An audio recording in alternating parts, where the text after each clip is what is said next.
Golden Pages Library proudly presents the full audiobook News from Nowhere, or An Epoch of Rest, being some chapters from a utopian romance by William Morris.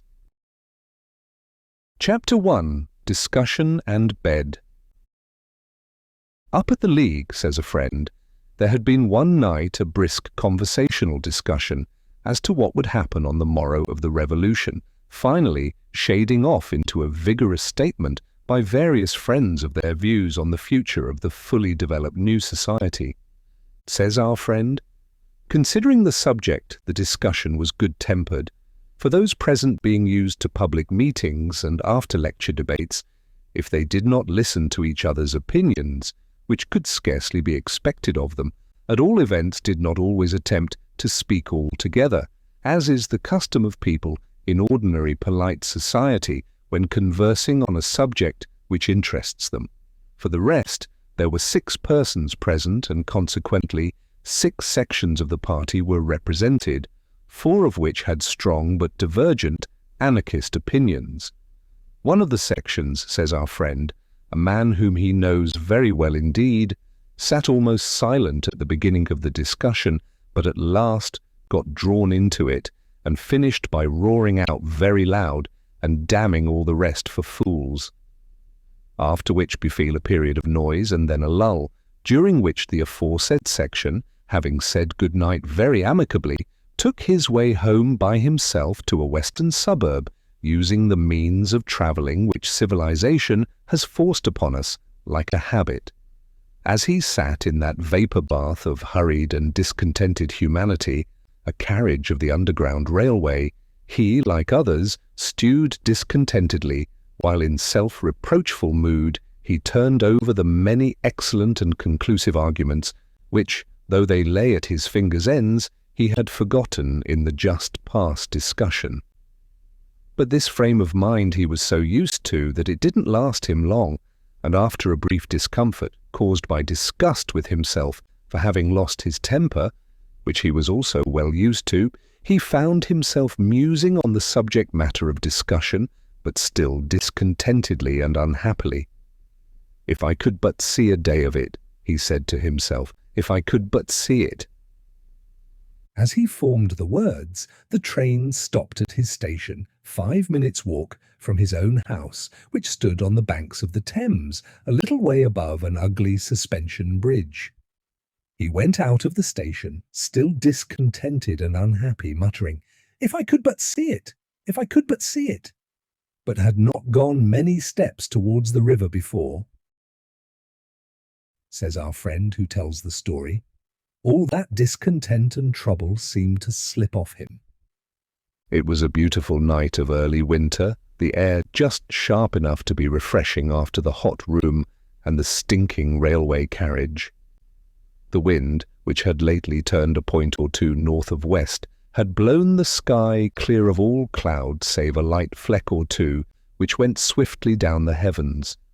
There was a young moon halfway up the sky, and as the home farer caught sight of it, tangled in the branches of a tall old elm, he could scarce bring to his mind the shabby London suburb where he was, and he felt as if he were in a pleasant country place.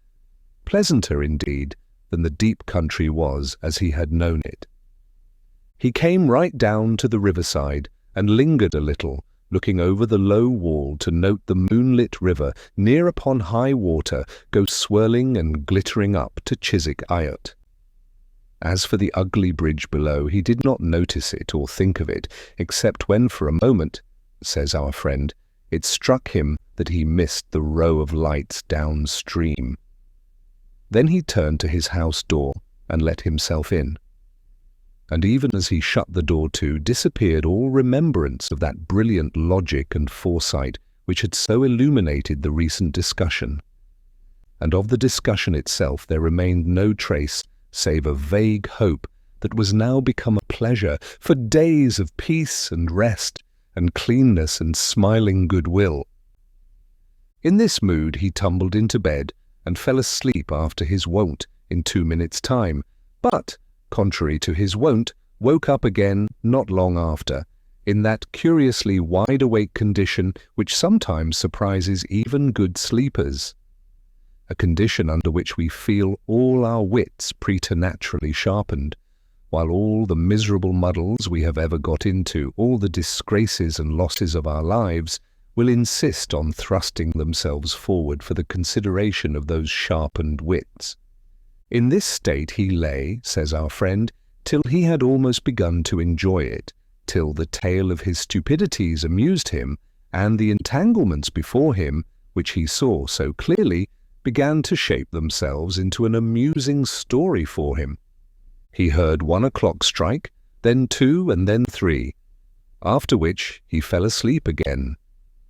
Our friend says that from that sleep he awoke once more, and afterwards went through such surprising adventures that he thinks that they should be told to our comrades, and indeed the public in general, and therefore proposes to tell them now. But, says he, I think it would be better if I told them in the first person, as if it were myself who had gone through them, which indeed will be the easier and more natural to me, since I understand the feelings and desires of the comrade of whom I am telling better than anyone else in the world does. Chapter 2, A Morning Bath. Well, I awoke and found that I had kicked my bedclothes off, and no wonder, for it was hot and the sun shining brightly. I jumped up and washed and hurried on my clothes, but in a hazy and half-awake condition, as if I had slept for a long, long while and could not shake off the weight of slumber. In fact, I rather took it for granted that I was at home in my own room than saw that it was so. When I was dressed, I felt the place so hot that I made haste to get out of the room and out of the house, and my first feeling was a delicious relief caused by the fresh air and pleasant breeze. My second, as I began to gather my wits together, mere measureless wonder. For it was winter when I went to bed the last night, and now, by witness of the riverside trees, it was summer, a beautiful bright morning seemingly of early June. However, there was still the Thames sparkling under the sun, and near high water, as last night I had seen it gleaming under the moon. I had by no means shaken off the feeling of oppression, and wherever I might have been should scarce have been quite conscious of the place. So it was no wonder that I felt rather puzzled, in despite of the familiar face of the Thames. Withal, I felt dizzy and queer, and remembering that people often got a boat and had a swim in mid-stream, I thought I would do no less. It seems very early, quoth I to myself, but I dare say I shall find someone at Biffin's to take me. However, I didn't get as far as Biffin's, or even turn to my left thitherward, because just then I began to see that there was a landing stage right before me in front of my house. In fact, on the place where my next-door neighbour had rigged one up, though somehow it didn't look like that either. Down I went onto it, and sure enough, among the empty boats moored to it, lay a man on his sculls in a solid-looking tub of a boat clearly meant for bathers. He nodded to me and bade me good morning as if he expected me, so I jumped in without any words, and he paddled away quietly as I peeled for my swim. As we went, I looked down on the water and couldn't help saying, "How clear the water is this morning." "Is it?" said he. "I didn't notice it. You know the flood tide always thickens it a bit." Said I. "I've seen it pretty muddy even at half ebb." He said nothing in answer, but seemed rather astonished, and as he now lay just stemming the tide and I had my clothes off, I jumped in without more ado. Of course, when I had my head above water again, I turned towards the tide, and my eyes naturally sought for the bridge, and so utterly astonished was I by what I saw that I forgot to strike out, and went spluttering under water again, and when I came up, made straight for the boat, for I felt that I must ask some questions of my waterman, so bewildering had been the half-sight I had seen from the face of the river, with the water hardly out of my eyes, though by this time I was quit of the slumberous and dizzy feeling, and was wide awake and clear-headed. As I got in up the steps which he had lowered, and he held out his hand to help me, We went drifting speedily up towards Chiswick, but now he caught up the sculls and brought her head round again, and said, "A short swim, neighbour, but perhaps you find the water cold this morning after your journey. Shall I put you ashore at once? Or would you like to go down to Putney before breakfast?" He spoke in a way so unlike what I should have expected from a Hammersmith waterman that I stared at him as I answered, "Please to hold her a little. I want to look about me a bit." "All right," he said. "It's no less pretty in its way here than it is off Barn Elms. It's jolly everywhere this time in the morning." "I'm glad you got up early. It's barely 5 o'clock yet." If I was astonished with my sight of the riverbanks, I was no less astonished at my waterman now that I had time to look at him and see him with my head and eyes clear. He was a handsome young fellow with a peculiarly pleasant and friendly look about his eyes, an expression which was quite new to me then, though I soon became familiar with it. For the rest, he was dark-haired and berry-brown of skin, well-knit and strong, and obviously used to exercising his muscles, but with nothing rough or coarse about him, and clean as might be. His dress was not like any modern workaday clothes I had seen, but would have served very well as a costume for a picture of 14th century life. It was of dark blue cloth, simple enough, but of fine web, and without a stain on it. He had a brown leather belt round his waist, and I noticed that its clasp was of damascene steel beautifully wrought.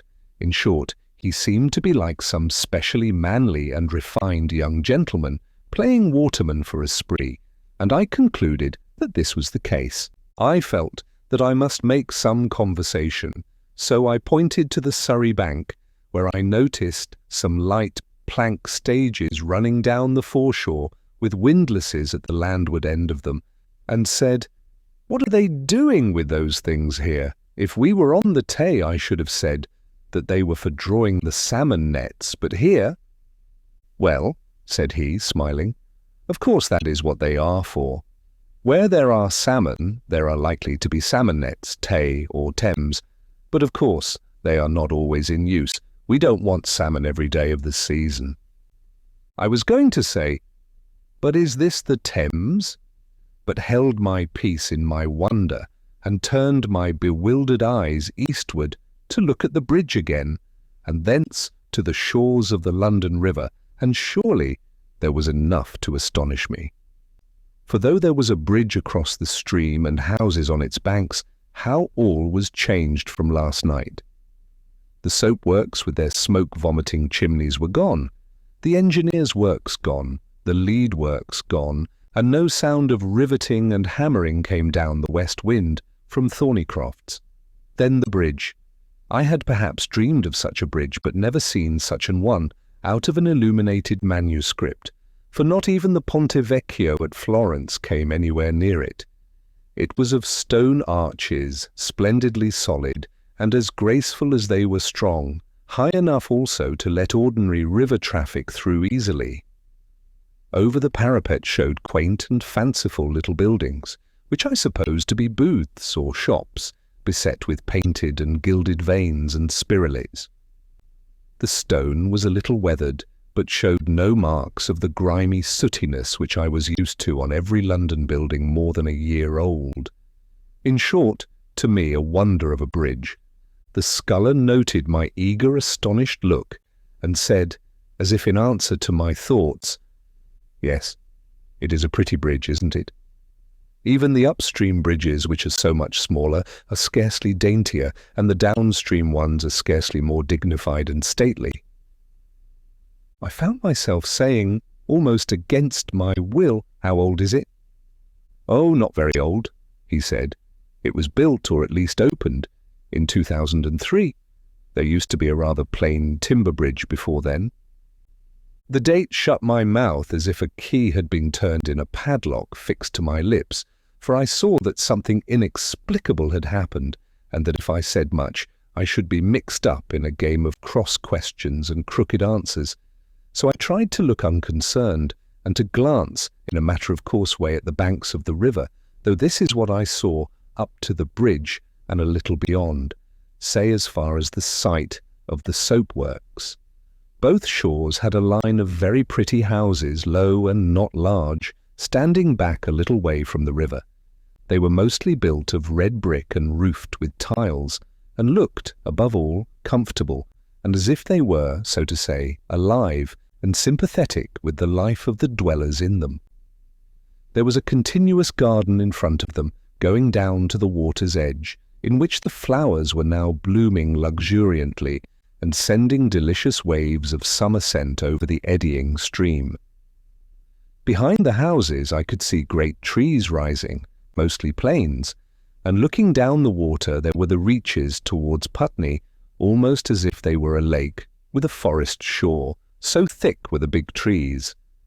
And I said aloud, but as if to myself, "Well, I'm glad that they have not built over barn elms."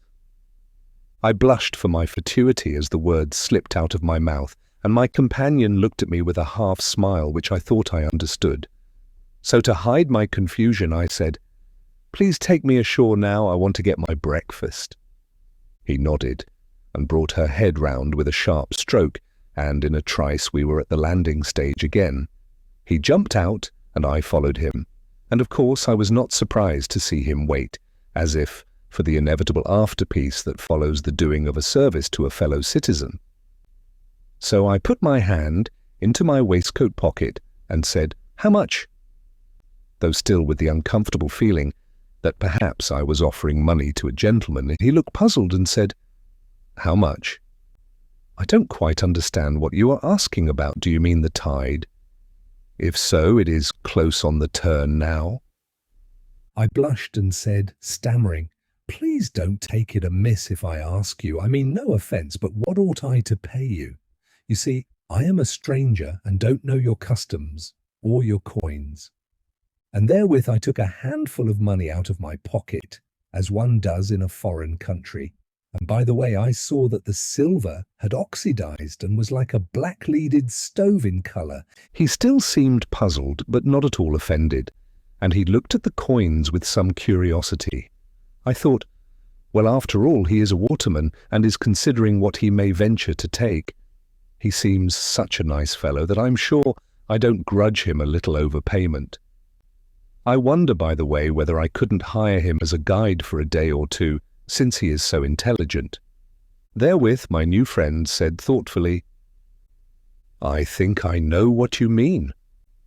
You think that I have done you a service, so you feel yourself bound to give me something which I am not to give to a neighbour, unless he has done something special for me. I have heard of this kind of thing, but pardon me for saying that it seems to us a troublesome and roundabout custom, and we don't know how to manage it.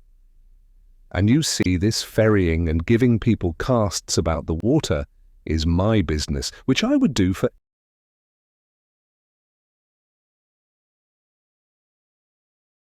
anybody, so to take gifts in connection with it would look very queer. Besides, if one person gave me something, then another might, and another, and so on, and I hope you won't think me rude if I say that I shouldn't know where to stow away so many mementos of friendship." And he laughed loud and merrily, as if the idea of being paid for his work was a very funny joke. I confess I began to be afraid that the man was mad, though he looked sane enough. And I was rather glad to think that I was a good swimmer, since we were so close to a deep, swift stream. However, he went on by no means like a madman. "As to your coins, they are curious, but not very old. They seem to be all of the reign of Victoria. You might give them to some scantily furnished museum. Ours has enough of such coins, besides a fair number of earlier ones, many of which are beautiful, whereas these 19th century ones are so beastly ugly, ain't they? We have a piece of Edward III with the king in a ship, and little leopards and fleur-de-lis all along the gunwale, so delicately worked. You see," he said, with something of a smirk, "I am fond of working in gold and fine metals. This buckle here is an early piece of mine." No doubt I looked a little shy of him under the influence of that doubt as to his sanity. So he broke off short and said in a kind voice, but I see that I am boring you, and I ask your pardon. For not to mince matters, I can tell that you are a stranger, and must come from a place very unlike England. But also it is clear that it won't do to overdose you with information about this place, and that you had best suck it in little by little. Further, I should take it as very kind in you if you would allow me to be the showman of our new world to you, since you have stumbled on me first, though indeed it will be a mere kindness on your part, for almost anybody would make as good a guide, and many much better. There certainly seemed no flavour in him of Colney Hatch, and besides I thought I could easily shake him off if it turned out that he really was mad. So I said, "It is a very kind offer, but it is difficult for me to accept it, unless," I was going to say, "unless you will let me pay you properly," but fearing to stir up Colney Hatch again, I changed the sentence into, "I fear I shall be taking you away from your work or your amusement." "Oh," he said, "don't trouble about that, because it will give me an opportunity of doing a good turn to a friend of mine who wants to take my work here.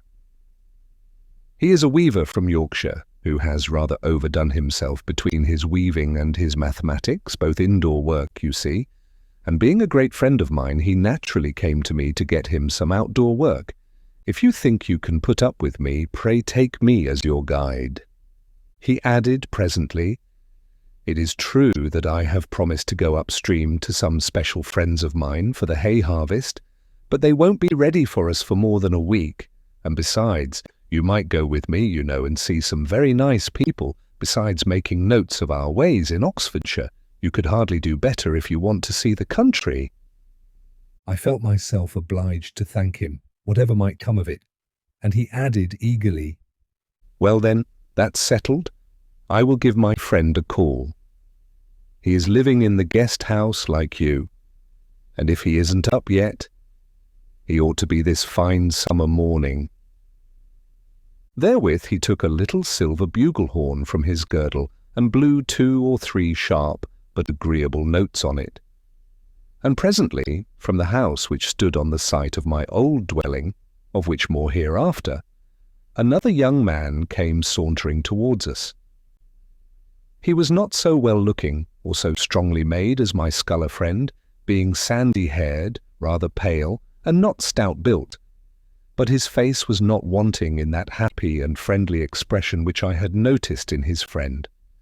As he came up smiling towards us, I saw with pleasure that I must give up the Colney Hatch theory as to the watermen, for no 2 madmen ever behaved as they did before a sane man. His dress also was of the same cut as the first man's, though somewhat gayer, the surcoat being light green with a golden spray embroidered on the breast, and his belt being of filigree silver work. He gave me good day very civilly, and greeting his friend joyously, said, "Well, Dick, what is it this morning? Am I to have my work, or rather your work? I dreamed last night that we were off up the river fishing." "All right, Bob," said my sculler. "You will drop into my place, and if you find it too much, there is George Brightling on the lookout for a stroke of work, and he lives close handy to you. But see, here is a stranger who is willing to amuse me today by taking me as his guide about our countryside, and you may imagine I don't want to lose the opportunity, so you had better take to the boat at once. But in any case I shouldn't have kept you out of it for long, since I am due in the hayfields in a few days." The newcomer rubbed his hands with glee, but turning to me, said in a friendly voice, "Neighbour, both you and friend Dick are lucky, and will have a good time today, as indeed I shall too. But you had better both come in with me at once and get something to eat, lest you should forget your dinner in your amusement. I suppose you came into the guest house after I had gone to bed last night?" I nodded, not caring to enter into a long explanation which would have led to nothing, and which in truth by this time I should have begun to doubt myself. And we all 3 turned toward the door of the guest house. Chapter 3. The guest house and breakfast therein. I lingered a little behind the others to have a stare at this house, which, as I have told you, stood on the site of my old dwelling. It was a longish building with its gable ends turned away from the road, and long traceried windows coming rather low down, set in the wall that faced us. It was very handsomely built of red brick with a lead roof, and high up above the windows there ran a frieze of figure subjects in baked clay, very well executed and designed with a force and directness which I had never noticed in modern work before. The subjects I recognized at once, and indeed was very particularly familiar with them. However, all this I took in a minute, for we were presently within doors, and standing in a hall with a floor of marble mosaic and an open timber roof. There were no windows on the side opposite to the river, but arches below leading into chambers, one of which showed a glimpse of a garden beyond, and above them a long space of wall gaily painted in fresco, I thought, with similar subjects to those of the frieze outside. Everything about the place was handsome and generously solid as to material, and though it was not very large, somewhat smaller than Crosby Hall perhaps, one felt in it that exhilarating sense of space and freedom which satisfactory architecture always gives to an unanxious man who is in the habit of using his eyes.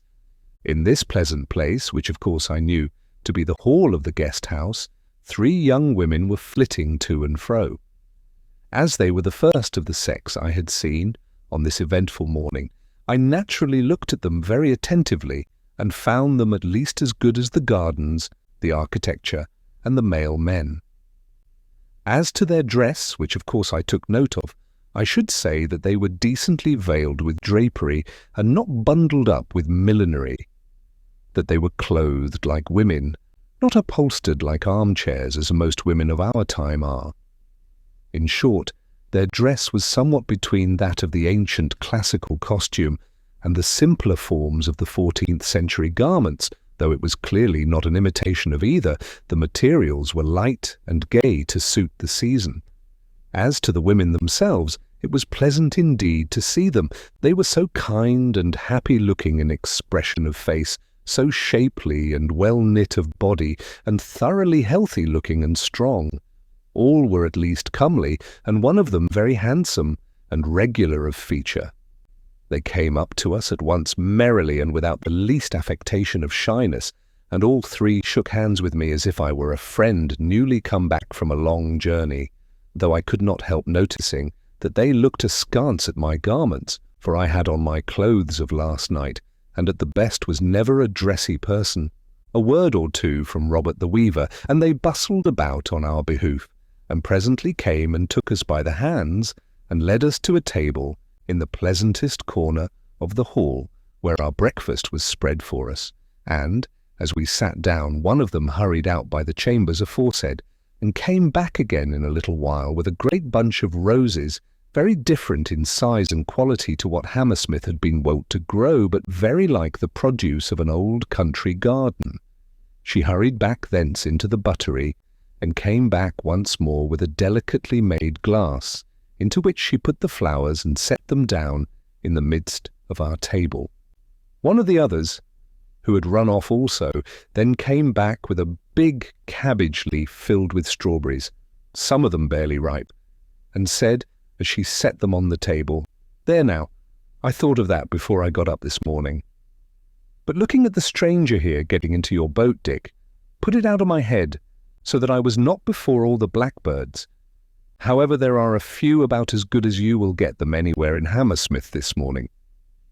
Robert patted her on the head in a friendly manner, and we fell to on our breakfast, which was simple enough, but most delicately cooked and set on the table with much daintiness.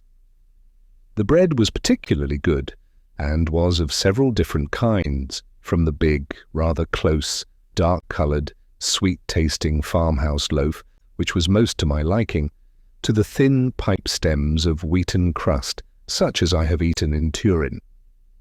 As I was putting the first mouthfuls into my mouth, my eye caught a carved and gilded inscription on the panelling behind what we should have called the high table in an Oxford college hall, and a familiar name in it forced me to read it through. Thus it ran: "Guests and neighbours on the site of this guest hall once stood the lecture room of the Hammersmith socialists. Drink a glass to the memory. May 1962. It is difficult to tell you how I felt as I read these words, and I suppose my face showed how much I was moved, for both my friends looked curiously at me, and there was silence between us for a little while. Presently the weaver, who was scarcely so well-mannered a man as the ferryman, said to me rather awkwardly, 'Guest, we don't know what to call you. Is there any indiscretion in asking you your name?' 'Well,' said I have some doubts about it myself. So suppose you call me Guest, which is a family name, you know, and add William to it, if you please.' Dick nodded kindly to me, but a shade of anxiousness passed over the weaver's face, and he said, 'I hope you don't mind my asking, but would you tell me where you come from? I am curious about such things for good reasons, literary reasons.' Dick was clearly kicking him underneath the table, but he was not much abashed, and awaited my answer somewhat eagerly. As for me, I was just going to blurt out Hammersmith, when I bethought me what an entanglement of cross-purposes that would lead us into, so I took time to invent a lie with circumstance, guarded by a little truth, and said, 'You see, I have been such a long time away from Europe that things seem strange to me now, but I was born and bred on the edge of Epping Forest, Walthamstow and Woodford, to wit.' 'A pretty place too,' broke in Dick. 'A very jolly place now that the trees have had time to grow again since the great clearing of houses in 1955. Quoth the irrepressible weaver, 'Dear neighbour, since you knew the forest some time ago, could you tell me what truth there is in the rumour that in the 19th century the trees were all pollards?' This was catching me on my archaeological natural history side, and I fell into the trap without any thought of where and when I was. So I began on it, while one of the girls, the handsome one, who had been scattering little twigs of lavender and other sweet-smelling herbs about the floor, came near to listen, and stood behind me with her hand on my shoulder, in which she held some of the plant that I used to call balm.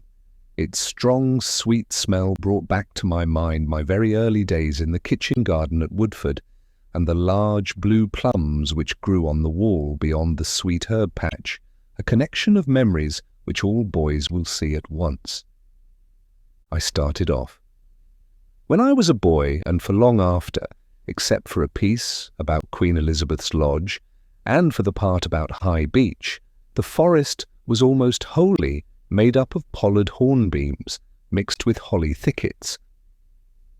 But when the Corporation of London took it over about 25 years ago, the topping and lopping, which was a part of the old commoners' rights, came to an end, and the trees were let to grow. But I have not seen the place now for many years, except once, when we Leaguers went a-pleasuring to High Beach. I was very much shocked then to see how it was built over and altered. And the other day we heard that the Philistines were going to landscape garden it. But what you were saying about the building being stopped and the trees growing is only too good news. Only, you know... At that point, I suddenly remembered Dick's date and stopped short, rather confused.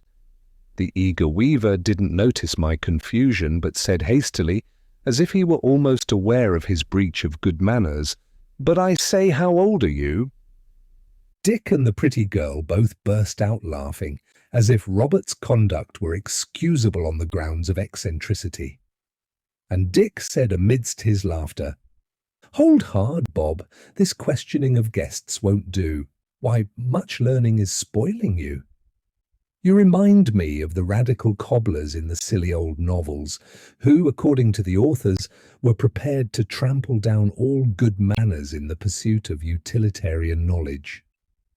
The fact is, I begin to think that you have so muddled your head with mathematics and with grubbing into those idiotic old books about political economy, that you scarcely know how to behave.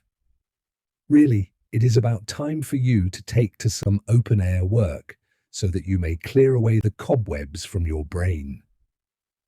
The weaver only laughed good-humouredly, and the girl went up to him and patted his cheek and said laughingly, "Poor fellow, he was born so." As for me, I was a little puzzled, but I laughed also, partly for company's sake and partly with pleasure at their unanxious happiness and good temper. And before Robert could make the excuse to me which he was getting ready, I said, "But neighbours," I had caught up that word, "I don't in the least mind answering questions when I can do so. Ask me as many as you please, it's fun for me. I will tell you all about Epping Forest when I was a boy, if you please. And as to my age, I'm not a fine lady, you know, so why shouldn't I tell you? I'm hard on 56. In spite of the recent lecture on good manners, the weaver could not help giving a long whew of astonishment, and the others were so amused by his naivete that the merriment flitted all over their faces, though for courtesy's sake they forbore actual laughter. While I looked from one to the other in a puzzled manner, and at last said, "Tell me, please, what is amiss? You know I want to learn from you, and please laugh, only tell me." Well, they did laugh, and I joined them again, for the above stated reasons. But at last the pretty woman said coaxingly, "Well, well, he is rude, poor fellow, but you see,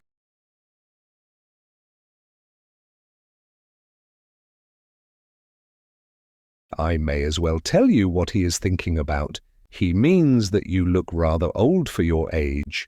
But surely there need be no wonder in that, since you have been travelling, and clearly from all you have been saying, in unsocial countries, it has often been said, and no doubt truly, that one ages very quickly if one lives amongst unhappy people.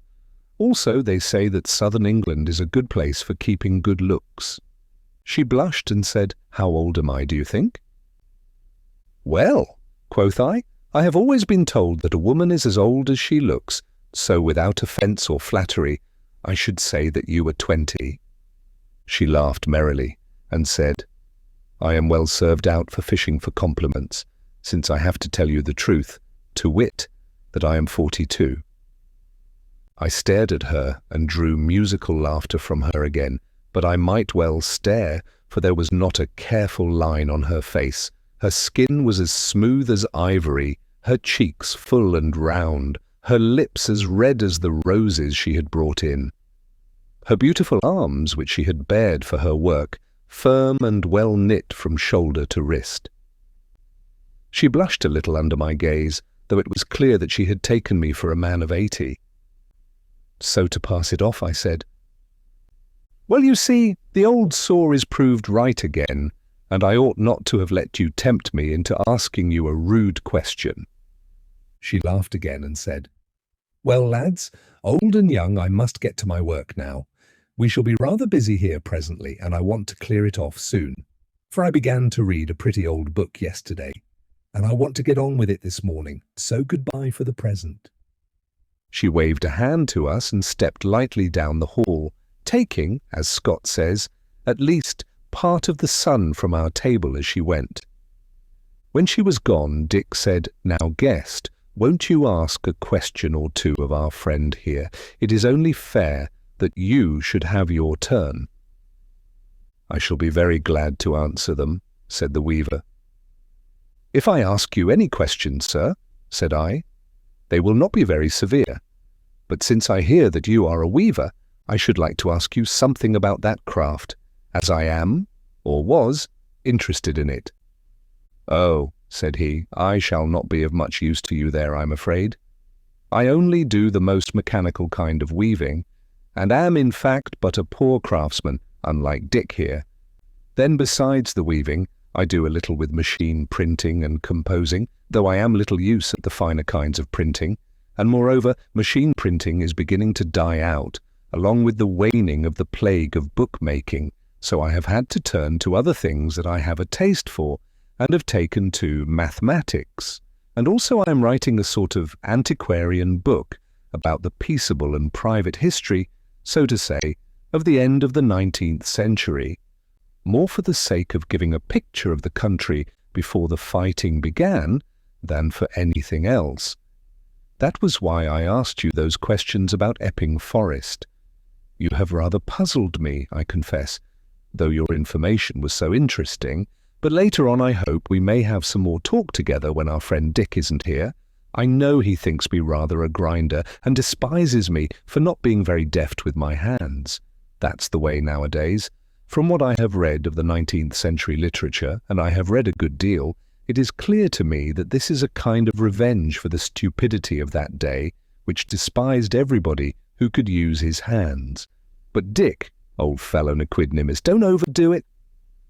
Come now, said Dick, am I likely to? Am I not the most tolerant man in the world?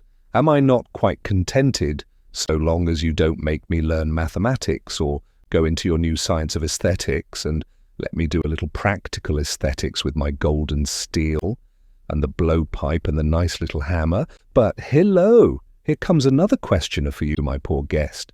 I say, Bob, you must help me to defend him now.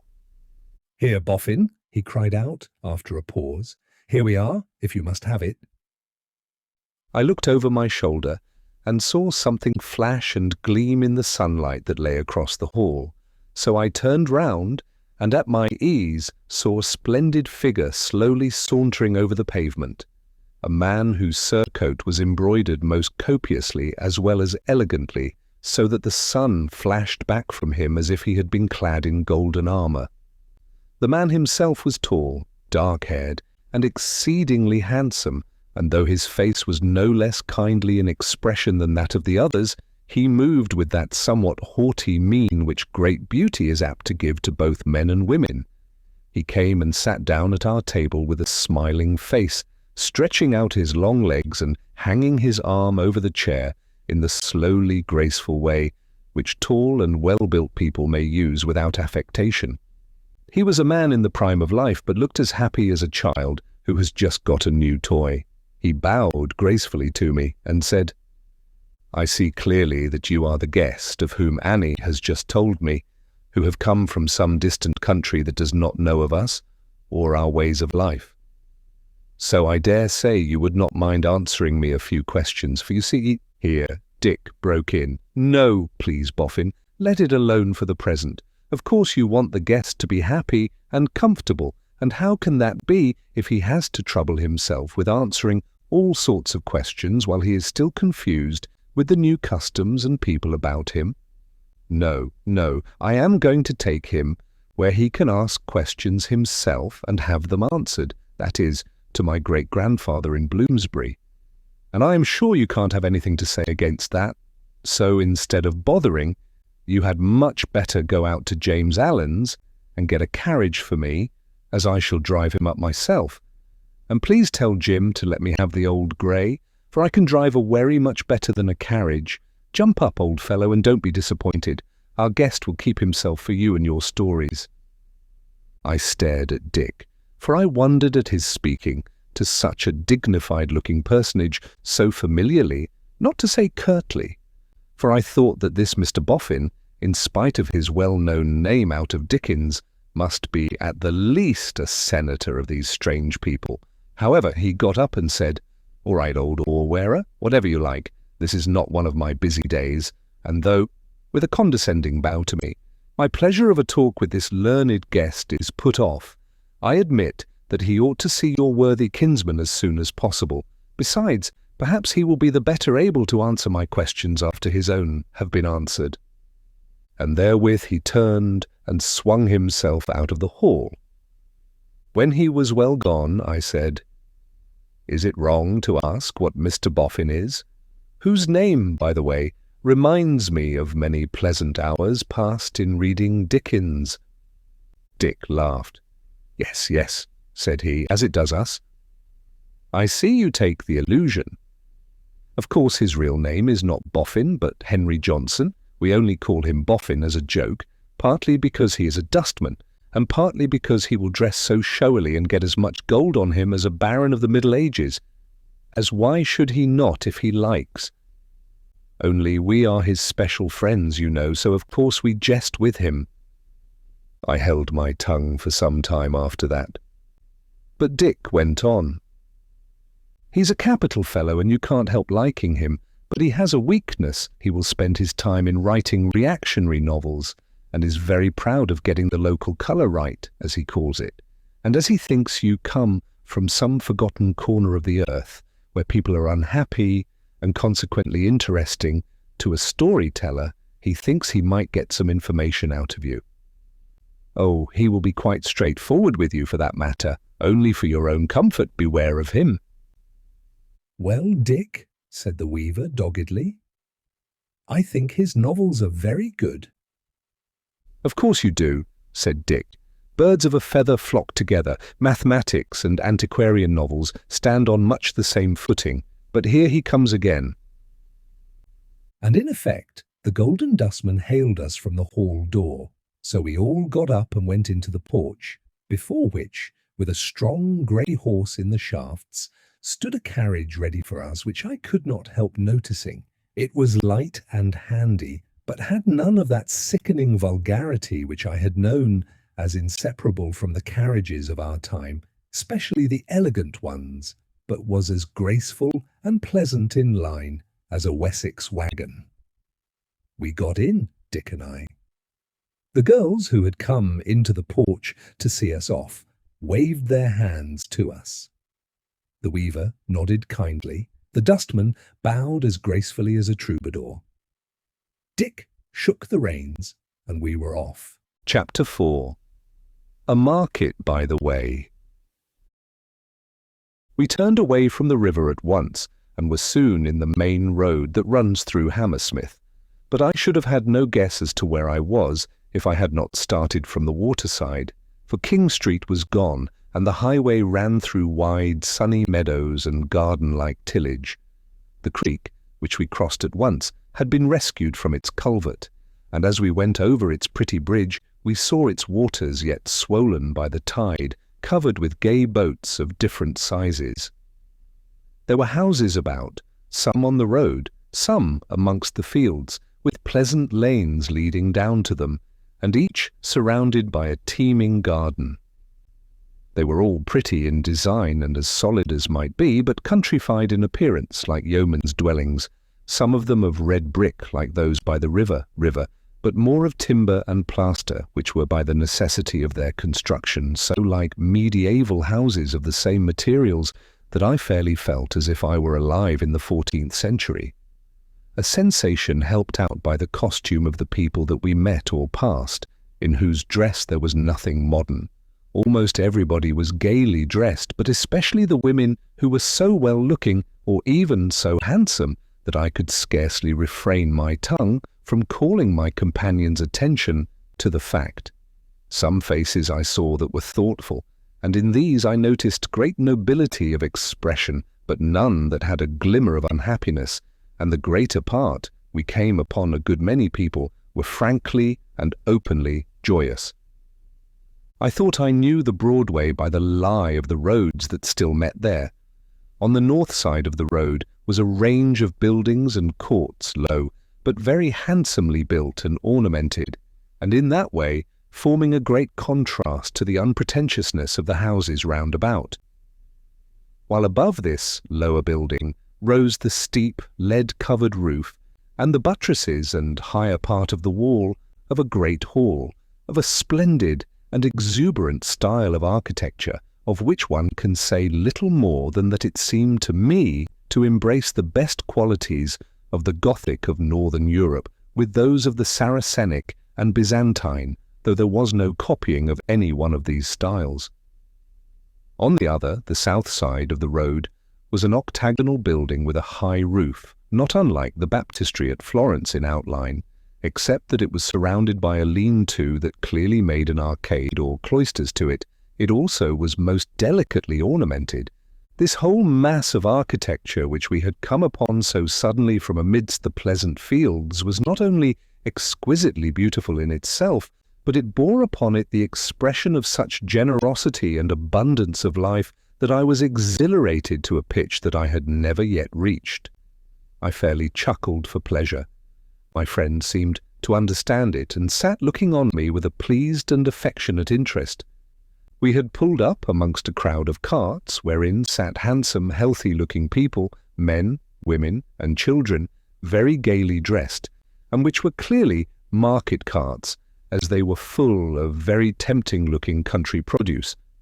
I said, "I need not ask if this is a market, for I see clearly that it is. But what market is it that it is so splendid? And what is the glorious hall there? And what is the building on the south side?" "Oh," said he, "it is just our Hammersmith market, and I am glad you like it so much, for we are really proud of it. Of course the hall inside is our winter moat house, for in summer we mostly meet in the fields down by the river opposite Barn Elms. The building on our right hand is our theatre. I hope you like it." "I should be a fool if I didn't," said I. He blushed a little as he said, "I am glad of that too, because I had a hand in it. I made the great doors, which are of damascened bronze. We will look at them later in the day, perhaps.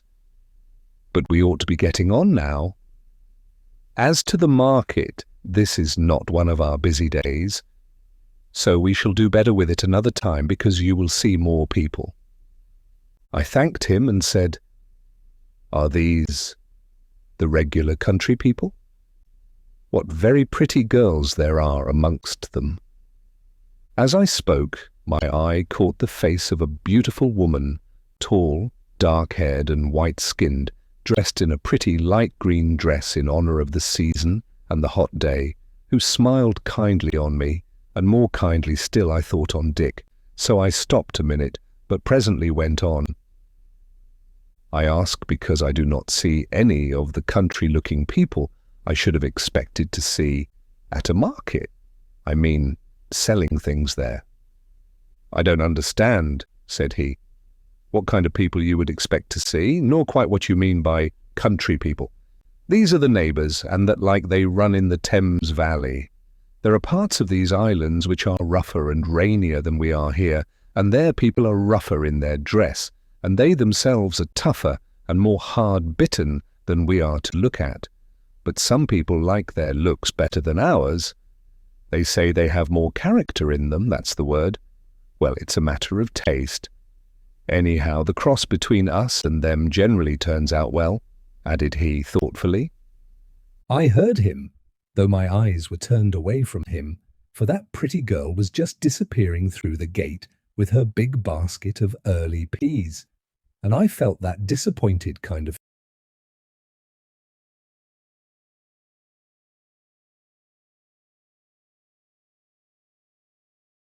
feeling, which overtakes one when one has seen an interesting or lovely face in the streets, which one is never likely to see again.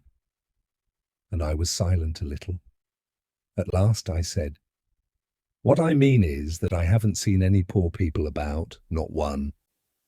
He knit his brows, looked puzzled, and said, "No, naturally, if anybody is poorly, he is likely to be within doors, or at best, crawling about the garden. But I don't know of anyone sick at present. Why should you expect to see poorly people on the road?" No, I said. "I don't mean sick people. I mean poor people, you know. Rough people." "No," said he, smiling merrily.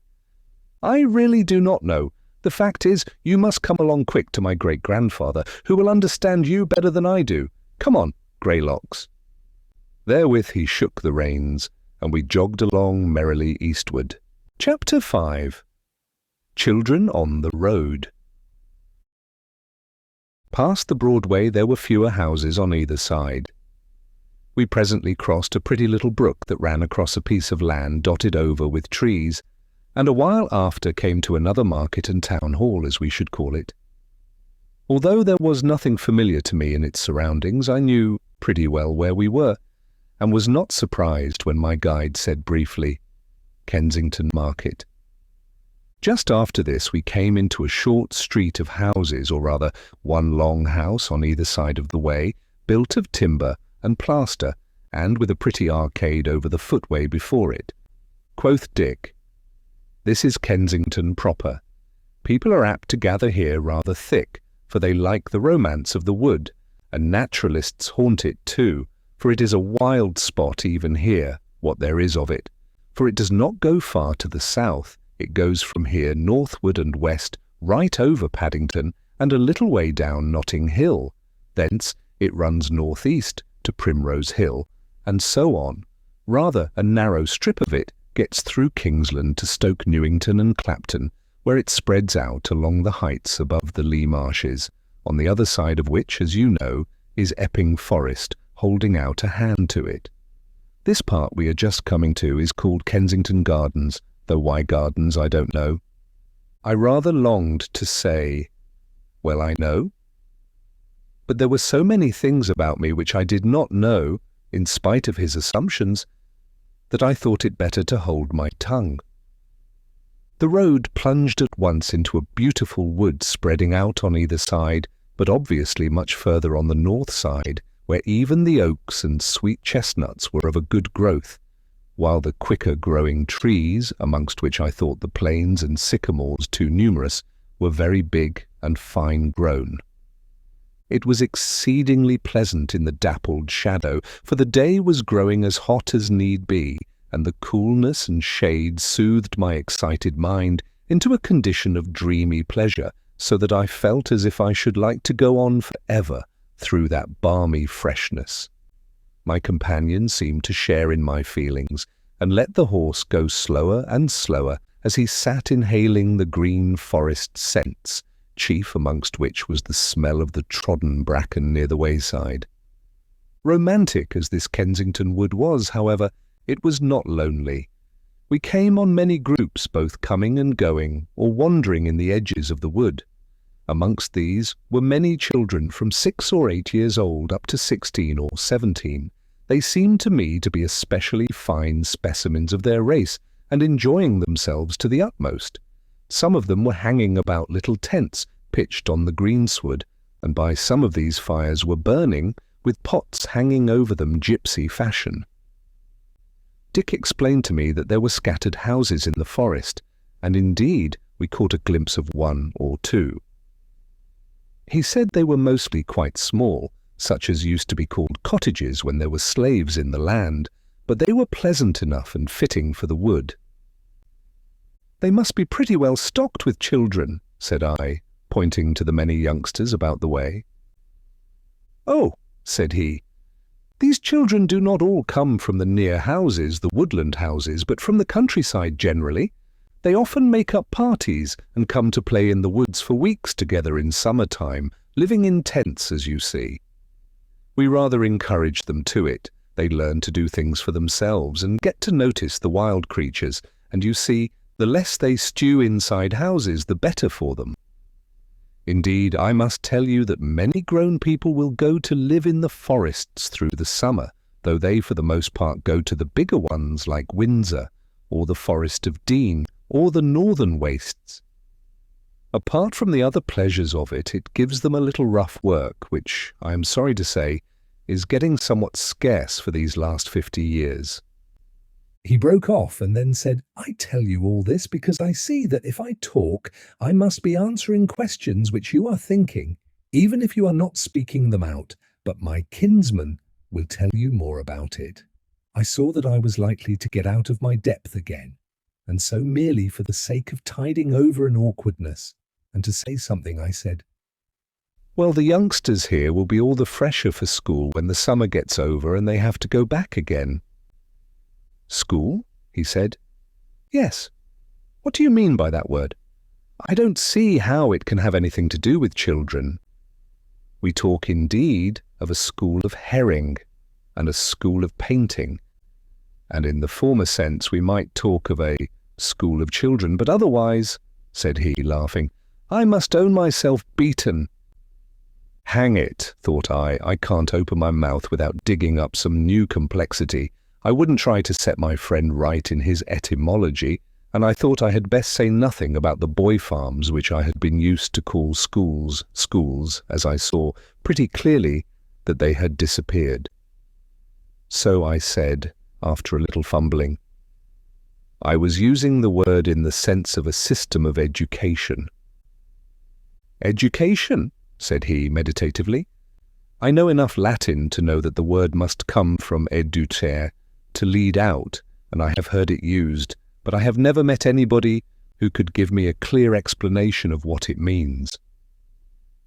You may imagine how my new friends fell in my esteem when I heard this frank avowal, and I said, rather contemptuously, well, education means a system of teaching young people.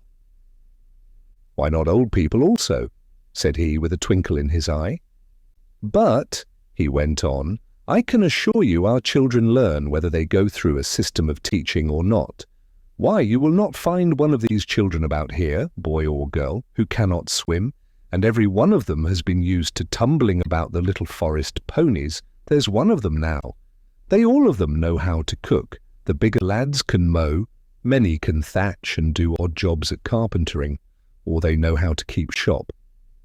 I can tell you they know plenty of things. Yes, but their mental education, the teaching of their minds, said I, kindly translating my phrase. Guest, said he, perhaps you have not learned to do these things I have been speaking about, and if that's the case, don't you run away with the idea that it doesn't take some skill to do them and doesn't give plenty of work for one's mind. You would change your opinion if you saw a Dorsetshire lad thatching, for instance. But, however, I understand you to be speaking of book learning, and as to that it is a simple affair.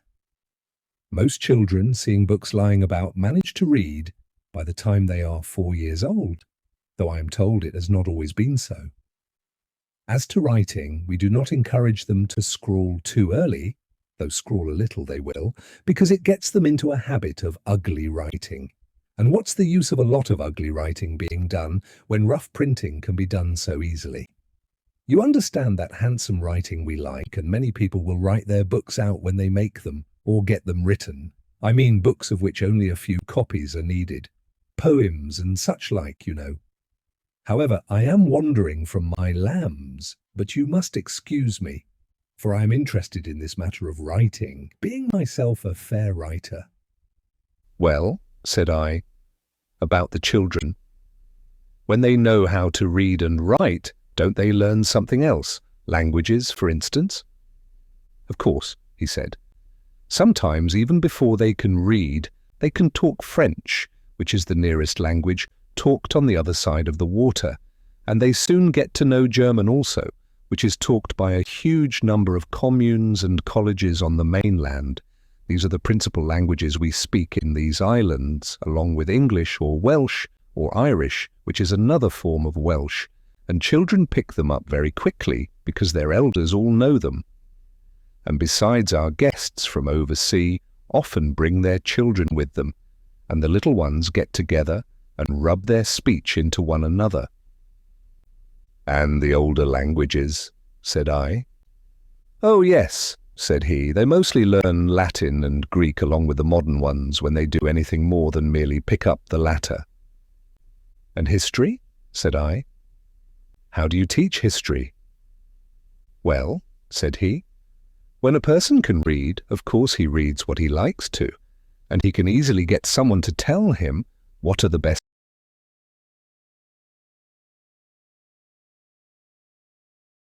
books to read on such or such a subject, or to explain what he doesn't understand in the books when he is reading them. Well, said I, what else do they learn? I suppose they don't all learn history? No, said he. Some don't care about it. In fact, I don't think many do. I have heard my great-grandfathers say that it is mostly in periods of turmoil and strife and confusion that people care much about history. And you know, said my friend, with an amiable smile, we're not like that now. No, many people study facts about the make of things and the matters of cause and effect, so that knowledge increases on us if that be good. And some, as you heard about friend Bob yonder, will spend time over mathematics. 'Tis no use forcing people's tastes, said I.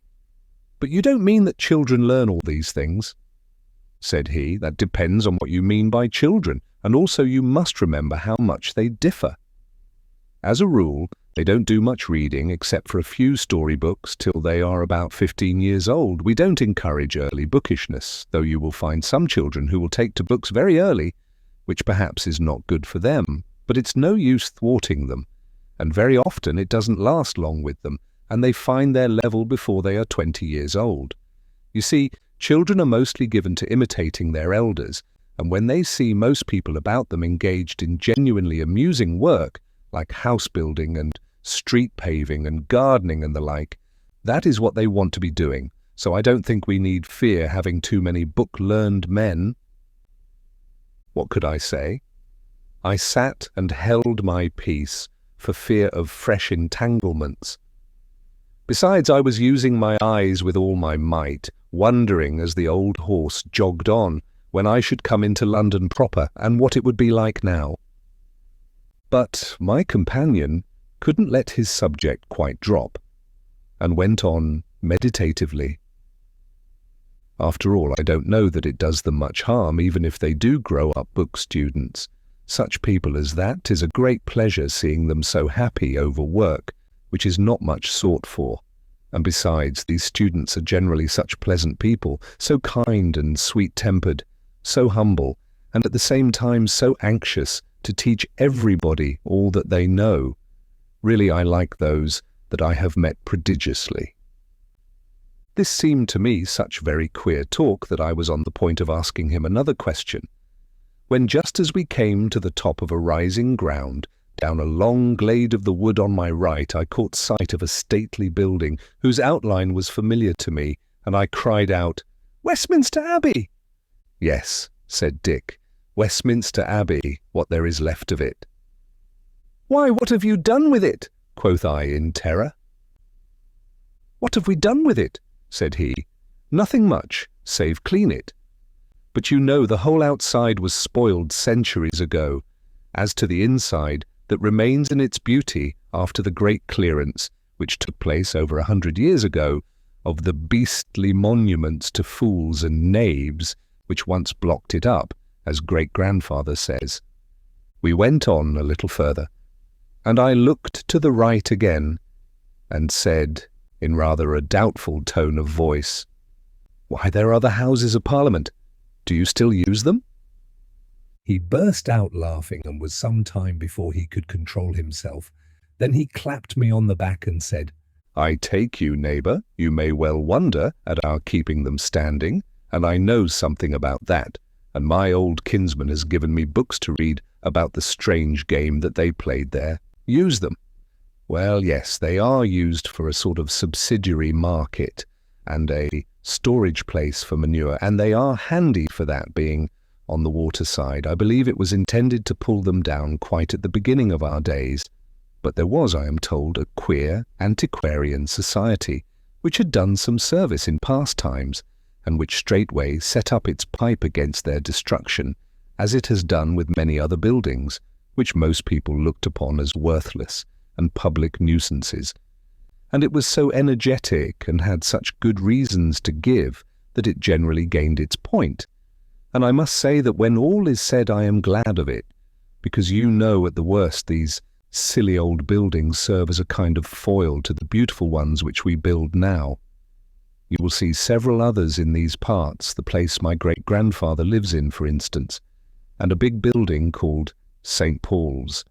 And you see, in this matter we need not grudge a few poorish buildings standing, because we can always build elsewhere, nor need we be anxious as to the breeding of pleasant work in such matters, for there is always room for more and more work in a new building, even without making it pretentious. For instance, elbow room within doors is to me so delightful that if I were driven to it, I would most sacrifice outdoor space to it. Then, of course, there is the ornament, which, as we must all allow, may easily be overdone in mere living houses, but can hardly be in moat halls and markets, and so forth. I must tell you, though, that my great-grandfather sometimes tells me I am a little cracked on this subject of fine building, and indeed I do think that the energies of mankind are chiefly of use to them for such work, for in that direction I can see no end to the work, while in many others a limit does seem possible. Chapter 6. A little shopping. As he spoke, we came suddenly out of the woodland into a short street of handsomely built houses which my companion named to me at once as Piccadilly. The lower part of these I should have called shops if it had not been that, as far as I could see, the people were ignorant of the arts of buying and selling. Wares were displayed in their finely designed fronts, as if to tempt people in, and people stood and looked at them, or went in and came out with parcels under their arms, just like the real thing. On each side of the street ran an elegant arcade to protect foot passengers, as in some of the old Italian cities. About halfway down, a huge building of the kind I was now prepared to expect told me that this also was a centre of some kind, and had its special public buildings. Said Dick, "Here, you see, is another market on a different plan from most others. The upper stories of these houses are used for guest houses. For people from all about the country are apt to drift up hither from time to time, as folk are very thick upon the ground, which you will see evidence of presently, and there are people who are fond of crowds, though I can't say that I am." I couldn't help smiling to see how long a tradition would last. Here was the ghost of London still asserting itself as a centre, an intellectual centre for aught I knew. However, I said nothing, except that I asked him to drive very slowly, as the things in the booths looked exceedingly pretty. "Yes," said he, "this is a very good market for pretty things, and is mostly kept for the handsomer goods, as the Houses of Parliament market, where they set out cabbages and turnips and such like things, along with beer and the rougher kind of wine, is so near." Then he looked at me curiously and said, "Perhaps you would like to do a little shopping, as 'tis called." I looked at what I could see of my rough blue duds, which I had plenty of opportunity of contrasting with the gay attire of the citizens we had come across, and I thought that if, as seemed likely, I should presently be shown about as a curiosity for the amusement of this most unbusinesslike people, I should like to look a little less like a discharged ship's purser. But, in spite of all that had happened, my hand went down into my pocket again, where to my dismay it met nothing metallic except 2 rusty old keys, and I remembered that amidst our talk in the guest hall at Hammersmith I had taken the cash out of my pocket to show to the pretty Annie, and had left it lying there. My face fell 50%, and Dick, beholding me, said rather sharply, "Hillo, guest, what's the matter now? Is it a wasp?" "No," said I, "but I've left it behind." "Well," said he, "whatever you have left behind, you can get in this market again, so don't trouble yourself about it." I had come to my senses by this time, and remembering the astounding customs of this country, had no mind for another lecture on social economy and the Edwardian coinage, so I said only, "My clothes, couldn't I, you see? What do you think could be done about them?" He didn't seem in the least inclined to laugh, but said quite gravely, "Oh, don't get new clothes yet. You see, my great-grandfather is an antiquarian, and he will want to see you just as you are. And you know I mustn't preach to you, but surely it wouldn't be right for you to take away people's pleasure of studying your attire by just going and making yourself like everybody else. You feel that, don't you?" said he, earnestly. I did not feel it my duty to set myself up for a scarecrow amidst this beauty-loving people, but I saw I had got across some ineradicable prejudice, and that it wouldn't do to quarrel with my new friend. So I merely said, "Oh, certainly, certainly." "Well," said he pleasantly, "you may as well see what the inside of these booths is like. Think of something you want." Said I, "Could I get some tobacco and a pipe?" "Of course," said he. "What was I thinking of, not asking you before?" Well, Bob is always telling me that we non-smokers are a selfish lot, and I'm afraid he is right. But come along, Here is a place just handy." Therewith he drew rein and jumped down, and I followed. A very handsome woman, splendidly clad in figured silk, was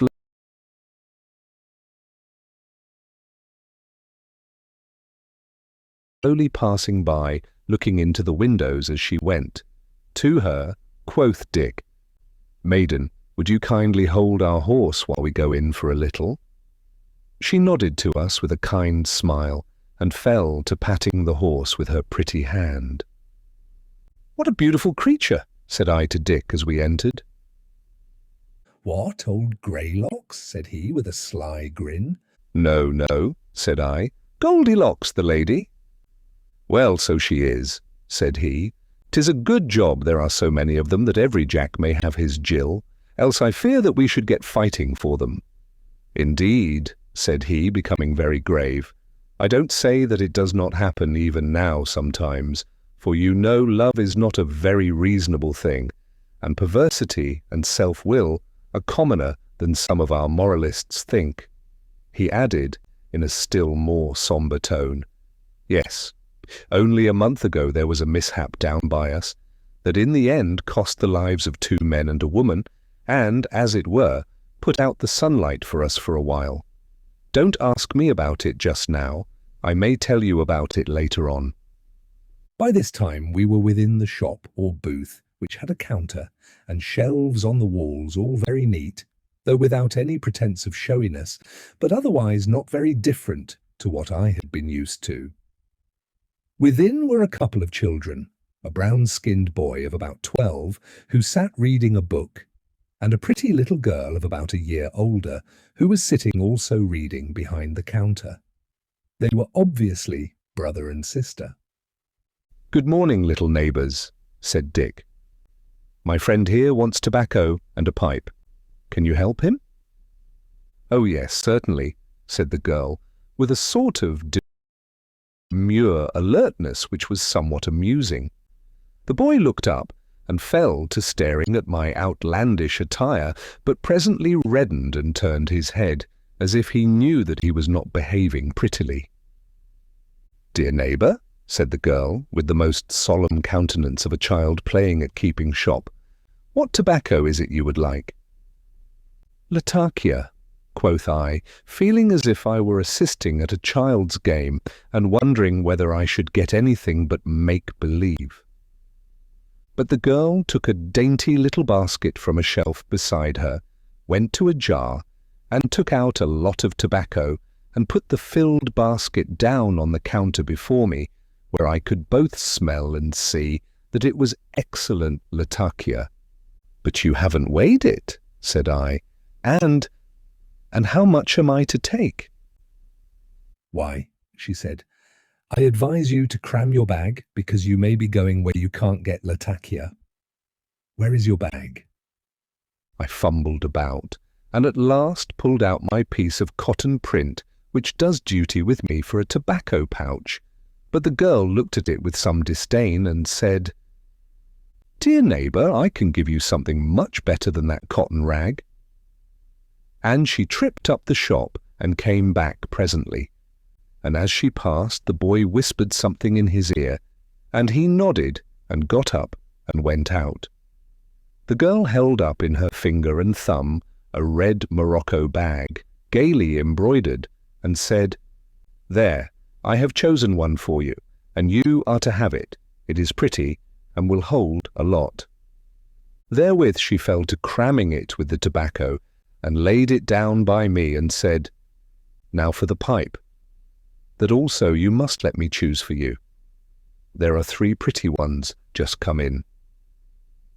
She disappeared again, and came back with a big bowled pipe in her hand, carved out of some hard wood very elaborately, and mounted in gold sprinkled with little gems.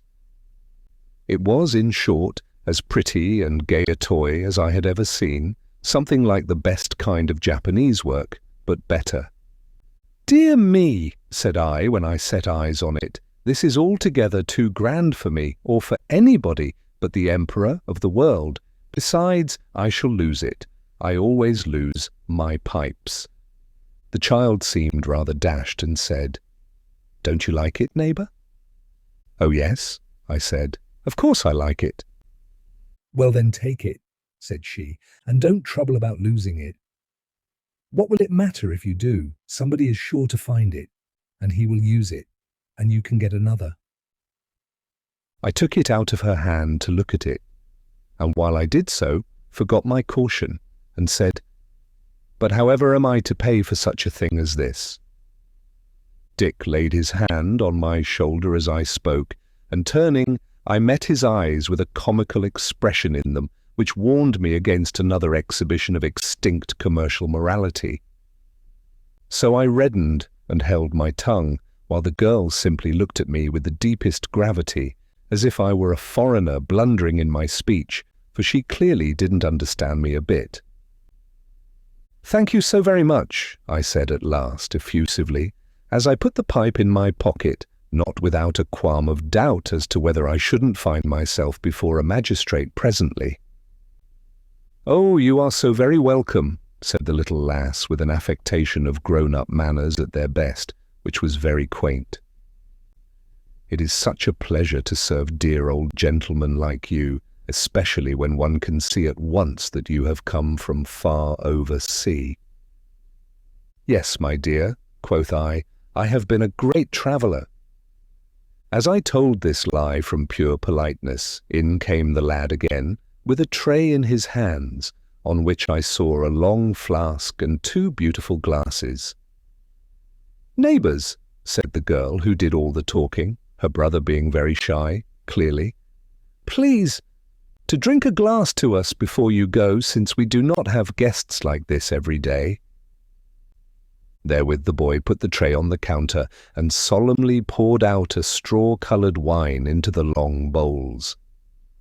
Nothing loth I drank, for I was thirsty with the hot day, and thinks I am yet in the world, and the grapes of the Rhine have not yet lost their flavour, for if ever I drank good Steinberg, I drank it that morning. And I made a mental note to ask Dick how they managed to make fine wine when there were no longer labourers compelled to drink rot gut instead of the fine wine which they themselves made. "Don't you drink a glass to us, dear little neighbours?" said I. "I don't drink wine," said the lass. "I like lemonade better, but I wish your health." "And I like ginger beer better," said the little lad. Well, well, thought I, neither have children's tastes changed much. And therewith we gave them good day, and went out of the booth. To my disappointment, like a change in a dream, a tall old man was holding our horse instead of the beautiful woman. He explained to us that the maiden could not wait, and that he had taken her place, and he winked at us and laughed when he saw how our faces fell, so that we had nothing for it but to laugh also. "Where are you going?" said he to Dick. "To Bloomsbury," said Dick. "If you two don't want to be alone, I'll come with you," said the old man. "All right," said Dick. "Tell me when you want to get down and I'll stop for you. Let's get on." So we got under way again. And I asked if children generally waited on people in the markets. "Often enough," said he, "when it isn't a matter of dealing with heavy weights, but by no means always. The children like to amuse themselves with it, and it is good for them because they handle a lot of diverse wares and get to learn about them, how they are made and where they come from and so on. Besides, it is such very easy work that anybody can do it. It is said that in the early days of our epoch there were a good many people who were hereditarily afflicted with a disease called idleness, because they were the direct descendants of those who in the bad times used to force other people to work for them, the people, who are called slaveholders or employers of labour in the history books. Well, these idleness-stricken people used to serve booths all their time because they were fit for so little. Indeed, I believe that at one time they were actually compelled to do some such work because they, especially the women, got so ugly and produced such ugly children if their disease was not treated sharply that the neighbours couldn't stand it. However, I'm happy to say that all that is gone by now, the disease is either extinct or exists in such a mild form that a short course of aperient medicine carries it off. It is sometimes called the blue devils now, or the mullygrubs. Queer names, ain't they? Yes, said I, pondering much. But the old man broke in. Yes, all that is true, neighbour, and I have seen some of those poor women grown old, but my father used to know some of them when they were young, and he said that they were as little like young women as might be. They had hands like bunches of skewers, and wretched little arms like sticks, and waists like hourglasses, and thin lips, and peaked noses, and pale cheeks, and they were always pretending to be offended at anything you said or did to them. No wonder they bore ugly children, for no one except men like them could be in love with them. Poor things. He stopped and seemed to be musing on his past life, and then said, "And do you know, neighbours, that once on a time people were still anxious about that disease of idleness. At one time we gave ourselves a great deal of trouble in trying to cure people of it. Have you not read any of the medical books on the subject?" "No," said I, for the old man was speaking to me. "Well," said he, "it was thought at the time that it was the survival of the old medieval disease of leprosy. It seems it was very catching, for many of the people afflicted by it were much secluded, and were waited upon by a special class of diseased persons queerly dressed up so that they might be known. They wore, amongst other garments, breeches made of worsted velvet, that stuff which used to be called plush some years ago. All this seemed very interesting to me, and I should like to have made the old man talk more. But Dick got rather restive under so much ancient history. Besides, I suspect he wanted to keep me as fresh as he could for his great-grandfather. So he burst out laughing at last and said, "Excuse me, neighbours, but I can't help it. Fancy people not liking to work? It's too ridiculous." "Why, even you like to work, old fellow, sometimes," said he, affectionately patting the old horse with the whip. "What a queer disease! It may well be called mullygrubs." And he laughed out again most boisterously. Rather too much so, I thought, for his usual good manners, and I laughed with him for company's sake, but from the teeth outward only, for I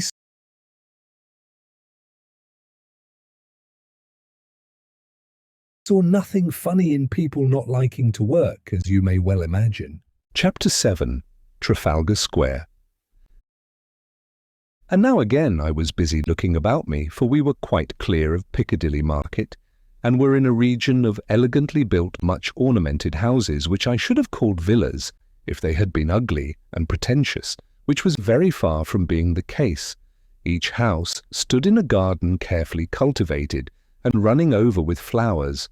The blackbirds were singing their best amidst the garden trees, which, except for a bay here and there, and occasional groups of limes, seemed to be all fruit trees. There were a great many cherry trees, now all laden with fruit, and several times as we passed by a garden we were offered baskets of fine fruit by children and young girls. Amidst all these gardens and houses it was of course impossible to trace the sites of the old streets, but it seemed to me that the main roadways were the same as of old. We came presently into a large open space, sloping somewhat toward the south, the sunny site of which had been taken advantage of for planting an orchard, mainly, as I could see, of apricot trees, in the midst of which was a pretty gay little structure of wood, painted and gilded, that looked like a refreshment stall. From the southern side of the said orchard ran a long road, checkered over with the shadow of tall old pear trees, at the end of which showed the high tower of the Parliament House, or Dung Market. A strange sensation came over me. I shut my eyes to keep out the sight of the sun glittering on this fair abode of gardens, and for a moment there passed before them a phantasmagoria of another day. A great space surrounded by tall, ugly houses, with an ugly church at the corner, and a nondescript, ugly cupolaed building at my back. The roadway thronged with a sweltering and excited crowd, dominated by omnibuses crowded with spectators. In the midst, a paved bee-fountained square populated only by a few men dressed in blue, and a good many singularly ugly bronze images, one on the top of a tall column. The said square guarded up to the edge of the roadway by a fourfold line of big men clad in blue, and across the southern roadway the helmets of a band of horse soldiers, dead white in the greyness of the chilly November afternoon.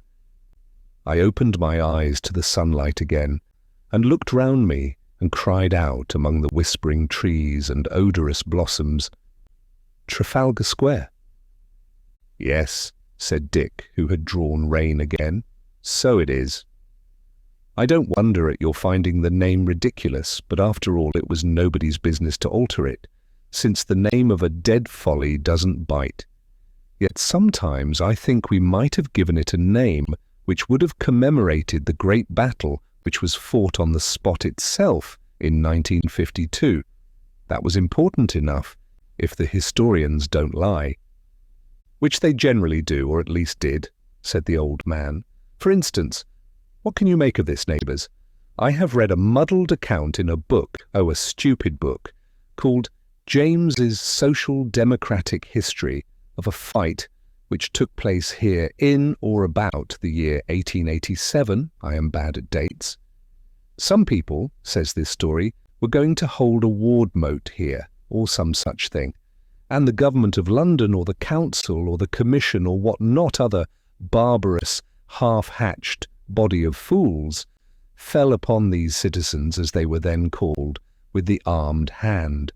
That seems too ridiculous to be true, but according to this version of the story, nothing much came of it, which certainly is too ridiculous to be true.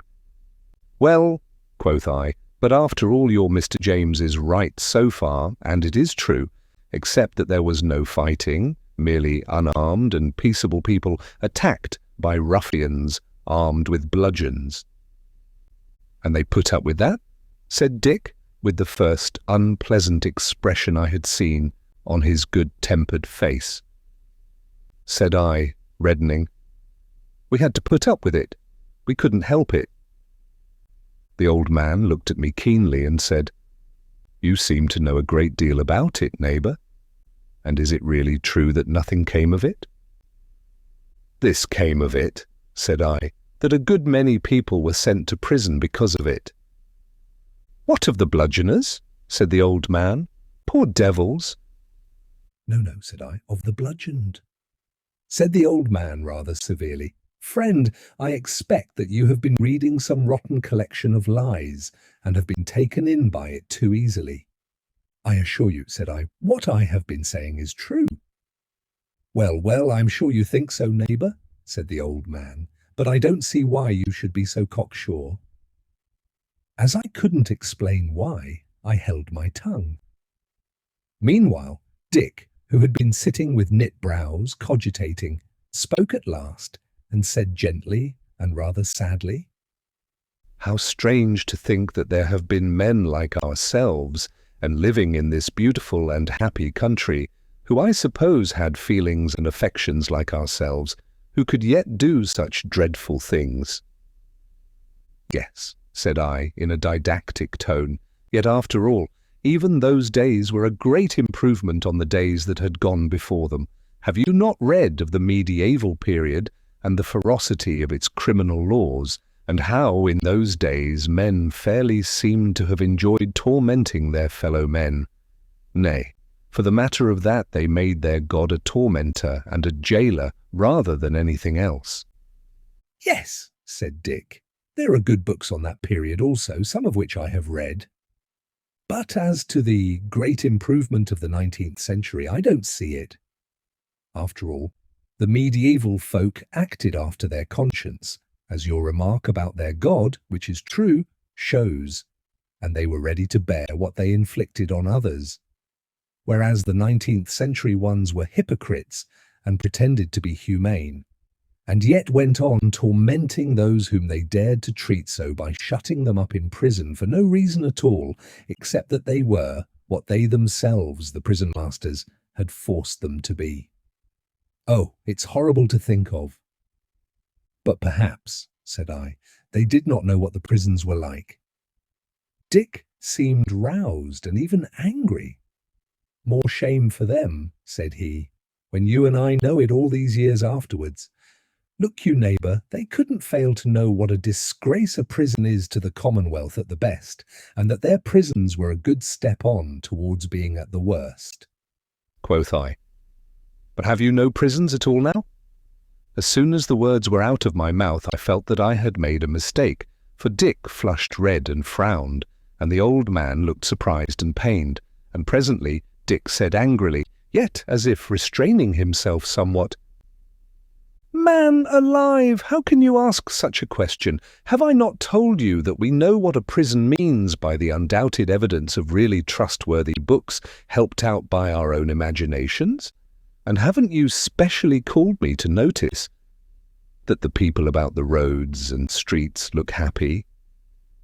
And how could they look happy if they knew that their neighbours were shut up in prison while they bore such things quietly? And if there were people in prison, you couldn't hide it from folk like you may an occasional man-slaying, because that isn't done of set purpose, with a lot of people backing up the slayer in cold blood, as this prison business is." "Prisons, indeed! Oh, no, no, no!" He stopped and began to cool down, and said in a kind voice, "But forgive me. I needn't be so hot about it, since there are not any prisons. I'm afraid you will think the worse of me for losing my temper. Of course, you, coming from the outlands, cannot be expected to know about these things. And now I'm afraid I have made you feel uncomfortable."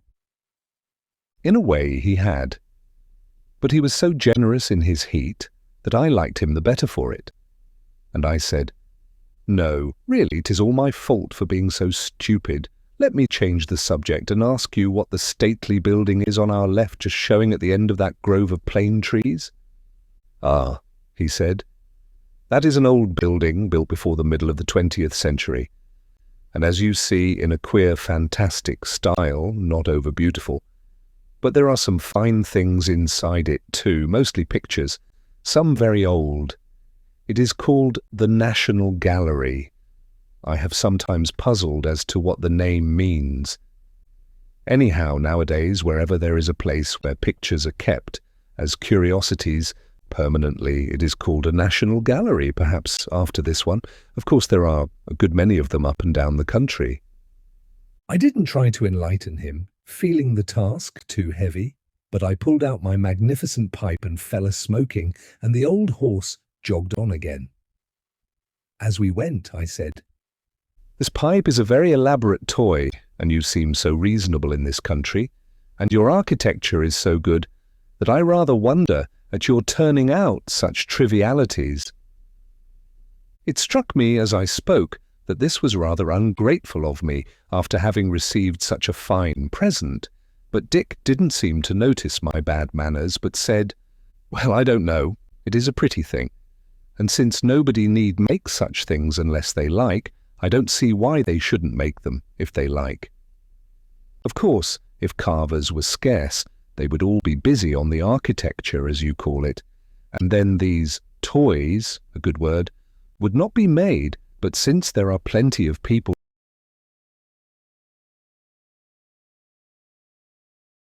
who can carve, in fact, almost everybody, and as work is somewhat scarce, or we are afraid it may be, folk do not discourage this kind of petty work." He mused a little, and seemed somewhat perturbed, but presently his face cleared, and he said, "After all, you must admit that the pipe is a very pretty thing, with the little people under the trees all cut so clean and sweet. Too elaborate for a pipe, perhaps, but, well, it is very pretty." "Too valuable for its use, perhaps," said I. "What's that?" said he. "I don't understand." I was just going in a helpless way to try to make him understand when we came by the gates of a big rambling building in which work of some sort seemed going on. "What building is that?" said I, eagerly, for it was a pleasure amidst all these strange things to see something a little like what I was used to. "It seems to be a factory." "Yes," he said. I think I know what you mean, and that's what it is. But we don't call them factories now, but banded workshops, that is, places where people collect who want to work together. I suppose, said I, power of some sort is used there. No, no, said he. Why should people collect together to use power when they can have it at the places where they live, or hard by, any 2 or 3 of them, or anyone, for the matter of that? No, folk collect in these banded workshops to do handwork in which working together is necessary or convenient. Such work is often very pleasant.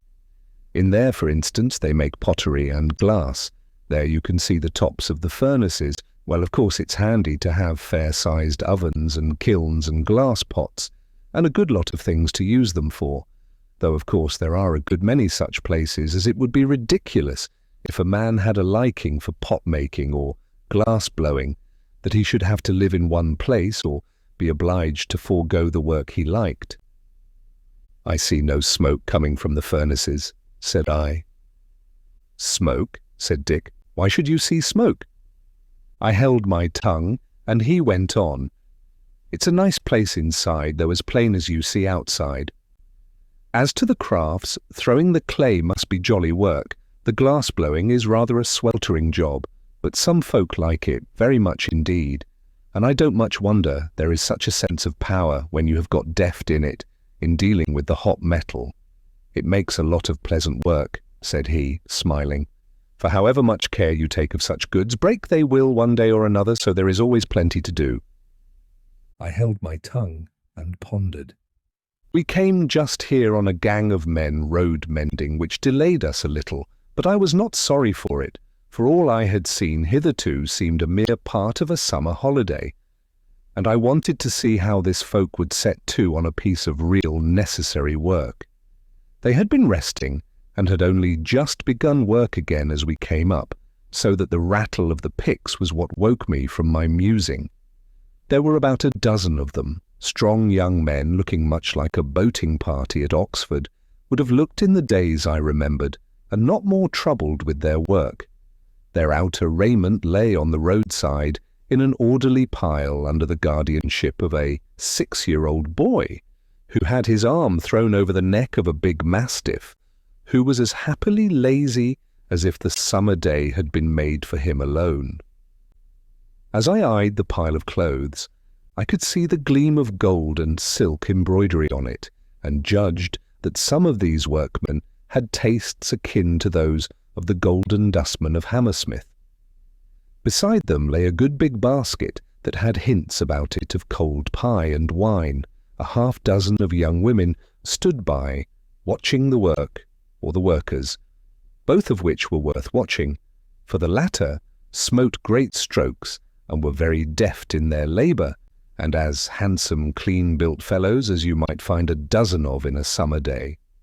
They were laughing and talking merrily with each other and the women, but presently their foreman looked up and saw our way stopped. So he stayed his pick and sang out, "Spell ho, mates! Here are neighbours want to get past."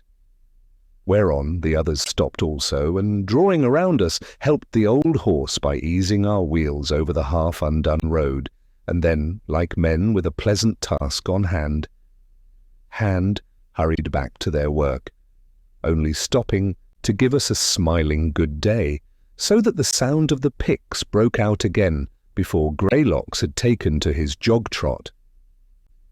Dick looked back over his shoulder at them and said, "They are in luck today. It's right down good sport trying how much pick work one can get into an hour, and I can see those neighbours know their business well. It is not a mere matter of strength getting on quickly with such work. Is it, guest?" "I should think not," said I. "But to tell you the truth, I have never tried my hand at it." "Really?" said he gravely. "That seems a pity. It is good work for hardening the muscles, and I like it, though I admit it is pleasanter the second week than the first. Not that I am a good hand at it. The fellows used to chaff me at one job where I was working, I remember, and sing out to me, 'Well-rowed stroke. Put your back into it, bow.'" "Not much of a joke," quoth I. "Well," said Dick, Everything seems like a joke when we have a pleasant spell of work on, and good fellows merry about us. We feel so happy, you know.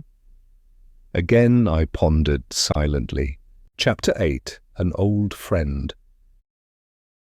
We now turned into a pleasant lane where the branches of great plane trees nearly met overhead, but behind them lay low houses standing rather close together. "This is Long Acre," quoth Dick, "so there must once have been a cornfield here. How curious it is that places change so and yet keep their old names. Just look how thick the houses stand, and they are still going on building, look you." "Yes," said the old man, "but I think the cornfields must have been built over before the middle of the 19th century. I have heard that about here was one of the thickest parts of the town, but I must get down here, neighbours. I have got to call on a friend who lives in the gardens behind this Long Acre. Goodbye and good luck, guest." And he jumped down and strode away vigorously like a young man. "How old should you say that neighbour will be?" said I to Dick as we lost sight of him, for I saw that he was old, and yet he looked dry and sturdy like a piece of old oak, a type of old man I was not used to seeing. "Oh, about 90, I should say," said Dick. "How long-lived your people must be?" said I. "Yes," said Dick, "certainly we have beaten the 70 of the old Jewish proverb book, but then you see that was written of Syria, a hot, dry country, where people live faster than in our temperate climate. However, I don't think it matters much, so long as a man is healthy and happy while he is alive. But now, guest, we are so near to my old kinsman's dwelling place that I think you had better keep all future questions for him." I nodded a yes, and therewith we turned to the left and went down a gentle slope through some beautiful rose gardens, laid out on what I took to be the site of Endell Street. We passed on, and Dick drew rein an instant as we came across a long, straightish road with houses scantily scattered up and down it. He waved his hand right and left and said, "Holborn that side, Oxford Road that." This was once a very important part of the crowded city outside the ancient walls of the Roman and medieval burg. Many of the feudal nobles of the Middle Ages, we are told, had big houses on either side of Holborn. I dare say you remember that the Bishop of Ely's house is mentioned in Shakespeare's play of King Richard III, and there are some remains of that still left.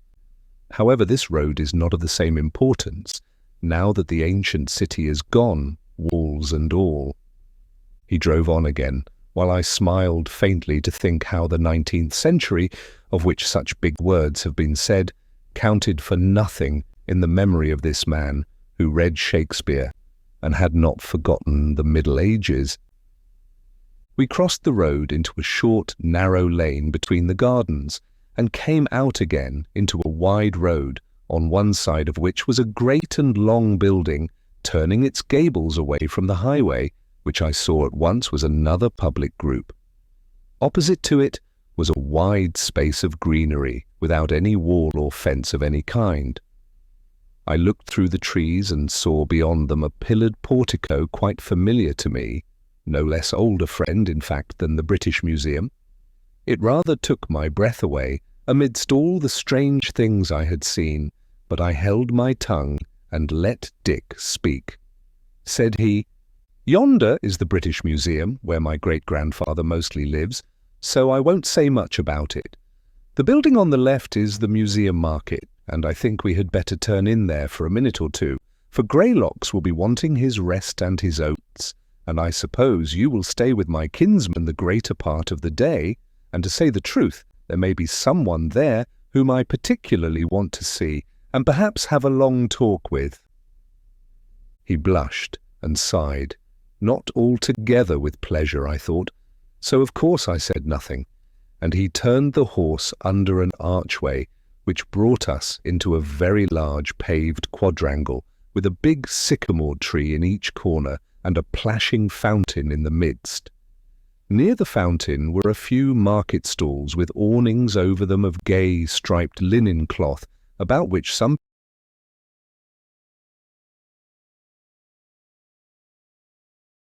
people, mostly women and children, were moving quietly, looking at the goods exposed there.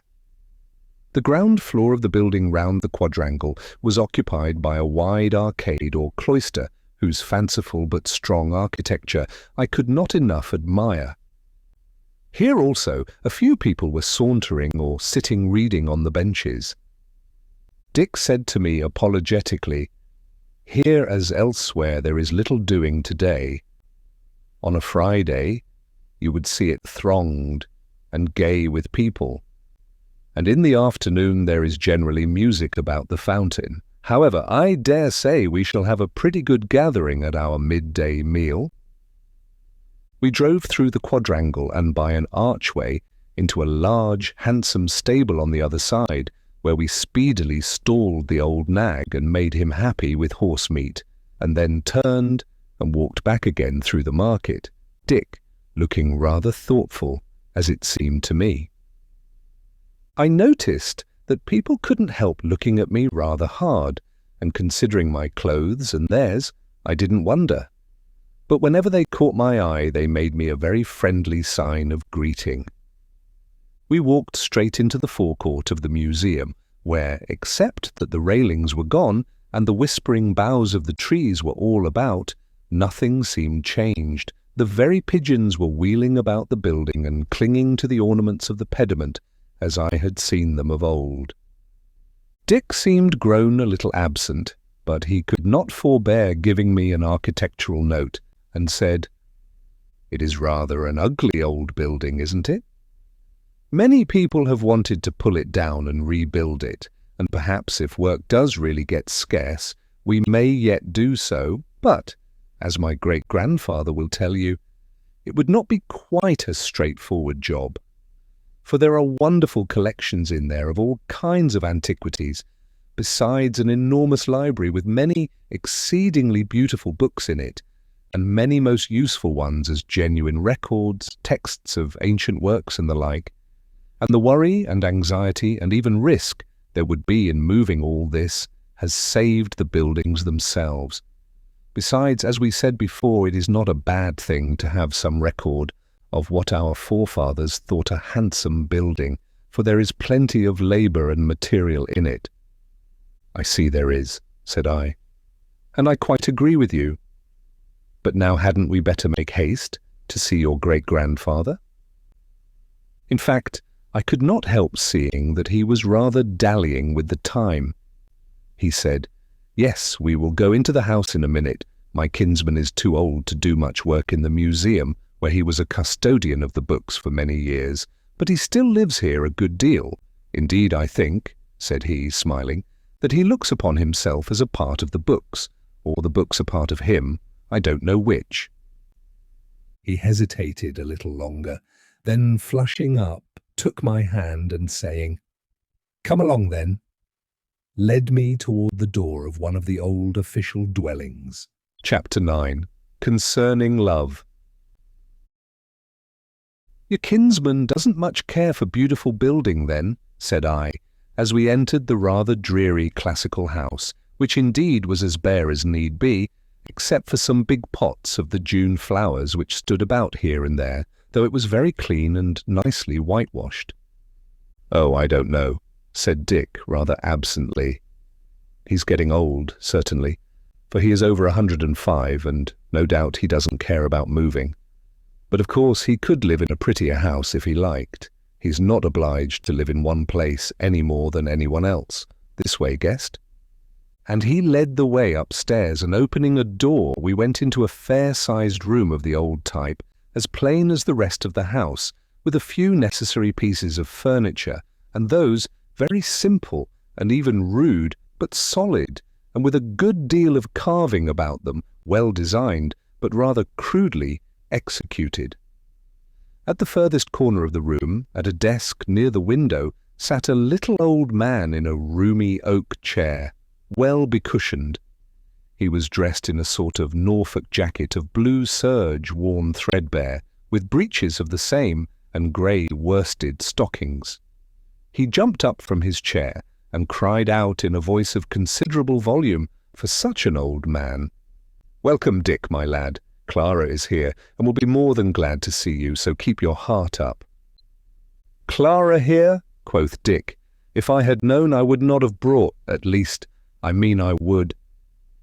He was stuttering and confused, clearly because he was anxious to say nothing, to make me feel one too many. But the old man, who had not seen me at first, helped him out by coming forward and saying to me in a kind tone, "Pray pardon me, for I did not notice that Dick, who is big enough to hide anybody, you know, had brought a friend with him. A most hearty welcome to you. All the more, as I almost hope that you are going to amuse an old man by giving him news from oversea, for I can see that you are come from over the water and far-off countries." He looked at me thoughtfully, almost anxiously, as he said in a changed voice, "Might I ask you where you come from, as you are so clearly a stranger?" I said in an absent way, "I used to live in England, and now I am come back again, and I slept last night at the Hammersmith guest house." He bowed gravely, but seemed, I thought, a little disappointed with my answer. As for me, I was now looking at him harder than good manners allowed of, perhaps, for in truth his face, dried apple-like as it was, seemed strangely familiar to me, as if I had seen it before. In a looking-glass it might be, said I to myself. "Well," said the old man, "wherever you come from, you are come among friends, and I see my kinsman Richard Hammond has an air about him as if he had brought you here for me to do something for you. Is that so, Dick?" Dick, who was getting still more absent-minded and kept looking uneasily at the door, managed to say, "Well, yes, kinsman, our guest finds things much altered and cannot understand it, nor can I. So I thought I would bring him to you, since you know more of all that has happened within the last 200 years than anybody else does." "What's that?" And he turned toward the door again. We heard footsteps outside, the door opened, and in came a very beautiful young woman who stopped short on seeing Dick, and flushed as red as a rose, but faced him nevertheless. Dick looked at her hard, and half reached out his hand toward her, and his whole face quivered with emotion. The old man did not leave them long in this shy discomfort, but said, smiling with an old man's mirth, "Dick, my lad, and you, my dear Clara, I rather think that we two oldsters are in your way, for I think you will have plenty to say to each other. You had better go into Nelson's room up above. I know he has gone out, and he has just been covering the walls all over with medieval books, so it will be pretty enough even for you two and your renewed pleasure." The girl reached out her hand to Dick, and taking his, led him out of the room, looking straight before her. But it was easy to see that her blushes came from happiness, not anger, as indeed love is far more self-conscious than wrath. When the door had shut on them, the old man turned to me, still smiling, and said, "Frankly, my dear guest, you will do me a great service if you are come to set my old tongue wagging. My love of talk still abides with me, or rather grows on me, and though it is pleasant enough to see these youngsters moving about and playing together so seriously, as if the whole world depended on their kisses, as indeed it does somewhat, yet I don't think my tales of the past interest them much. The last harvest, the last baby, the last knot of carving in the marketplace is history enough for them. It was different, I think, when I was a lad, when we were not so assured of peace and continuous plenty as we are now. Well, without putting you to the question, let me ask you this. Am I to consider you as an inquirer who knows a little of our modern ways of life, or as one who comes from some place where the very foundations of life are different from ours?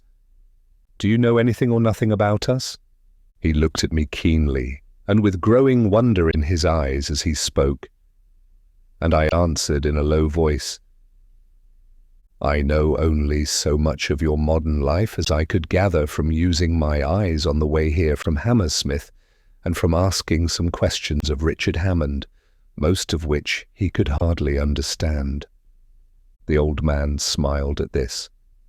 "Then," said he, "I am to speak to you as—" "As if I were a being from another planet," said I. The old man, whose name, by the by, like his kinsman's, was Hammond, smiled and nodded, and wheeling his seat round to me, bade me sit in a heavy oak chair, and said, as he saw my eyes fix on its curious carving, "Yes, I am much tied to the past, my past, you understand. These very pieces of furniture belong to a time before my early days. It was my father who got them made. If they had been done within the last 50 years, they would have been much cleverer in execution, but I don't think I should have liked them the better. We were almost beginning again in those days, and they were brisk, hot-headed times. But you hear how garrulous I am.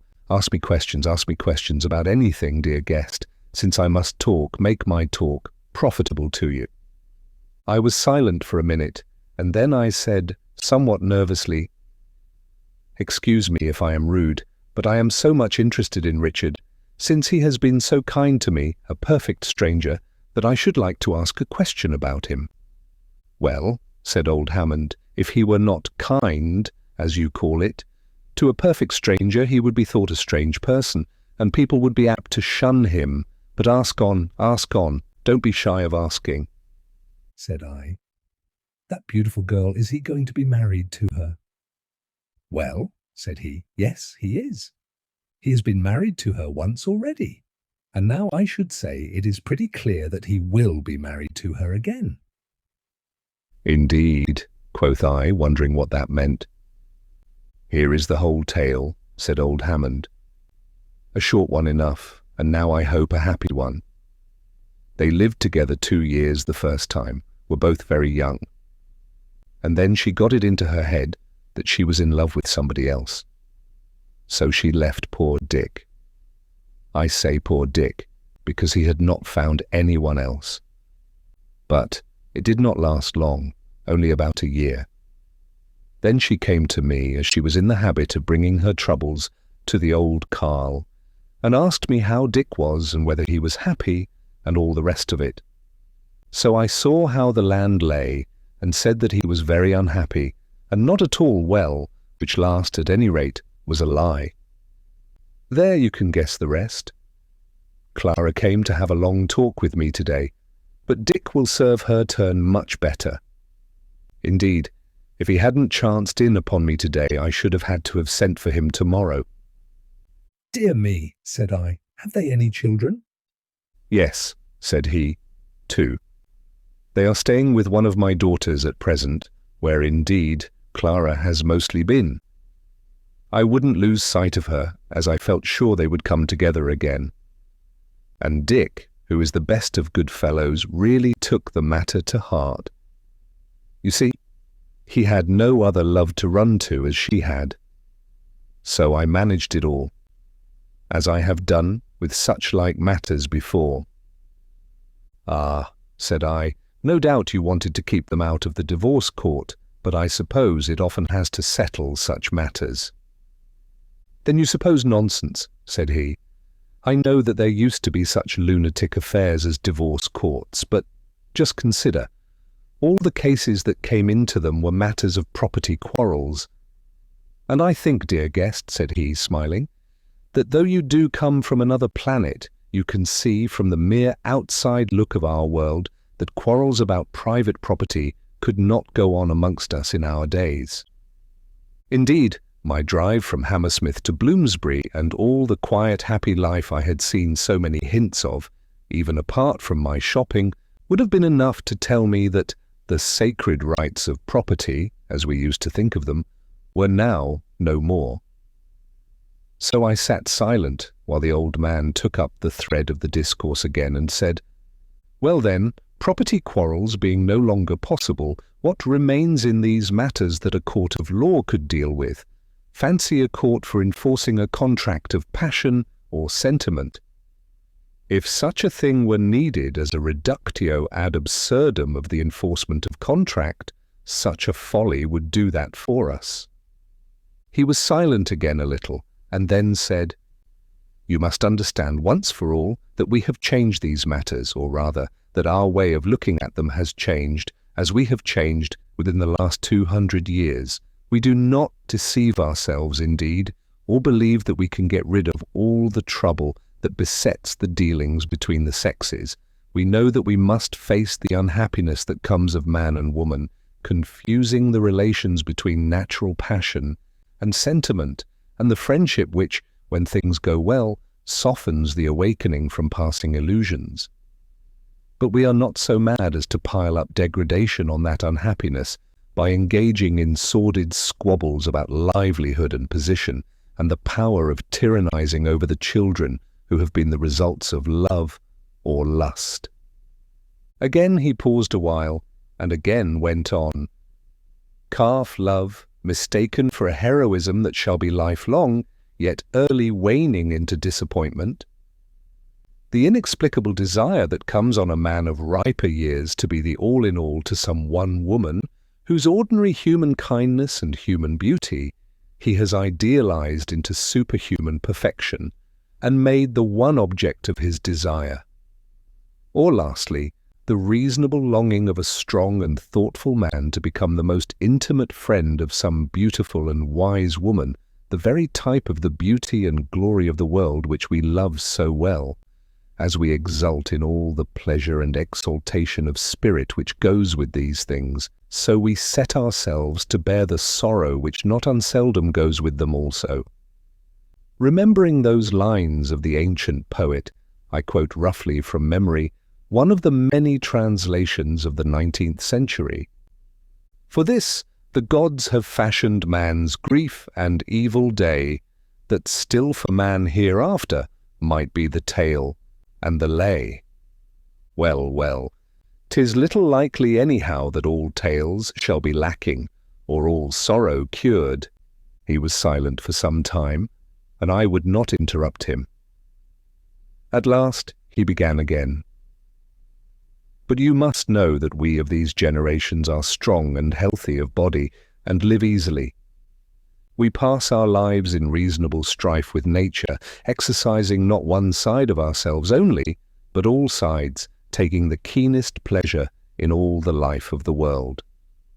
So it is a point of honor with us not to be self-centered, not to suppose that the world must cease because one man is sorry. Therefore we should think it foolish, or if you will, criminal, to exaggerate these matters of sentiment and sensibility. We are no more inclined to eke out our sentimental sorrows than to cherish our bodily pains, and we recognize that there are other pleasures besides love-making. You must remember also that we are long-lived, and that therefore beauty both in man and woman is not so fleeting as it was in the days when we were burdened so heavily by self-inflicted diseases. So we shake off these griefs in a way which perhaps the sentimentalists of other times would think contemptible and unheroic, but which we think necessary and manlike. As on the other hand, therefore, we have ceased to be commercial in our love matters, so also we have ceased to be artificially foolish. The folly which comes by nature, the unwisdom of the immature man, or the older man caught in a trap, we must put up with that. Nor are we much ashamed of it. But to be conventionally sensitive or sentimental, my friend, I am old and perhaps disappointed, but at least I think we have cast off some of the follies of the older world. He paused, as if for some words of mine, but I held my peace. Then he went on. At least, if we suffer from the tyranny and fickleness of nature, or our own want of experience, we neither grimace about it nor lie. If there must be sundering betwixt those who meant never to sunder, so it must be, but there need be no pretext of unity when the reality of it is gone. Nor do we drive those who well know that they are incapable of it to profess an undying sentiment which they cannot really feel.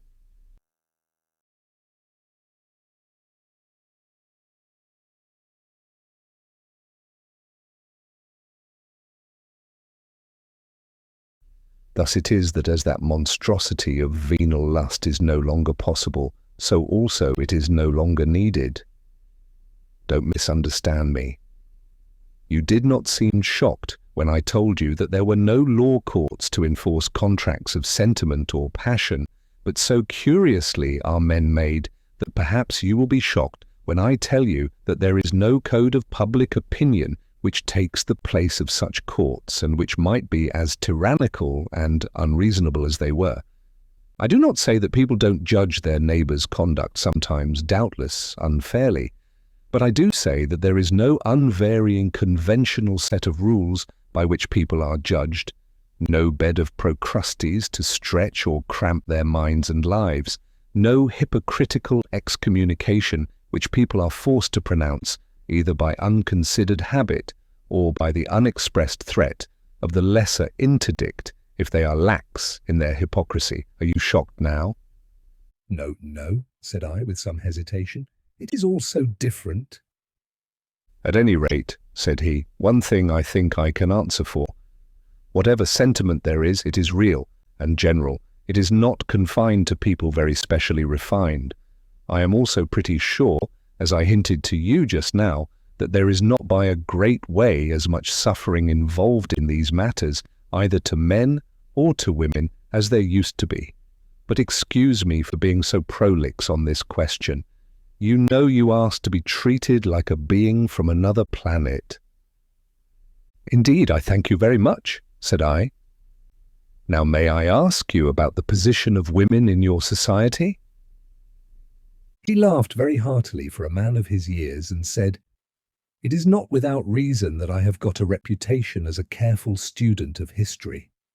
I believe I really do understand the emancipation of women movement of the 19th century. I doubt if any other man now alive does." Well, said I, a little bit nettled by his merriment. Well, said he, of course you will see that all that is a dead controversy now. The men have no longer any opportunity of tyrannizing over the women, or the women over the men, both of which things took place in those old times. The women do what they can do best and what they like best, and the men are neither jealous of it or injured by it. This is such a commonplace that I am almost ashamed to state it. I said, "Oh, and legislation, do they take any part in that?" Hammond smiled and said, "I think you may wait for an answer to that question till we get on to the subject of legislation. There may be novelties to you in that subject also." "Very well," I said. "But about this woman question? I saw at the guest house that the women were waiting on the men. That seems a little like reaction, doesn't it?" "Does it?" said the old man. "Perhaps you think housekeeping an unimportant occupation, not deserving of respect. I believe that was the opinion of the advanced women of the 19th century and their male backers. If it is yours, I recommend to your notice an old Norwegian folklore tale called How the Man Minded the House, or some such title. The result of which minding was that after various tribulations, the man and the family cow balanced each other at the end of a rope, the man hanging halfway up the chimney, the cow dangling from the roof, which, after the fashion of the country, was of turf and sloping down low to the ground. Hard on the cow, I think. Of course, no such mishap could happen to such a superior person as yourself," he added, chuckling. I sat somewhat uneasy under this dry jibe. Indeed, his manner of treating this latter part of the question seemed to me a little disrespectful. "Come now, my friend," quoth he, "don't you know that it is a great pleasure to a clever woman to manage a house skilfully, and to do it so that all the housemates about her look pleased and are grateful to her? And then you know everybody likes to be ordered about by a pretty woman. Why, it is one of the pleasantest forms of flirtation. You are not so old that you cannot remember that." "Why, I remember it well." And the old fellow chuckled again, and at last fairly burst out laughing. "Excuse me," said he after a while, "I'm not laughing at anything you could be thinking of, but at that silly 19th century fashion current amongst rich so-called cultivated people of ignoring all the steps by which their daily dinner was reached, as matters too low for their lofty intelligence. Useless idiots! Come now, I am a literary man, as we queer animals used to be called, yet I am a pretty good cook myself. So am I, said I. Well then, said he, I really think you can understand me better than you would seem to do, judging by your words and your silence. Said I, perhaps that is so, but people putting in practice commonly this sense of interest in the ordinary occupations of life rather startles me. I will ask you a question or two presently about that. But I want to return to the position of women amongst you. You have studied the emancipation of women business of the 19th century. Don't you remember that some of the superior women wanted to emancipate the more intelligent part of their sex from the bearing of children? The old man grew quite serious again. Said he, I do remember about that strange piece of baseless folly, the result, like all other follies of the period, of the hideous class tyranny which then obtained. What do we think of it now, you would say? My friend, that is a question easy to answer. How could it possibly be but that maternity should be highly honoured amongst us? Surely it is a matter of course that the natural and necessary pains which the mother must go through form a bond of union between man and woman, an extra stimulus to love and affection between them, and that this is universally recognized. For the rest, remember that all the artificial burdens of motherhood are now done away with. A mother has no longer any mere sordid anxieties for the future of her children. They may indeed turn out better or worse. They may disappoint her highest hopes. Such anxieties as these are a part of the mingled pleasure and pain which goes to make up the life of mankind. But at least she is spared the fear, it was most commonly the certainty, that artificial disabilities would make her children something less than men and women. She knows that they will live and act according to the measure of their own faculties. In times past, it is clear that the society of the day helped its Judaic God and the man of science of the time in visiting the sins of the fathers upon the children. How to reverse this process, how to take the sting out of heredity, has for long been one of the most constant cares of the thoughtful men amongst us. So that you see the ordinarily healthy woman, and almost all our women are both healthy and at least comely, respected as a child-bearer and rearer of children, desired as a woman, loved as a companion, unanxious for the future of her children, has far more instinct for maternity than the poor drudge and mother of drudges of past days could ever have had, or than her sister of the upper classes, brought up in affected ignorance of natural facts, reared in an atmosphere of mingled prudery and prurience. You speak warmly, I said, but I can see that you are right. Yes, he said, and I will point out to you a token of all the benefits which we have gained by our freedom. What did you think of the looks of the people whom you have come across today? Said I. I could hardly have believed that there could be so many good-looking people in any civilized country. He crowed a little, like the old bird he was. What? Are we still civilized? Said he. Well, as to our looks, the English and Jutish blood, which on the whole is predominant here, used not to produce much beauty, but I think we have improved it.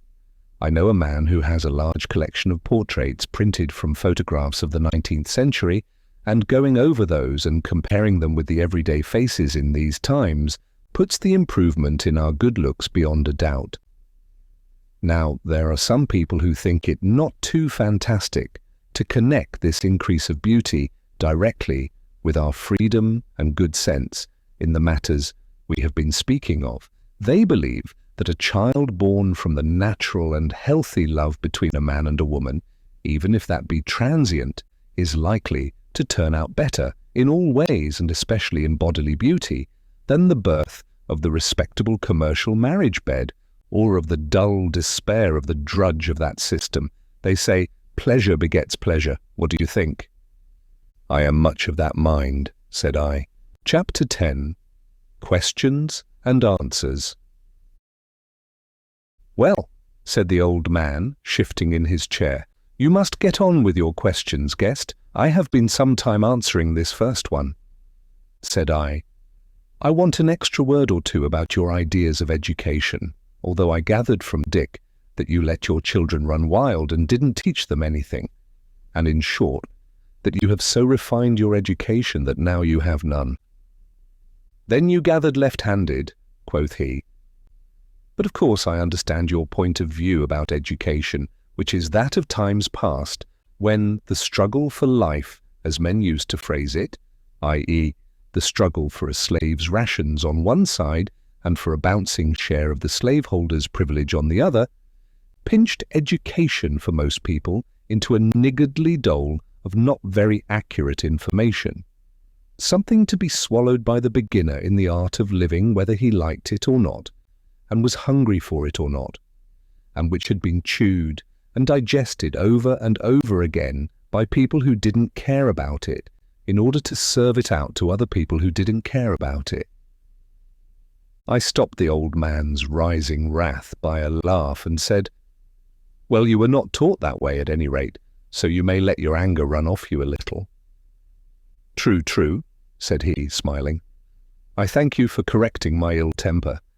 I always fancy myself as living in any period of which we may be speaking, but, however, to put it in a cooler way, you expected to see children thrust into schools when they had reached an age conventionally supposed to be the due age, whatever their varying faculties and dispositions might be, and when there, with like disregard to facts, to be subjected to a certain conventional course of learning. My friend, can't you see that such a proceeding means ignoring the fact of growth, bodily and mental? No one could come out of such a mill uninjured, and those only would avoid being crushed by it who would have the spirit of rebellion strong in them. Fortunately, most children have had that at all times, or I do not know that we should ever have reached our present position. Now you see what it all comes to. In the old times, all this was the result of poverty. In the 19th century, society was so miserably poor, owing to the systematized robbery on which it was founded, that real education was impossible for anybody. The whole theory of their so-called education was that it was necessary to shove a little information into a child, even if it were by means of torture, and accompanied by twaddle which it was well known was of no use, or else he would lack information lifelong.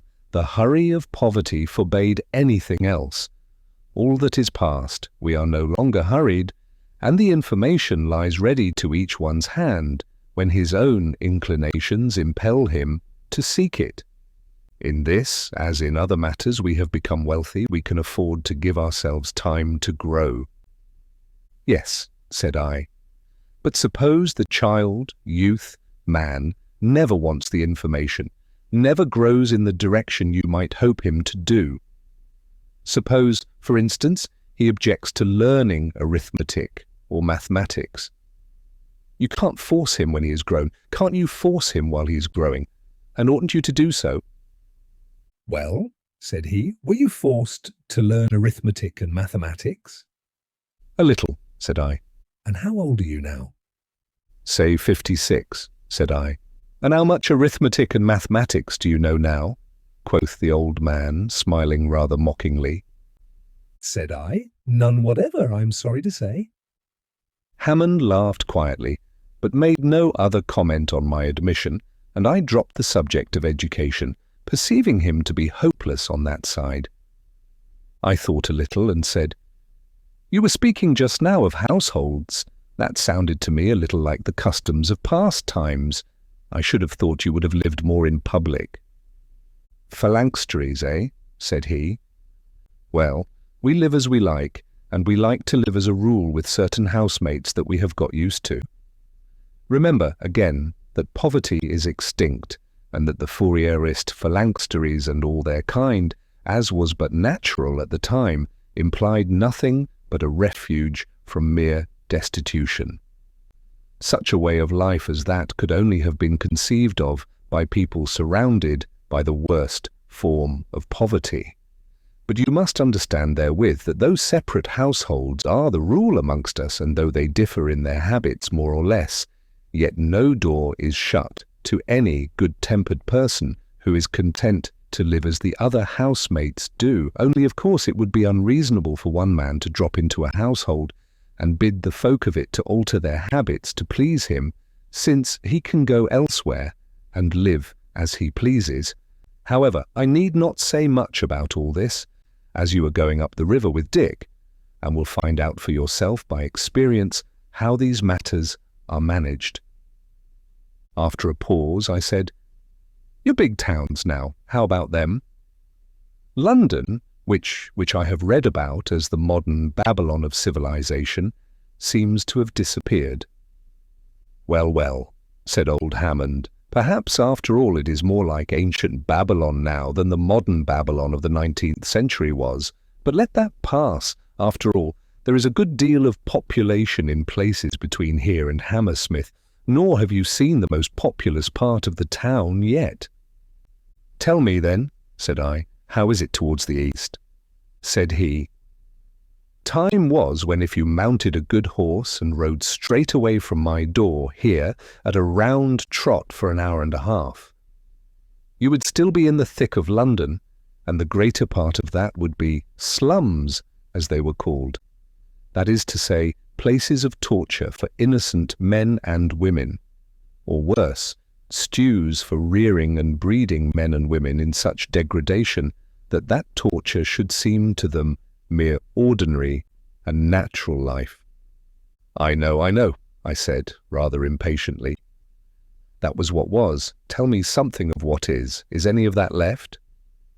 "Not an inch," said he, "but some memory of it abides with us, and I am glad of it. Once a year, on May Day, we hold a solemn feast in those easterly communes of London to commemorate the clearing of misery, as it is called. On that day we have music and dancing, and merry games and happy feasting on the site of some of the worst of the old slums, the traditional memory of which we have kept. On that occasion the custom is for the prettiest girls to sing some of the old revolutionary songs, and those which were the groans of the discontent, once so hopeless, on the very spots where those terrible crimes of class murder were committed day by day for so many years. To a man like me, who have studied the past so diligently, it is a curious and touching sight to see some beautiful girl, daintily clad and crowned with flowers from the neighbouring meadows, standing amongst the happy people, on some mound where of old time stood the wretched apology for a house, a den in which men and women lived, packed amongst the filth like pilchards in a cask. Lived in such a way that they could only have endured it, as I said just now, by being degraded out of humanity, to hear the terrible words of threatening and lamentation coming from her sweet and beautiful lips, and she unconscious of their real meaning, to hear her, for instance, singing Hood's Song of the Shirt, and to think that all the time she does not understand what it is all about, a tragedy grown inconceivable to her and her listeners. Think of that if you can, and of how glorious life is grown." "Indeed," said I, "it is difficult for me to think of it." And I sat watching how his eyes glittered, and how the fresh life seemed to glow in his face, and I wondered how at his age he should think of the happiness of the world, or indeed anything but his coming dinner. "Tell me in detail," said I, "what lies east of Bloomsbury now?" Said he, "There are but few houses between this and the outer part of the old city, but in the city we have a thickly dwelling population. Our forefathers, in the first clearing of the slums, were not in a hurry to pull down the houses in what was called at the end of the 19th century the business quarter of the town, and what later got to be known as the swindling kens. You see, these houses, though they stood hideously thick on the ground, were roomy and fairly solid in building, and clean because they were not used for living in, but as mere gambling booths. So the poor people from the cleared slums took them for lodgings and dwelt there, till the folk of those days had time to think of something better for them. So the buildings were pulled down so gradually that people got used to living thicker on the ground there than in most places. Therefore it remains the most populous part of London, or perhaps of all these islands. But it is very pleasant there, partly because of the splendour of the architecture, which goes further than what you will see elsewhere. However, this crowding, if it may be called so, does not go further than a street called Aldgate, a name which perhaps you may have heard of. Beyond that, the houses are scattered wide about the meadows there, which are very beautiful, especially when you get on to the lovely River Lee, where old Isaac Walton used to fish, you know, about the places called Stratford and Old Ford, names which of course you will not have heard of, though the Romans were busy there once upon a time. Not heard of them, thought I to myself. How strange that I, who had seen the very last remnant of the pleasantness of the meadows by the Lee destroyed, should have heard them spoken of with pleasantness come back to them in full measure. Hammond went on.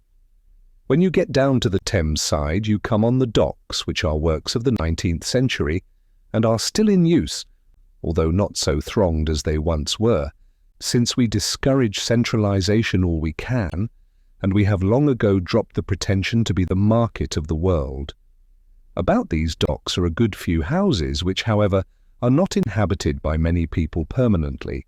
I mean, those who use them come and go a good deal, the place being too low and marshy for pleasant dwelling. Past the docks eastward and landward, it is all flat pasture, once marsh, except for a few gardens, and there are very few permanent dwellings there, scarcely anything but a few sheds and cots for the men who come to look after the great herds of cattle pasturing there.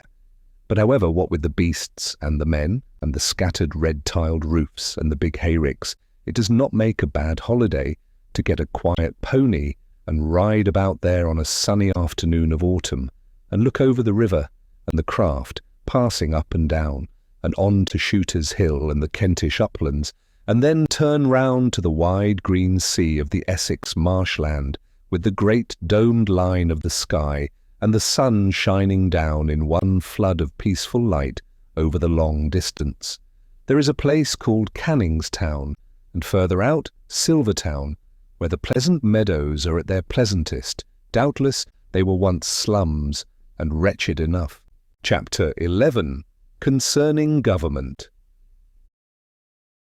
Now, said I have come to the point of asking questions which I suppose will be dry for you to answer, and difficult for you to explain, but I have foreseen for some time past that I must ask them. Will I nil I? What kind of a government have you? Has republicanism finally triumphed? Or have you come to a mere dictatorship, which some persons in the 19th century used to prophesy as the ultimate outcome of democracy? Indeed, this last question does not seem so very unreasonable, since you have turned your Parliament House into a dung market. Or where do you house your present Parliament? The old man answered my smile with a hearty laugh and said, Well, well, dung is not the worst kind of corruption. Fertility may come of that, whereas mere dearth came from the other kind, of which those walls once held the great supporters. Now, dear guest, let me tell you that our present Parliament would be hard to house in one place, because the whole people is our Parliament. I don't understand, said I. No, I suppose not, said he. I must now shock you by telling you that we have no longer anything which you, a native of another planet, would call a government. I'm not so much shocked as you might think, said I, as I know something about governments, but tell me, how do you manage and how have you come to this state of things? Said he, It is true that we have to make some arrangements about our affairs, concerning which you can ask presently. And it is also true that everybody does not always agree with the details of these arrangements. But, further, it is true that a man no more needs an elaborate system of government, with its army, navy, and police, to force him to give way to the will of the majority of his equals, than he wants a similar machinery to make him understand that his head and a stone wall cannot occupy the same space at the same moment. Do you want further explanation? Well, yes, I do, quoth I. Old Hammond settled himself in his chair with a look of enjoyment which rather alarmed me and made me dread a scientific disquisition. So I sighed and abided. He said, "I suppose you know pretty well what the process of government was in the bad old times." "I am supposed to know," said I. Hammond, what was the government of those days? Was it really the Parliament or any part of it? I. Number H. Was not the Parliament on the one side a kind of watch committee sitting to see that the interests of the upper classes took no hurt, and on the other side a sort of blind to delude the people into supposing that they had some share in the management of their own affairs? I. History seems to show us this. H. To what extent did the people manage their own affairs? I. I judge from what I have heard that sometimes they forced the Parliament to make a law to legalize some alteration which had already taken place. H. Anything else? I think not. As I am informed, if the people made any attempt to deal with the cause of their grievances, the law stepped in and said, "This is sedition, revolt, or what not," and slew or tortured the ringleaders of such attempts. H. If Parliament was not the government then, nor the people either, what was the government? I. Can you tell me? H. I think we shall not be far wrong if we say that government was the law courts backed up by the executive, which handled the brute force that the deluded people allowed them to use for their own purposes. I mean the army, navy, and police. I. Reasonable men must needs think you are right. H. Now as to those law courts, were they places of fair dealing according to the ideas of the day? Had a poor man a good chance of defending his property and person in them? I. It is a commonplace that even rich men looked upon a lawsuit as a dire misfortune, even if they gained the case. And as for a poor one, why, it was considered a miracle of justice and beneficence if a poor man who had once got into the clutches of the law escaped prison or utter ruin. H. It seems then, my son, that the government by law courts and police, which was the real government of the 19th century, was not a great success even to the people of that day, living under a class system which proclaimed inequality and poverty as the law of God and the bond which held the world together. I. So it seems, indeed. H. And now that all this is changed, and the rights of property, which mean the clenching the fist on a piece of goods and crying out to the neighbours, "You shan't have this," now that all this has disappeared so utterly that it is no longer possible even to jest upon its absurdity, is such a government possible? I. It is impossible. H. Yes, happily.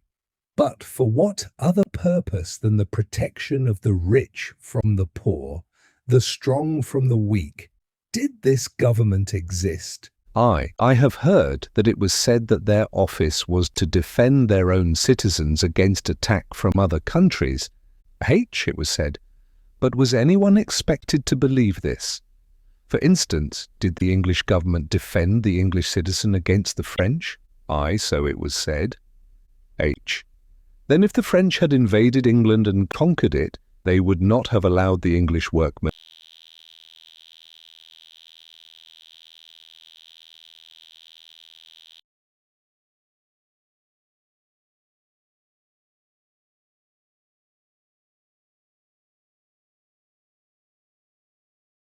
to live well. I. Laughing. As far as I can make out, the English masters of the English workmen, saw to that. They took from their workmen as much of their livelihood as they dared because they wanted it for themselves. H.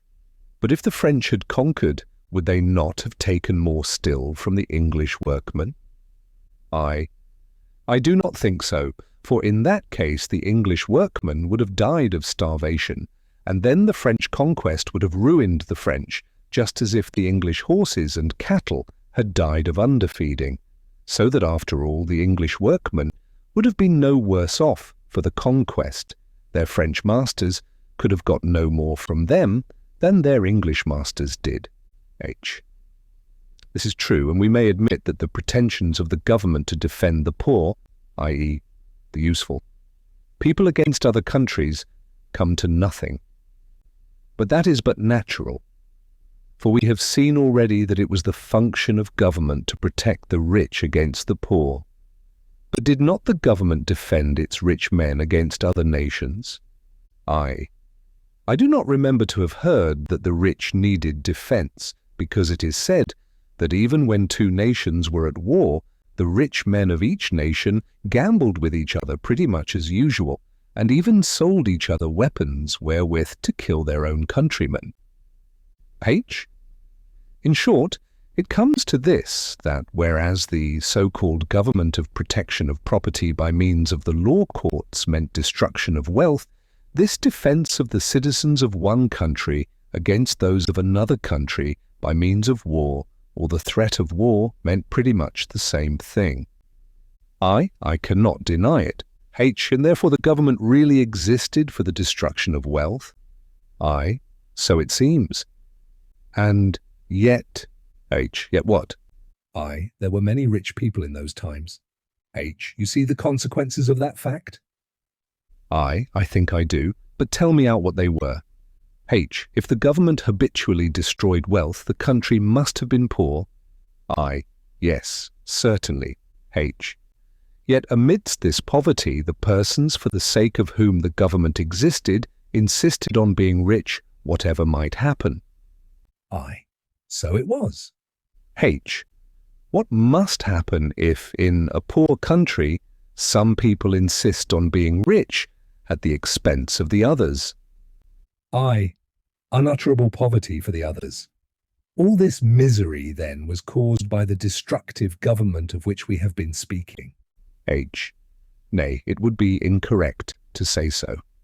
The government itself was but the necessary result of the careless, aimless tyranny of the times. It was but the machinery of tyranny.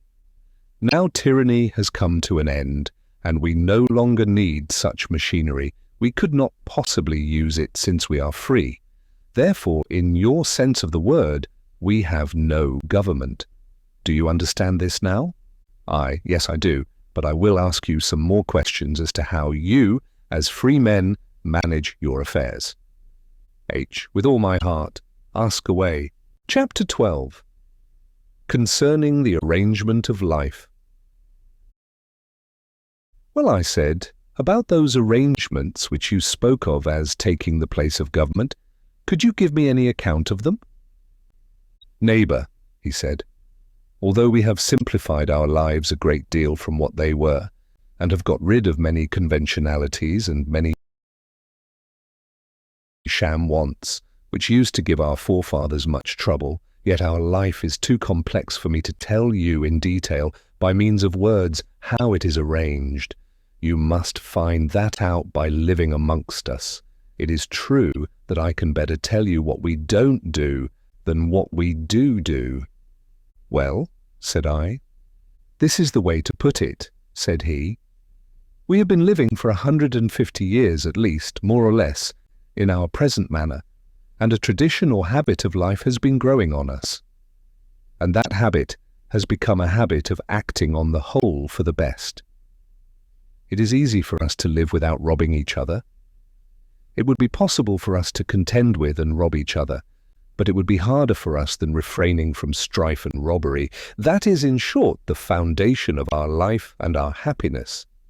Whereas in the old days, said I, it was very hard to live without strife and robbery. That's what you mean, isn't it? by giving me the negative side of your good conditions? Yes, he said, it was so hard that those who habitually acted fairly to their neighbours were celebrated as saints and heroes and were looked up to with the greatest reverence. While they were alive, said I. No, said he, after they were dead. But as to these days, I said, you don't mean to tell me that no one ever transgresses this habit of good fellowship? Certainly not, said Hammond, but when the transgressions occur, everybody, transgressors and all, know them for what they are, the errors of friends, not the habitual actions of persons driven into enmity against society. I see, said I. You mean that you have no criminal classes? How could we have them, said he, since there is no rich class to breed enemies against the state by means of the injustice of the state?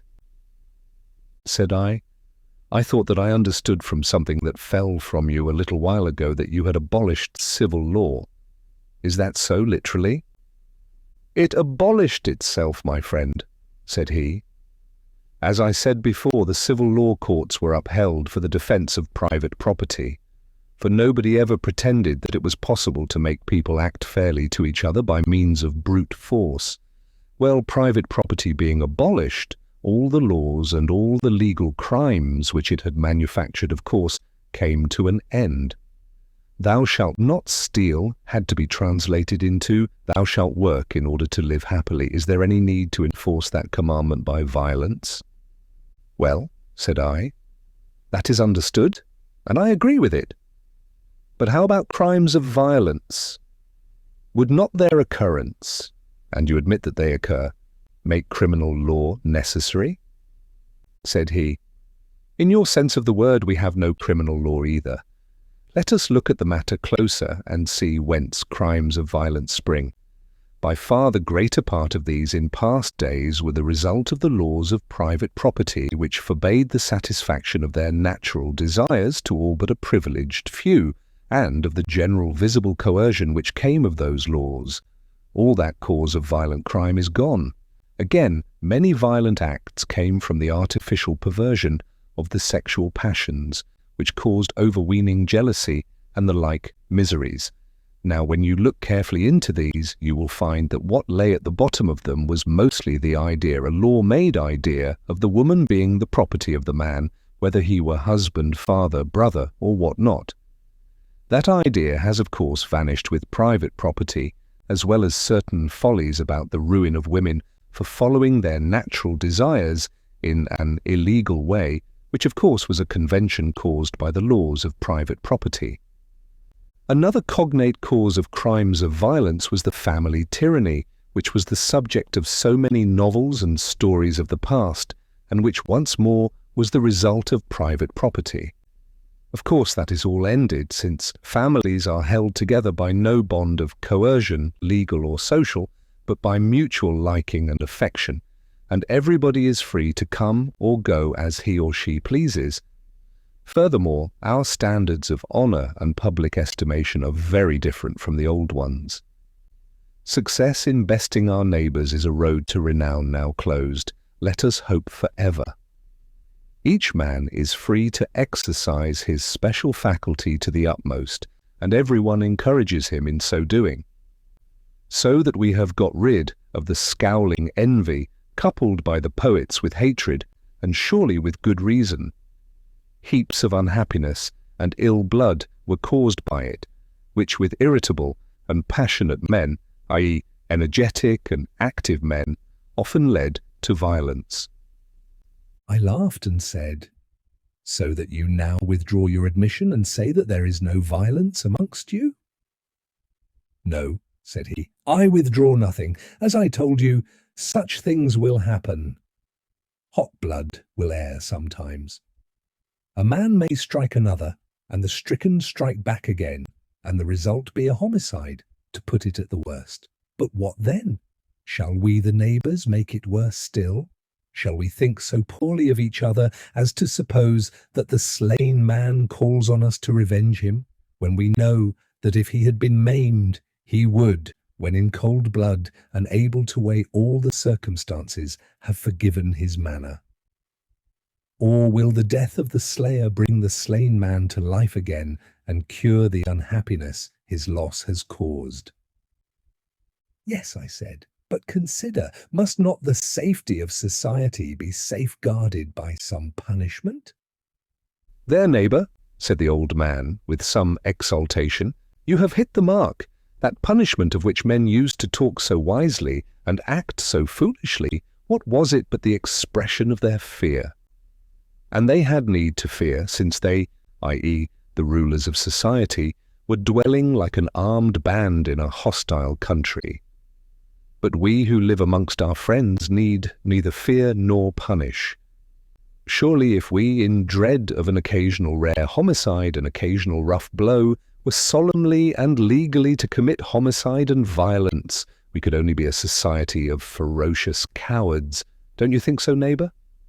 Yes, I do, when I come to think of it from that side, said I. Yet you must understand, said the old man, that when any violence is committed, we expect the transgressor to make any atonement possible to him, and he himself expects it. But again, think if the destruction or serious injury of a man momentarily overcome by wrath or folly can be any atonement to the Commonwealth, surely it can only be an additional injury to it, said I. But suppose the man has a habit of violence, kills a man a year, for instance? Such a thing is unknown, said he. In a society where there is no punishment to evade, no law to triumph over, remorse will certainly follow transgression. And lesser outbreaks of violence, said I, how do you deal with them? For hitherto we have been talking of great tragedies, I suppose.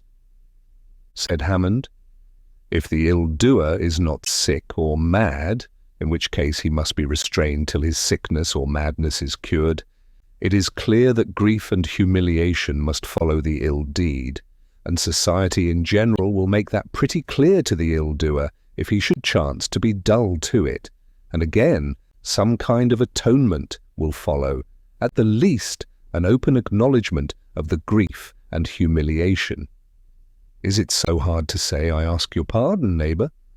Well, sometimes it is hard, and let it be. You think that enough? Said I.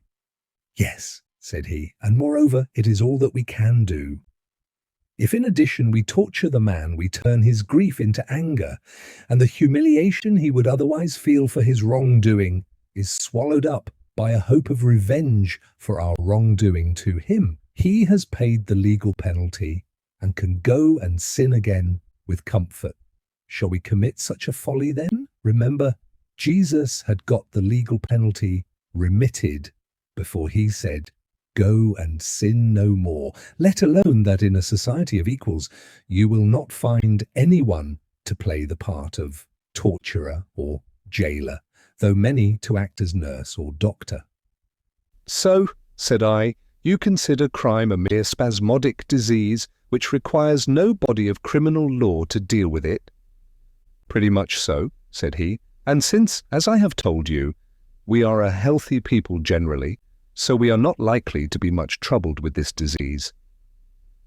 Well, you have no civil law and no criminal law, but have you no laws of the market, so to say? No regulation for the exchange of wares, for you must exchange even if you have no property. Said he, we have no obvious individual exchange, as you saw this morning when you went a shopping, but of course there are regulations of the markets varying according to the circumstances and guided by general custom. But as these are matters of general assent, which nobody dreams of objecting to, so also we have made no provision for enforcing them. Therefore I don't call them laws. In law, whether it be criminal or civil, execution always follows judgment, and someone must suffer. When you see the judge on his bench, you see through him, as clearly as if he were made of glass, the policeman to imprison, and the soldier to slay some actual living person. Such follies would make an agreeable market, wouldn't they? Certainly, said I, that means turning the market into a mere battlefield in which many people must suffer as much as in the battlefield of bullet and bayonet.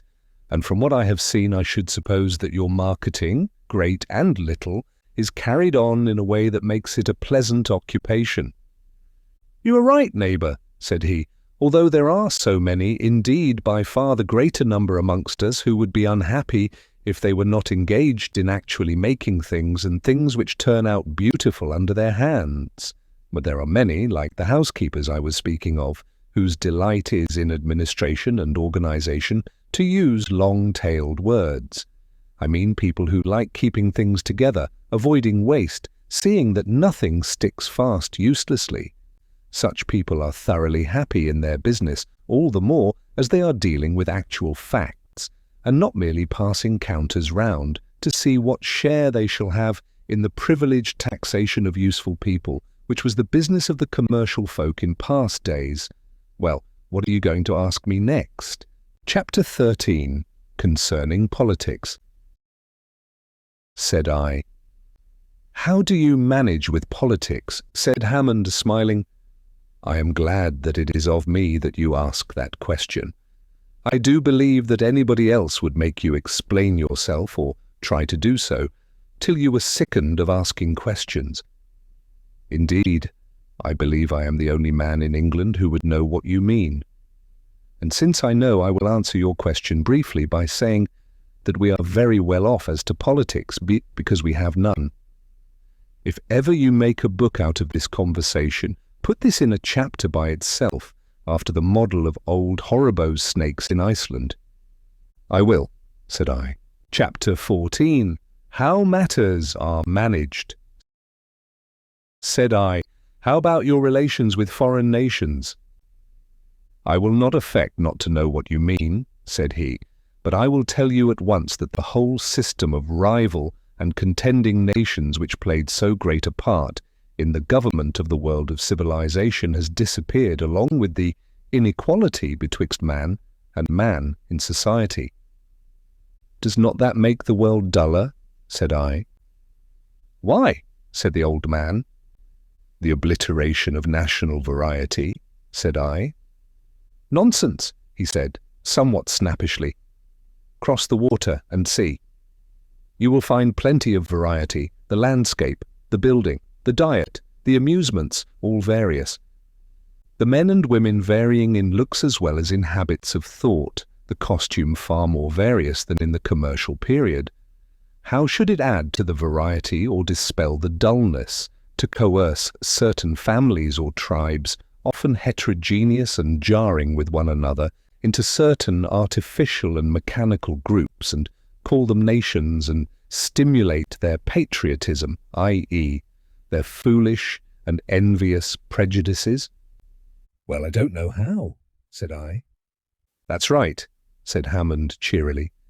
You can easily understand that now we are freed from this folly, it is obvious to us that by means of this very diversity, the different strains of blood in the world can be serviceable and pleasant to each other, without in the least wanting to rob each other. We are all bent on the same enterprise, making the most of our lives.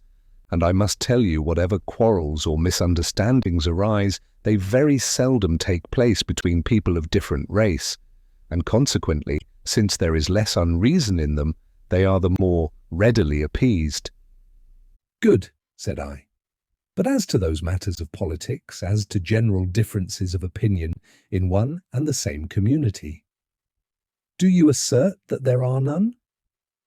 No, not at all, said he, somewhat snappishly. But I do say that differences of opinion about real solid things need not, and with us do not, crystallize people into parties permanently hostile to one another, with different theories as to the build of the universe and the progress of time. Isn't that what politics used to mean? Well, said I am not so sure of that. Said he. I take you, neighbour, they only pretended to this serious difference of opinion, for if it had existed they could not have dealt together in the ordinary business of life, couldn't have eaten together, bought and sold together, gambled together, cheated other people together, but must have fought whenever they met, which would not have suited them at all. The game of the masters of politics was to cajole or force the public to pay the expense of a luxurious life and exciting amusement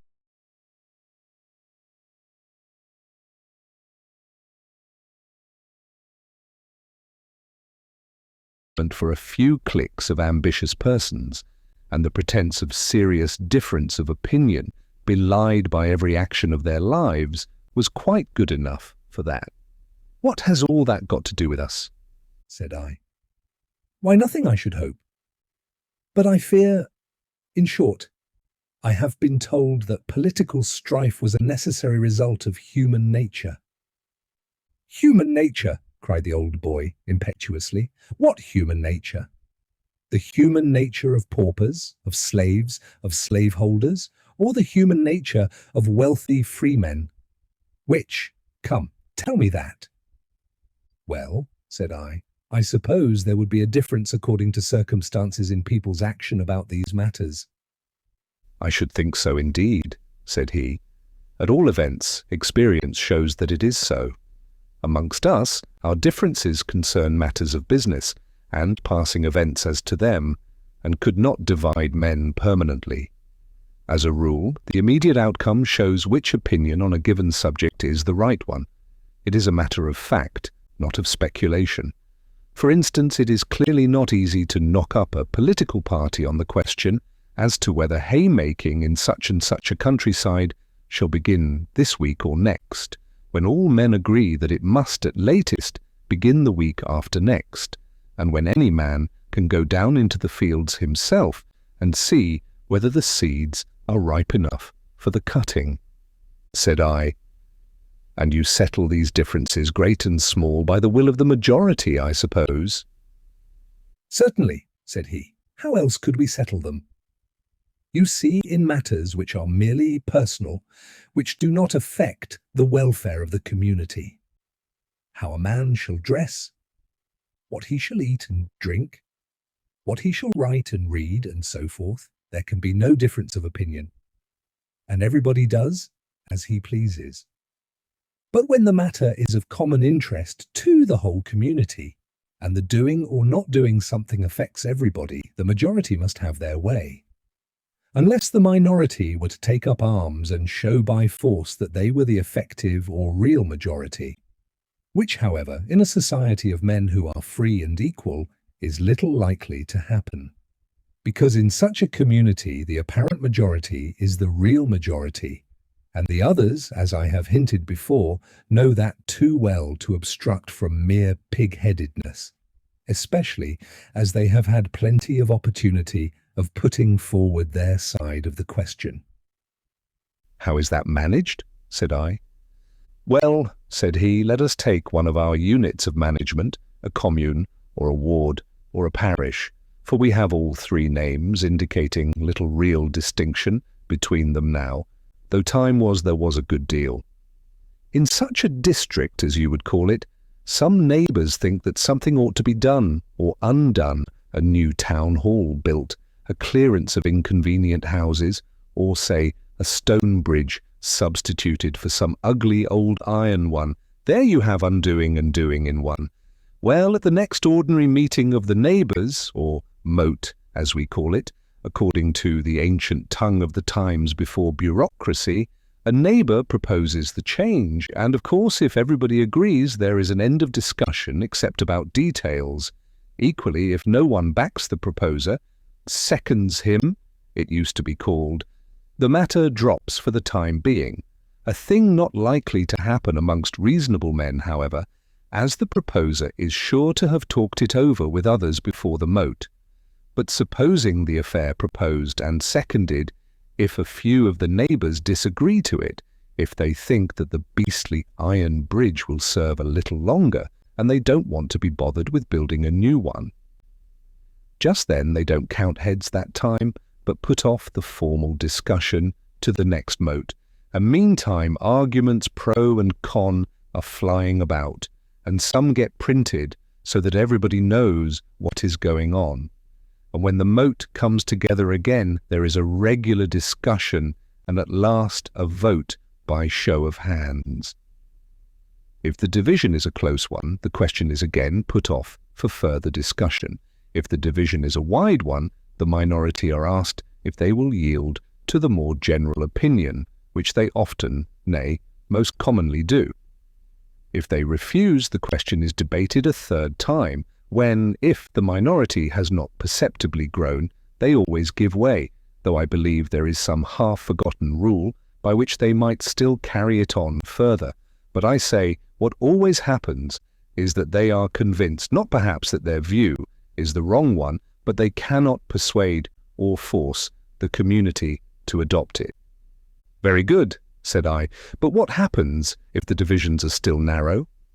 Said he, as a matter of principle, and according to the rule of such cases, the question must then lapse, and the majority, if so narrow, has to submit to sitting down under the status quo. But I must tell you that in point of fact, the minority very seldom enforces this rule, but generally yields in a friendly manner. But do you know, said I, that there is something in all this very like democracy, and I thought that democracy was considered to be in a moribund condition many, many years ago. The old boy's eyes twinkled. I grant you that our methods have that drawback, but what is to be done? We can't get anyone amongst us to complain of his not always having his own way in the teeth of the community when it is clear that everybody cannot have that indulgence. What is to be done? Well, said I don't know, said he. The only alternatives to our method that I can conceive of are these. First, that we should choose out or breed a class of superior persons capable of judging on all matters without consulting the neighbours, that in short, we should get for ourselves what used to be called an aristocracy of intellect.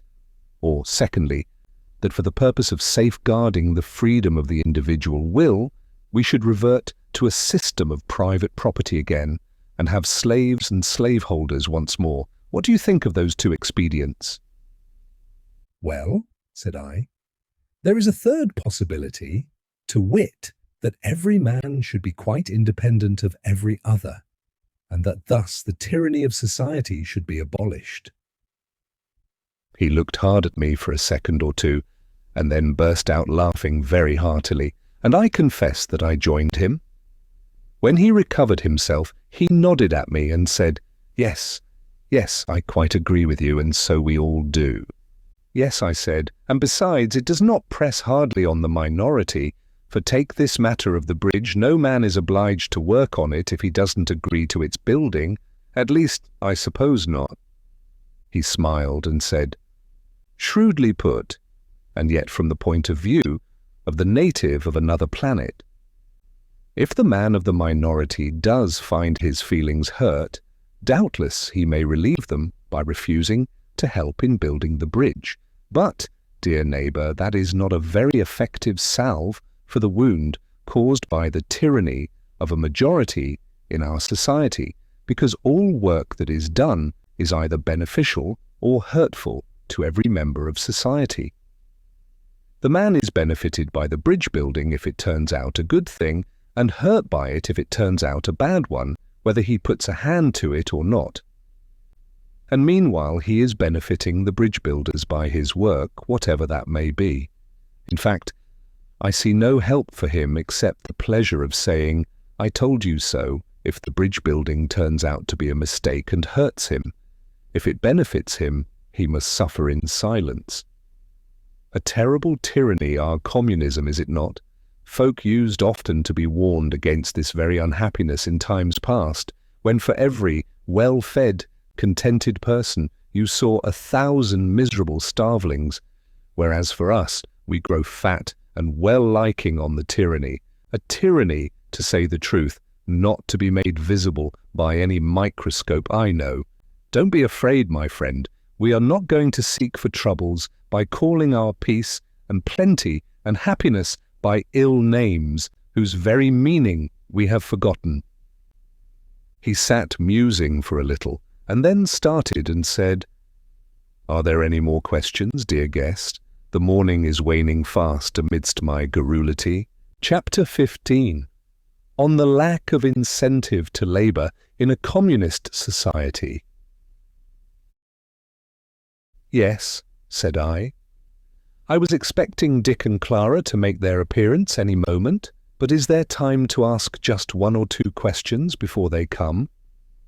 "Try it, dear neighbour, try it," said old Hammond. "For the more you ask me, the better I am pleased.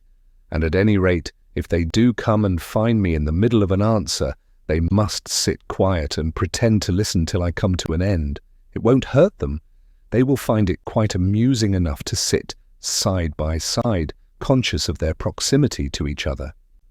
I smiled, as I was bound to, and said, "I'm good, I will go on talking without noticing them when they come in. Now this is what I want to ask you about, to wit, how you get people to work when there is no reward of labour, and especially how you get them to work strenuously." "No reward of labour?" said Hammond gravely. "The reward of labour is life. Is that not enough?" "But no reward for especially good work," quoth I. "Plenty of reward," said he, "the reward of creation. The wages which God gets, as people might have said, time agone. If you are going to ask to be paid for the pleasure of creation, which is what excellence in work means, the next thing we shall hear of will be a bill sent in for the begetting of children." "Well, but," said I, "the man of the 19th century would say there is a natural desire towards the procreation of children, and a natural desire not to work." "Yes, yes," said he, "I know the ancient platitude, wholly untrue. Indeed, to us quite meaningless. Fourier, whom all men laughed at, understood the matter better." "Why is it meaningless to you?" said I. He said, "Because it implies that all work is suffering, and we are so far from thinking that, as you may have noticed, whereas we are not short of wealth, there is a kind of fear growing up amongst us that we shall one day be short of work. It is a pleasure which we are afraid of losing, not a pain." "Yes," said I have noticed that, and I was going to ask you about that also. But in the meantime, what do you positively mean to assert about the pleasurableness of work amongst you?" "This, that all work is now pleasurable, either because of the hope of gain in honour and wealth with which the work is done, which causes pleasurable excitement, even when the actual work is not pleasant, or else because it has grown into a pleasurable habit, as in the case with what you may call mechanical work. And lastly, and most of our work is of this kind, because there is conscious, sensuous pleasure in the work itself. It is done, that is, by artists." "I see," said I. "Can you now tell me how you have come to this happy condition? For, to speak plainly, this change from the conditions of the older world seems to me far greater and more important than all the other changes you have told me about as to crime, politics, property, marriage." "You are right there," said he. "Indeed, you may say rather that it is this change which makes all the others possible. What is the object of revolution? Surely to make people happy. Revolution having brought its foredoomed change about, how can you prevent the counter-revolution from setting in except by making people happy? What? Shall we expect peace and stability from unhappiness? The gathering of grapes from thorns and figs from thistles is a reasonable expectation compared with that, and happiness without happy daily work is impossible." "Most obviously true," said I, for I thought the old boy was preaching a little, "but answer my question as to how you gained this happiness." "Briefly," said he, "by the absence of artificial coercion and the freedom for every man to do what he can do best, joined to the knowledge of what productions of labour we really wanted. I must admit that this knowledge we reached slowly and painfully." "Go on," said I. "Give me more detail, explain more fully." "For this subject interests me intensely." "Yes, I will," said he, "but in order to do so I must weary you by talking a little about the past. Contrast is necessary for this explanation. Do you mind?" No, said he, settling himself in his chair again for a long talk. "It is clear from all that we hear and read that in the last age of civilization men had got into a vicious circle in the matter of production of wares. they had reached a wonderful facility of production, and in order to make the most of that facility, they had gradually created, or allowed to grow rather, a most elaborate system of buying and selling, which has been called the world market. And that world market, once set a-going, forced them to go on making more and more of these wares, whether they needed them or not. So that while, of course, they could not free themselves from the toil of making real necessaries, they created in a never-ending series sham or artificial necessaries, which became, under the iron rule of the aforesaid world market, of equal importance to them with the real necessaries which supported life. By all this they burdened themselves with a prodigious mass of work merely for the sake of keeping their wretched system going. Yes? And then? Said I.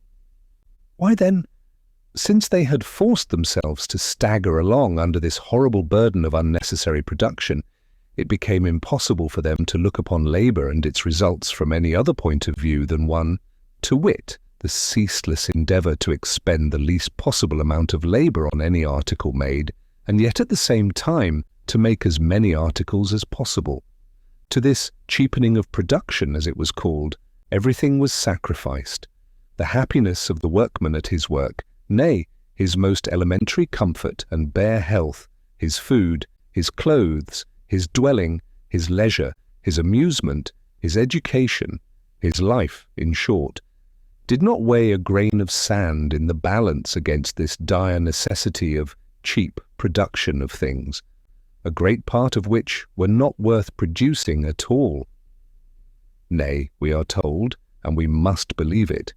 So overwhelming is the evidence, though many of our people scarcely can believe it, that even rich and powerful men, the masters of the poor devils aforesaid, submitted to live amidst sights and sounds and smells, which it is in the very nature of man to abhor and flee from, in order that their riches might bolster up this supreme folly.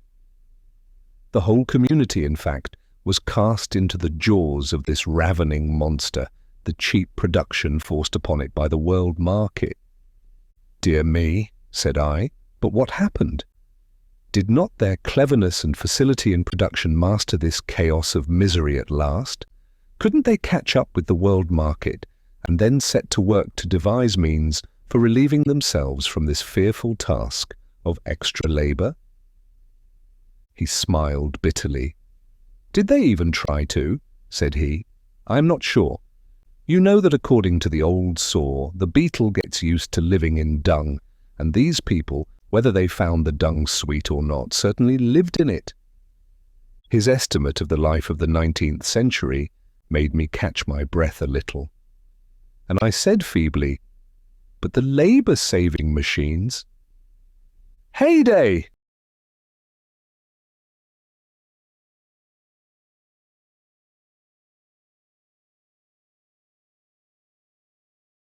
Quoth he, what's that you were saying?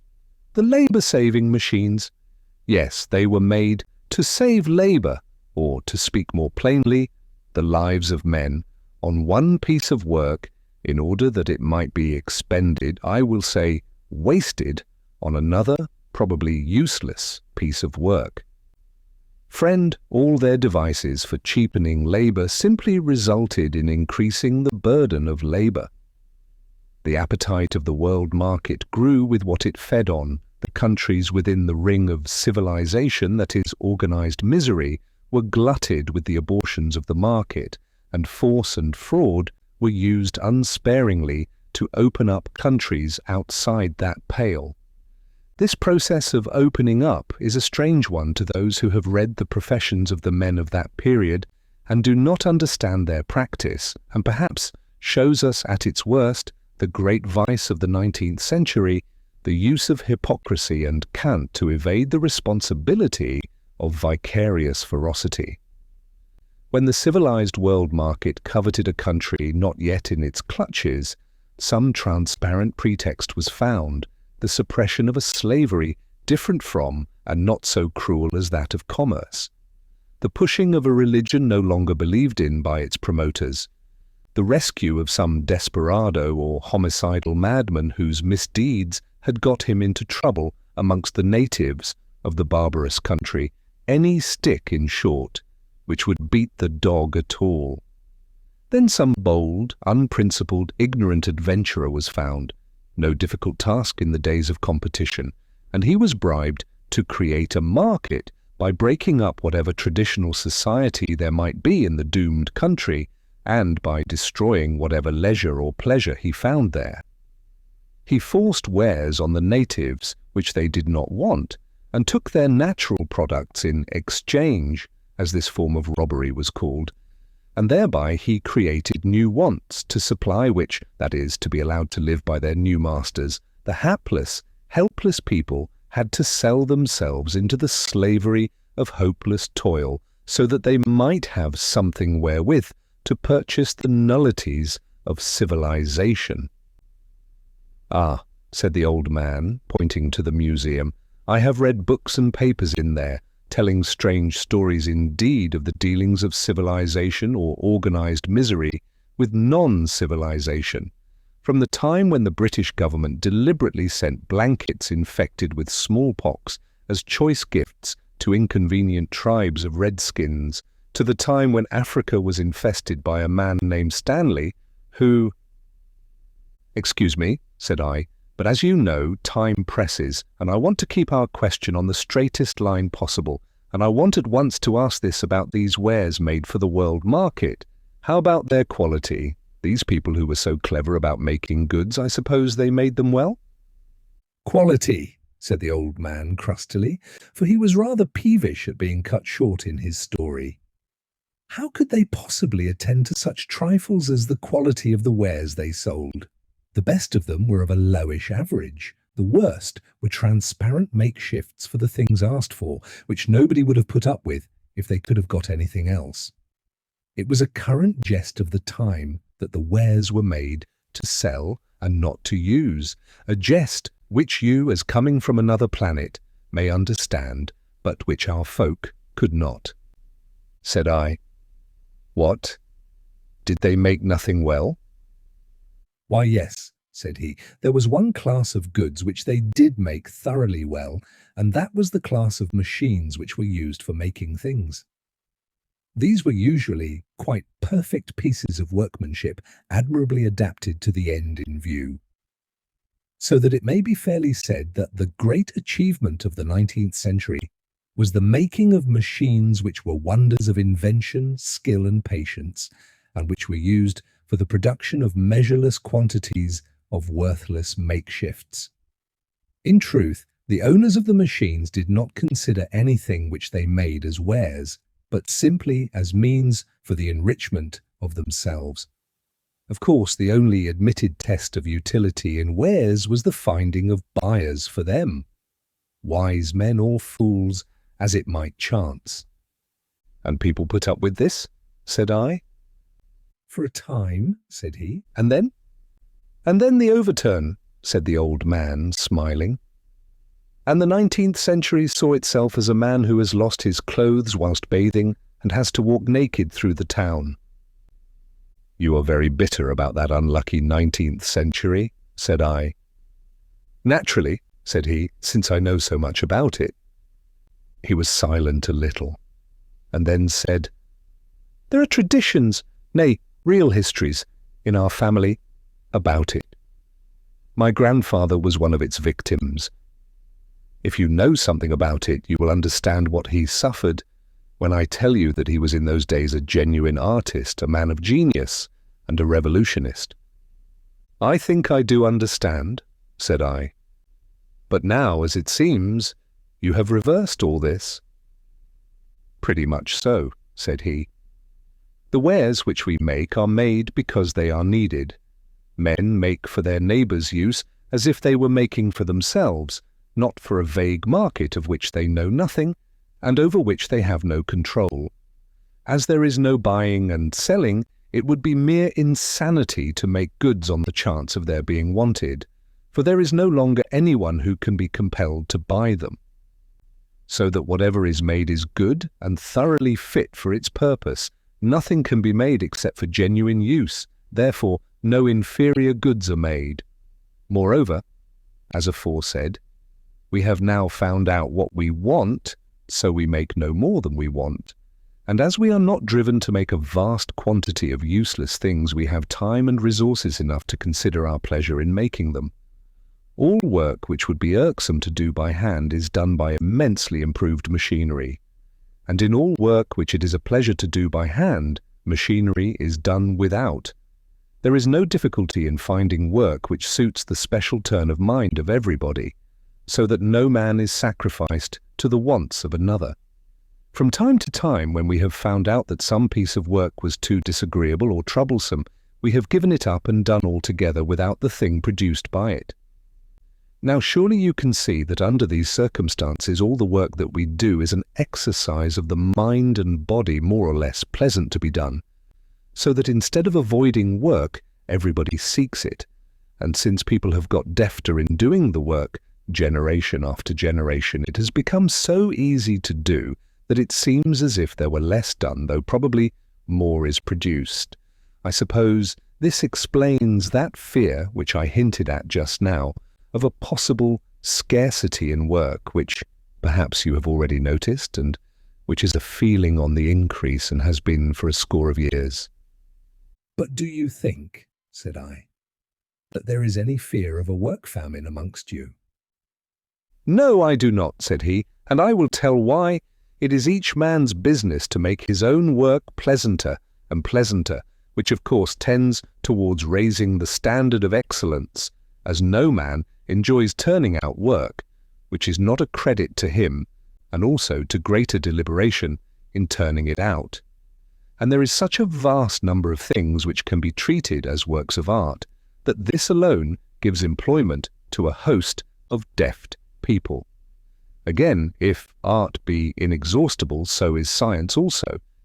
And though it is no longer the only innocent occupation which is thought worth an intelligent man spending his time upon, as it once was, yet there are, and I suppose will be, many people who are excited by its conquest of difficulties and care for it more than for anything else. Again, as more and more of pleasure is imported into work, I think we shall take up kinds of work which produce desirable wares but which we gave up because we could not carry them on pleasantly. Moreover, I think that it is only in parts of Europe which are more advanced than the rest of the world that you will hear this talk of the fear of a work famine. Those lands which were once the colonies of Great Britain, for instance, and especially America, that part of it above all which was once the United States, are now and will be for a long while a great resource to us. For these lands, and I say especially the northern parts of America, suffered so terribly from the full force of the last days of civilization and became such horrible places to live in that they are now very backward in all that makes life pleasant. Indeed, one may say that for nearly 100 years the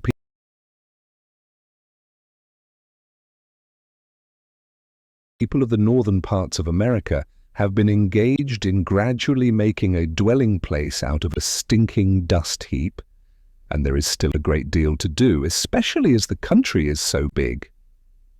Well, said I am exceedingly glad to think that you have such a prospect of happiness before you.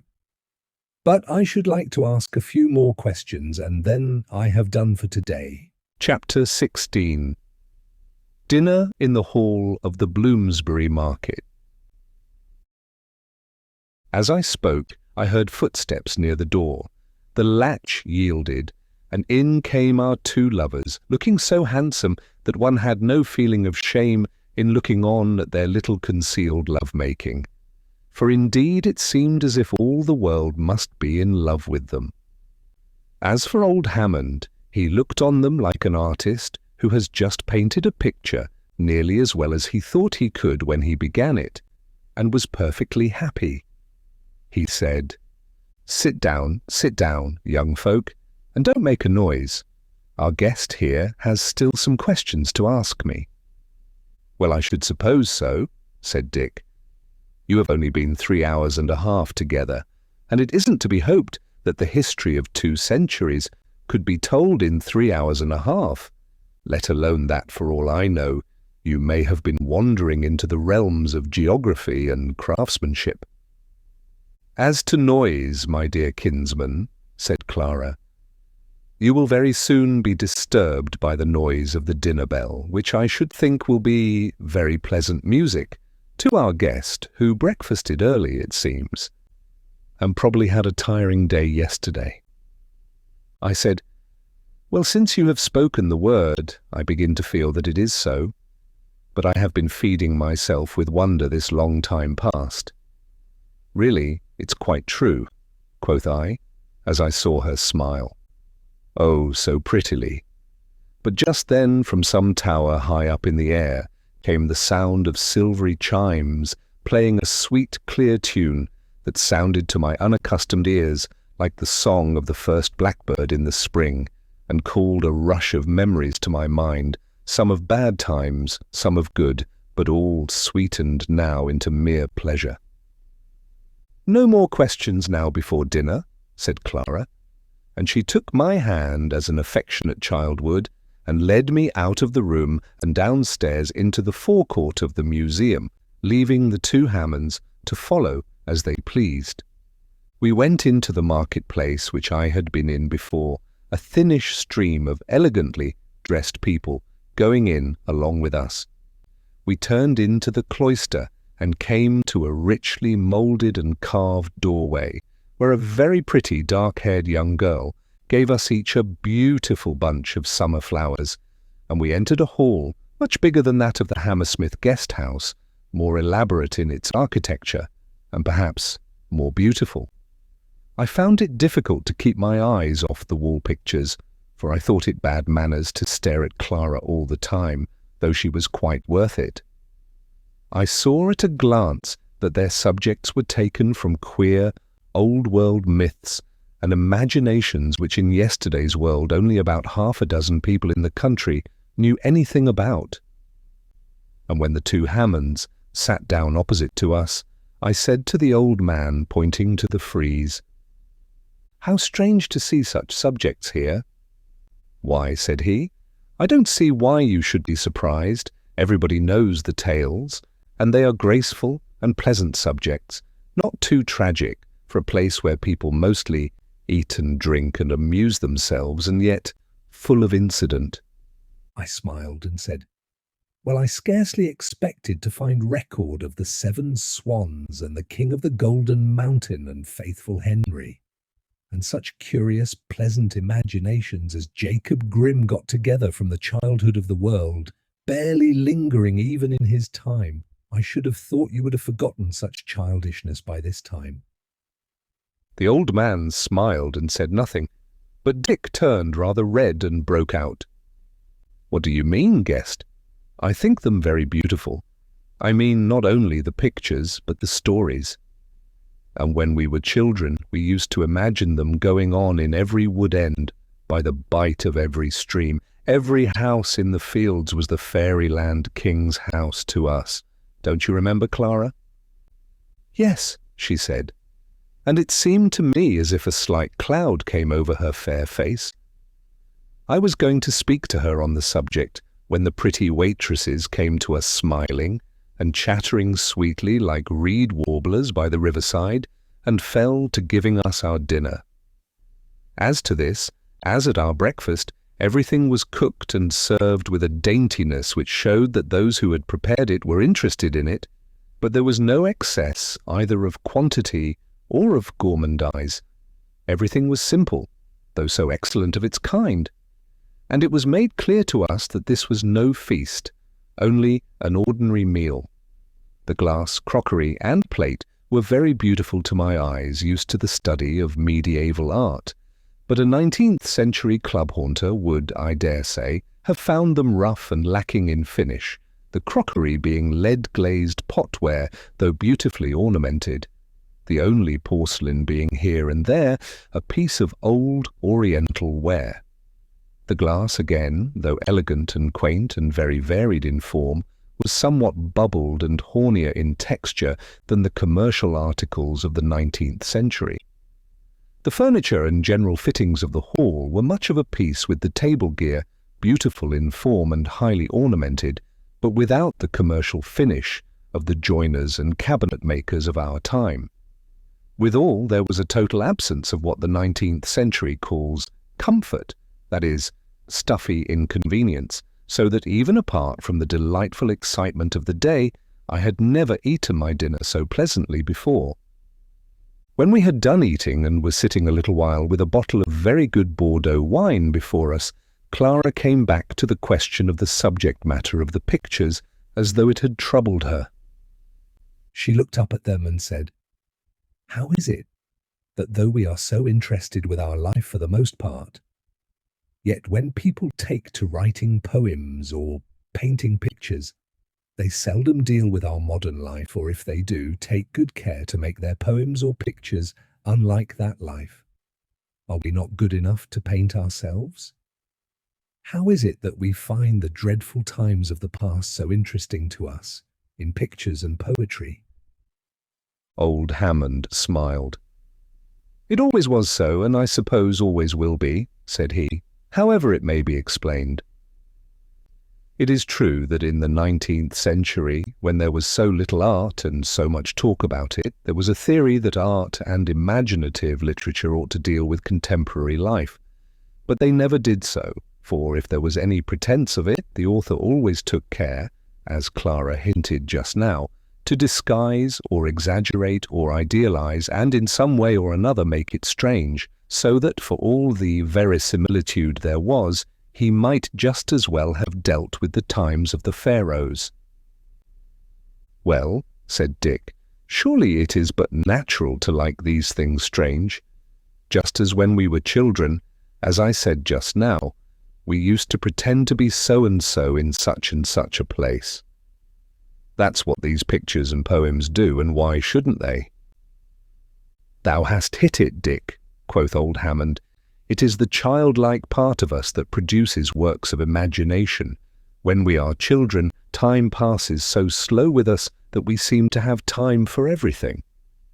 He sighed, and then smiled and said, "At least let us rejoice that we have got back our childhood again. I drink to the days that are." "Second childhood," said I in a low voice, and then blushed at my double rudeness and hoped that he hadn't heard. But he had, and turned to me, smiling, and said, "Yes, why not? And for my part, I hope it may last long, and that the world's next period of wise and unhappy manhood, if that should happen, will speedily lead us to a third childhood, if indeed this age be not our third. Meantime, my friend, you must know that we are too happy, both individually and collectively, to trouble ourselves about what is to come hereafter." "Well, for my part," said Clara, "I wish we were interesting enough to be written or painted about." Dick answered her with some lover's speech impossible to be written down, and then we sat quiet a little. Chapter 17. How the Change Came. Dick broke the silence at last, saying, "Guest, forgive us for a little after-dinner dullness. What would you like to do? Shall we have out Greylocks and trot back to Hammersmith? Or will you come with us and hear some Welsh folk sing in a hall close by here? Or would you like presently to come with me into the city and see some really fine building? Or what shall it be?" "Well," said I, "as I am a stranger, I must let you choose for me." In point of fact, I did not by any means want to be amused just then, and also I rather felt as if the old man, with his knowledge of past times and even a kind of inverted sympathy for them, caused by his active hatred of them, was, as it were, a blanket for me against the cold of this very new world, where I was, so to say, stripped bare of every habitual thought and way of acting, and I did not want to leave him too soon. He came to my rescue at once and said, "Wait a bit, Dick. There is someone else to be consulted besides you and the guest here, and that is I. I am not going to lose the pleasure of his company just now, especially as I know he has something else to ask me. So go to your Welshman by all means. But first of all, bring us another bottle of wine to this nook, and then be off as soon as you like, and come again and fetch our friend to go westward, but not too soon. Dick nodded smilingly, and the old man and I were soon alone in the great hall, the afternoon sun gleaming on the red wine in our tall, quaint-shaped glasses. Then said Hammond, "Does anything especially puzzle you about our way of living, now you have heard a good deal and seen a little of it?" Said I think what puzzles me most is how it all came about." "It well may," said he, "so great as the change is. It would be difficult indeed to tell you the whole story, perhaps impossible. Knowledge, discontent, treachery, disappointment, ruin, misery, despair. Those who worked for the change because they could see further than other people went through all these phases of suffering. And doubtless, all the time, the most of men looked on, not knowing what was doing, thinking it all a matter of course, like the rising and setting of the sun. And indeed it was so." "Tell me one thing, if you can," said I. "Did the change, the revolution it used to be called, come peacefully?"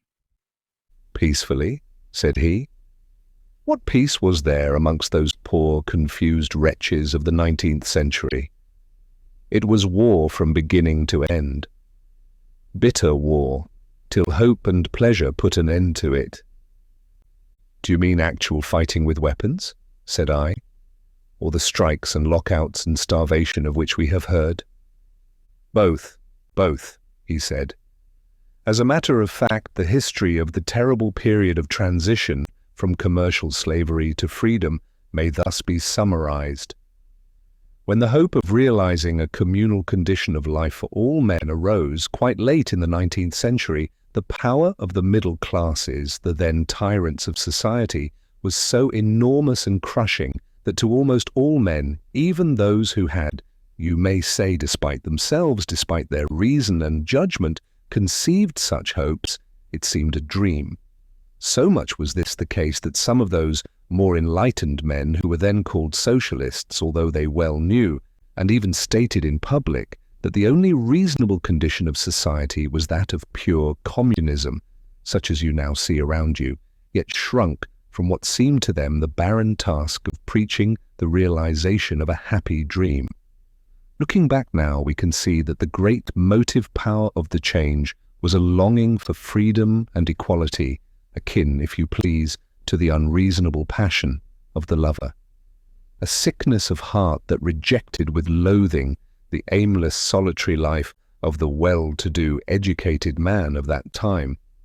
Phrases, my dear friend, which have lost their meaning to us of the present day, so far removed we are from the dreadful facts which they represent. Well, these men, though conscious of this feeling, had no faith in it as a means of bringing about the change. Nor was that wonderful, for looking around them they saw the huge mass of the oppressed classes, too much burdened with the misery of their lives and too much overwhelmed by the selfishness of misery to be able to form a conception of any escape from it except by the ordinary way prescribed by the system of slavery under which they lived, which was nothing more than a remote chance of climbing out of the oppressed into the oppressing class. Therefore, though they knew that the only reasonable aim for those who would better the world was a condition of equality, in their impatience and despair they managed to convince themselves that if they could, by hook or by crook, get the machinery of production and the management of property so altered that the lower classes, so the horrible word ran, might have their slavery somewhat ameliorated, they would be ready to fit into this machinery and would use it for bettering their condition still more and still more, until at last the result would be a practical equality. They were very fond of using the word practical, because the rich would be forced to pay so much for keeping the poor in a tolerable condition that the condition of riches would become no longer valuable and would gradually die out. Do you follow me? "Partly," said I. "Go on." Said old Hammond, "Well, since you follow me, you will see that as a theory this was not altogether unreasonable, but practically it turned out a failure." How so? Said I.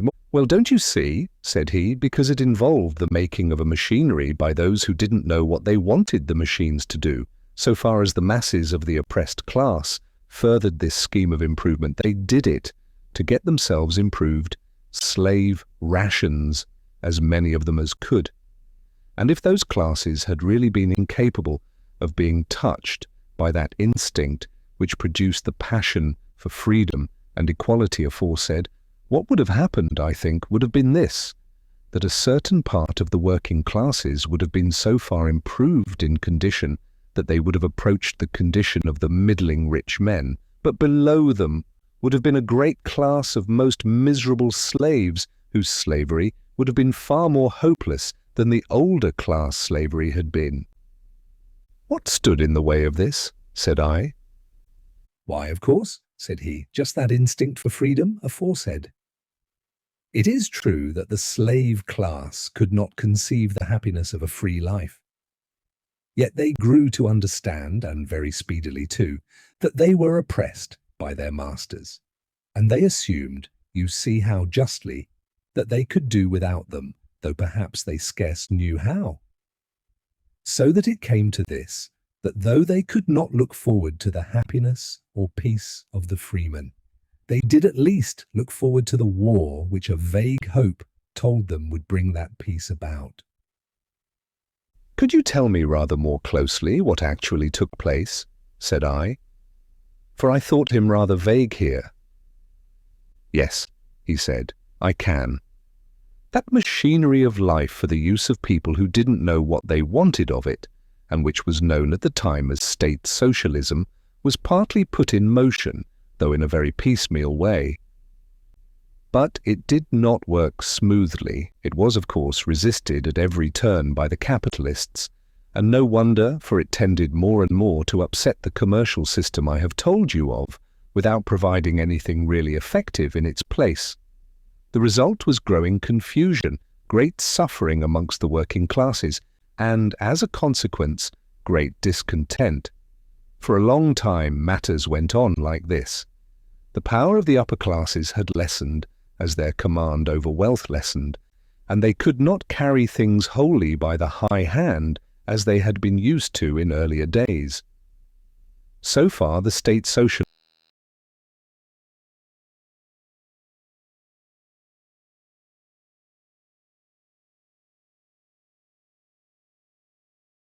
were justified by the result. On the other hand, the working classes were ill-organized and growing poorer in reality, in spite of the gains, also real in the long run, which they had forced from the masters. Thus matters hung in the balance. The masters could not reduce their slaves to complete subjection, though they put down some feeble and partial riots easily enough. The workers forced their masters to grant them ameliorations, real or imaginary, of their condition, but could not force freedom from them. At last came a great crash. To explain this, you must understand that very great progress had been made amongst the workers, though, as before, said but little in the direction of improved livelihood.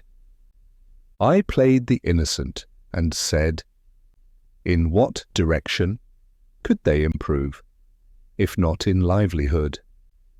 Said he, in the power to bring about a state of things in which livelihood would be full and easy to gain. They had at last learned how to combine after a long period of mistakes and disasters. The workmen had now a regular organization in the struggle against their masters, a struggle which for more than half a century had been accepted as an inevitable part of the conditions of the modern system of labor and production.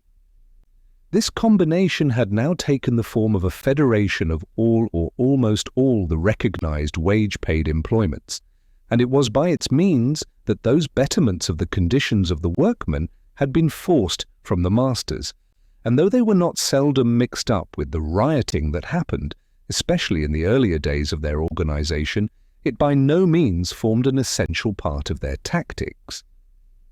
Indeed, at the time I am now speaking of, they had got to be so strong that most commonly the mere threat of a strike was enough to gain any minor point, because they had given up the foolish tactics of the ancient trades unions of calling out of work a part only of the workers of such and such an industry, and supporting them while out of work on the labour of those that remained in. By this time they had a biggish fund of money for the support of strikes, and could stop a certain industry altogether for a time if they so determined. Said I, was there not a serious danger of such moneys being misused, of jobbery, in fact? Old Hammond wriggled uneasily on his seat and said, Though all this happened so long ago, I still feel the pain of mere shame when I have to tell you that it was more than a danger, that such rascality often happened. Indeed, more than once the whole combination seemed dropping to pieces because of it. But at the time of which I am telling, things looked so threatening, and to the workmen at least the necessity of their dealing with the fast-gathering trouble which the labour struggle had brought about was so clear that the conditions of the times had begot a deep seriousness amongst all reasonable people, a determination which put aside all non-essentials, and which to thinking men was ominous of the swiftly approaching change. Such an element was too dangerous for mere traitors and self-seekers, and one by one they were thrust out and mostly joined the declared reactionaries. How about those ameliorations? Said I. What were they, or rather of what nature? Said he. Some of them, and these of the most practical importance to the men's livelihood, were yielded by the masters by direct compulsion on the part of the men. The new conditions of labour so gained were indeed only customary, enforced by no law, but, once established, the masters durst not attempt to withdraw them in face of the growing power of the combined workers. Some again were steps on the path of state socialism, the most important of which can be speedily summed up. At the end of the 19th century, the cry arose for compelling the masters to employ their men a less number of hours in the day. This cry gathered volume quickly, and the masters had to yield to it. But it was of course clear that unless this meant a higher price for work per hour, it would be a mere nullity, and that the masters, unless forced, would reduce it to that. Therefore, after a long struggle, another law was passed, fixing a minimum price for labour in the most important industries, which again had to be supplemented by a law fixing the maximum price on the chief wares then considered necessary for a workman's life. You were getting perilously near to the late Roman poor rates, said I, smiling, and the doling out of bread to the proletariat. So many said at the time, said the old man dryly, and it has long been a commonplace that that slough awaits state socialism in the end, if it gets to the end, which, as you know, it did not with us. However, it went further than this minimum and maximum business, which by the by we can now see was necessary. The government now found it imperative on them to meet the outcry of the master class at the approaching destruction of commerce, as desirable, had they known it, as the extinction of the cholera which has since happily taken place. And they were forced to meet it by a measure hostile to the masters, the establishment of government factories for the production of necessary wares and markets for their sale. These measures taken altogether did do something. They were in fact of the nature of regulations made by the commander of a beleaguered city. But of course to the privileged classes it seemed as if the end of the world were come when such laws were enacted. Nor was that altogether without a warrant. The spread of communistic theories and the partial practice of state socialism had at first disturbed and at last almost paralyzed the marvelous system of commerce under which the old world had lived so feverishly and had produced for some few a life of gambler's pleasure, and for many, or most, a life of mere misery. Over and over again came bad times, as they were called, and indeed they were bad enough for the wage slaves. The year 1952 was one of the worst of these times. The workmen suffered dreadfully. The partial, inefficient government factories, which were terribly jobbed, all but broke down, and a vast part of the population had for the time being to be fed on undisguised charity, as it was called. The combined workers watched the situation with mingled hope and anxiety. They had already formulated their general demands, but now, by a solemn and universal vote of the whole of their federated societies, they insisted on the first step being taken toward carrying out their demands. This step would have led directly to handing over the management of the whole natural resources of the country, together with the machinery for using them, into the power of the combined workers, and the reduction of the privileged classes into the position of pensioners, obviously dependent on the pleasure of the workers. The resolution, as it was called, which was widely published in the newspapers of the day, was in fact a declaration of war, and was so accepted by the master class. They began henceforward to prepare for a firm stand against the brutal and ferocious communism of the day, as they phrased it. And as they were in many ways still very powerful, or seemed so to be, they still hoped by means of brute force to regain some of what they had lost, and perhaps in the end the whole of it. It was said amongst them on all hands that it had been a great mistake of the various governments not to have resisted sooner, and the liberals and radicals, the name, as perhaps you may know, of the more democratically inclined part of the ruling classes, were much blamed for having led the world to this pass by their mistimed pedantry and foolish sentimentality. And one Gladstone, or Gledstein, probably judging by this name, of Scandinavian descent, a notable politician of the 19th century, was especially singled out for reprobation in this respect. I need scarcely point out to you the absurdity of all this, but terrible tragedy lay hidden behind this grinning through a horse collar of the reactionary party. The insatiable greed of the lower classes must be repressed. The people must be taught a lesson. These were the sacramental phrases current amongst the reactionists, and ominous enough they were.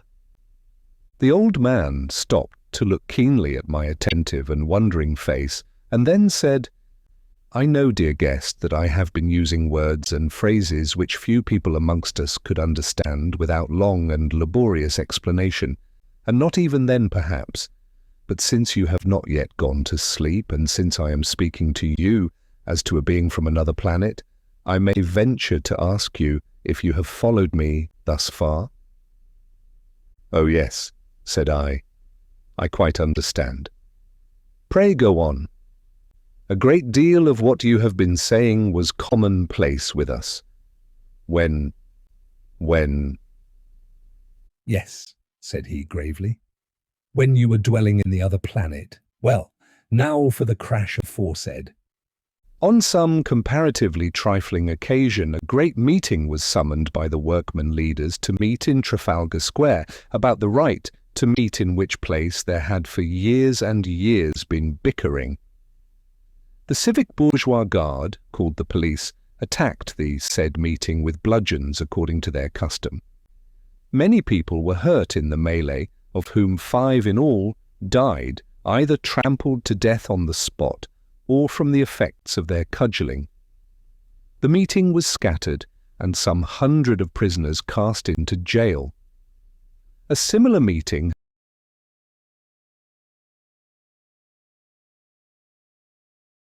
had been treated in the same way a few days before at a place called Manchester, which has now disappeared. Thus the lesson began. The whole country was thrown into a ferment by this. Meetings were held which attempted some rough organization for the holding of another meeting to retort on the authorities. A huge crowd assembled in Trafalgar Square and the neighborhood, then a place of crowded streets, and was too big for the bludgeon-armed police to cope with. There was a good deal of dry-blow fighting, 3 or 4 of the people were killed, and half a score of policemen were crushed to death in the throng, and the rest got away as they could. This was a victory for the people as far as it went. The next day, all London, remember what it was in those days, was in a state of turmoil. Many of the rich fled into the country. The executive got together soldiery but did not dare to use them, and the police could not be massed in any one place because riots or threats of riots were everywhere. But in Manchester, where the people were not so courageous or not so desperate as in London, several of the popular leaders were arrested. In London, a convention of leaders was got together from the Federation of Combined Workmen and sat under the old revolutionary name of the Committee of Public Safety. But as they had no drilled and armed body of men to direct, they attempted no aggressive measures, but only placarded the walls with somewhat vague appeals to the workmen not to allow themselves to be trampled upon. However, they called a meeting in Trafalgar Square for the day, fortnight, of the last mentioned skirmish. Meantime, the town grew no quieter, and business came pretty much to an end. The newspapers, then, as always hitherto almost entirely in the hands of the masters, clamoured to the government for repressive measures. The rich citizens were enrolled as an extra body of police and armed with bludgeons like them. Many of these were strong, well-fed, full-blooded young men and had plenty of stomach for fighting, but the government did not dare to use them and contented itself with getting full powers voted to it by the Parliament for suppressing any revolt and bringing up more and more soldiers to London. Thus passed the week after the great meeting. Almost as large a one was held on the Sunday, which went off peaceably on the whole, as no opposition to it was offered, and again the people cried victory. But on the Monday, the people woke up to find that they were hungry. During the last few days, there had been groups of men parading the streets asking, or, if you please, demanding, money to buy food. And what for goodwill, what for fear, the richer people gave them a good deal.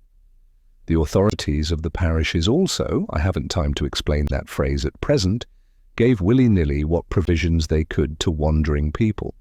And the government, by means of its feeble national workshops, also fed a good number of half-starved folk.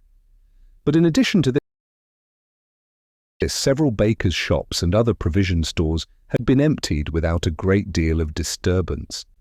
So far, so good. But on the Monday in question, the Committee of Public Safety, on the one hand afraid of general unorganized pillage, and on the other emboldened by the wavering conduct of the authorities, sent a deputation provided with carts and all necessary gear to clear out 2 or 3 big provision stores in the centre of the town, leaving papers with the shop managers promising to pay the price of them. And also in the part of the town where they were strongest, they took possession of several bakers' shops and set men at work in them for the benefit of the people, all of which was done with little or no disturbance, the police assisting in keeping order at the sack of the stores, as they would have done at a big fire. But at this last stroke the reactionaries were so alarmed that they were determined to force the executive into action. The newspapers next day all blazed into the fury of frightened people and threatened the people, the government, and everybody they could think of, unless order were at once restored.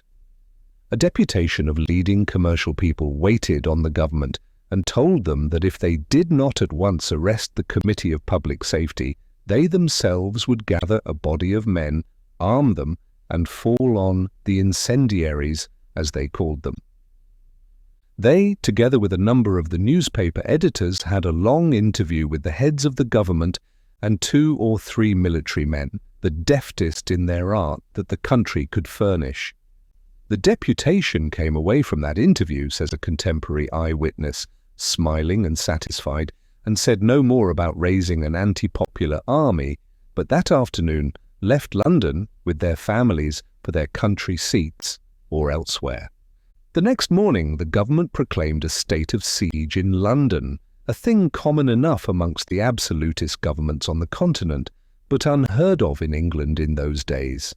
They appointed the youngest and cleverest of their generals to command the proclaimed district, a man who had won a certain sort of reputation in the disgraceful wars in which the country had been long engaged from time to time. The newspapers were in ecstasies, and all the most fervent of the reactionaries now came to the front. Men who, in ordinary times, were forced to keep their opinions to themselves or their immediate circle, but who began to look forward to crushing once for all the socialist and even democratic tendencies which, said they, had been treated with such foolish indulgence for the last 60 years. But the clever general took no visible action, and yet only a few of the minor newspapers abused him. Thoughtful men gathered from this that a plot was hatching. As for the Committee of Public Safety, whatever they thought of their position, they had now gone too far to draw back, and many of them, it seems, thought that the government would not act. They went on quietly organizing their food supply, which was a miserable driblet when all is said, and also as a retort to the state of siege, they armed as many men as they could in the quarter where they were strongest, but did not attempt to drill or organize them, thinking perhaps that they could not at the best turn them into trained soldiers till they had some breathing space. The clever general, his soldiers, and the police did not meddle with all this in the least in the world. And things were quieter in London that weekend, though there were riots in many places of the provinces which were quelled by the authorities without much trouble. The most serious of these were at Glasgow and Bristol. Well, the Sunday of the meeting came, and great crowds came to Trafalgar Square in procession, the greater part of the committee amongst them, surrounded by their band of men, armed somehow or other.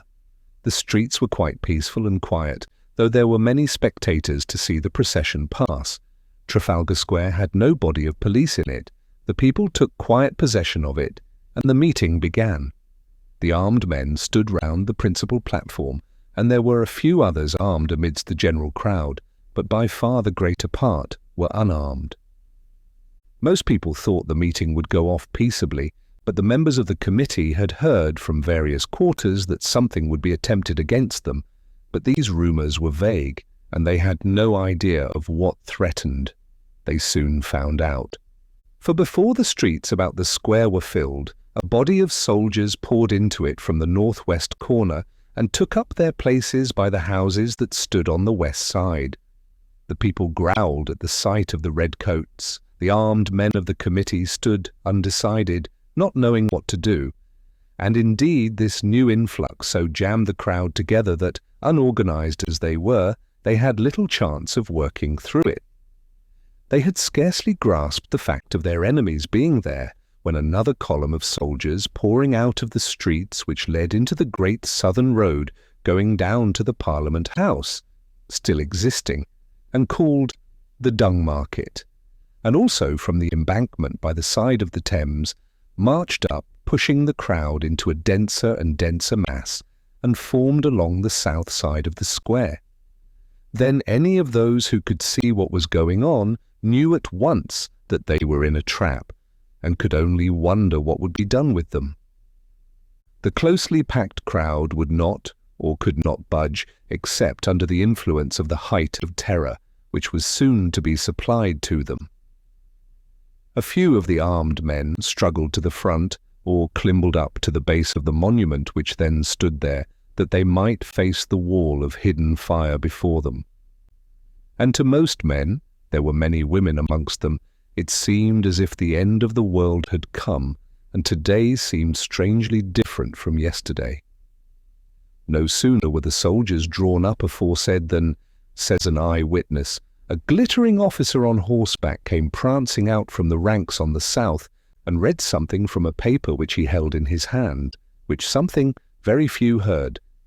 But I was told afterwards that it was an order for us to disperse, and a warning that he had legal right to fire on the crowd else, and that he would do so. The crowd took it as a challenge of some sort, and a hoarse, threatening roar went up from them, and after that there was comparative silence for a little, till the officer had got back into the ranks. I was near the edge of the crowd, towards the soldiers, says this eye-witness, and I saw 3 little machines being wheeled out in front of the ranks, which I knew for mechanical guns. I cried out, "Throw yourselves down, they are going to fire." But no one scarcely could throw himself down, so tight as the crowd were packed. I heard a sharp order given and wondered where I should be the next minute, and then it was as if the earth had opened and hell had come up bodily amidst us. It is no use trying to describe the scene that followed. Deep lanes were mowed amidst the thick crowd, the dead and dying covered the ground, and the shrieks and wails and cries of horror filled all the air, till it seemed as if there were nothing else in the world but murder and death.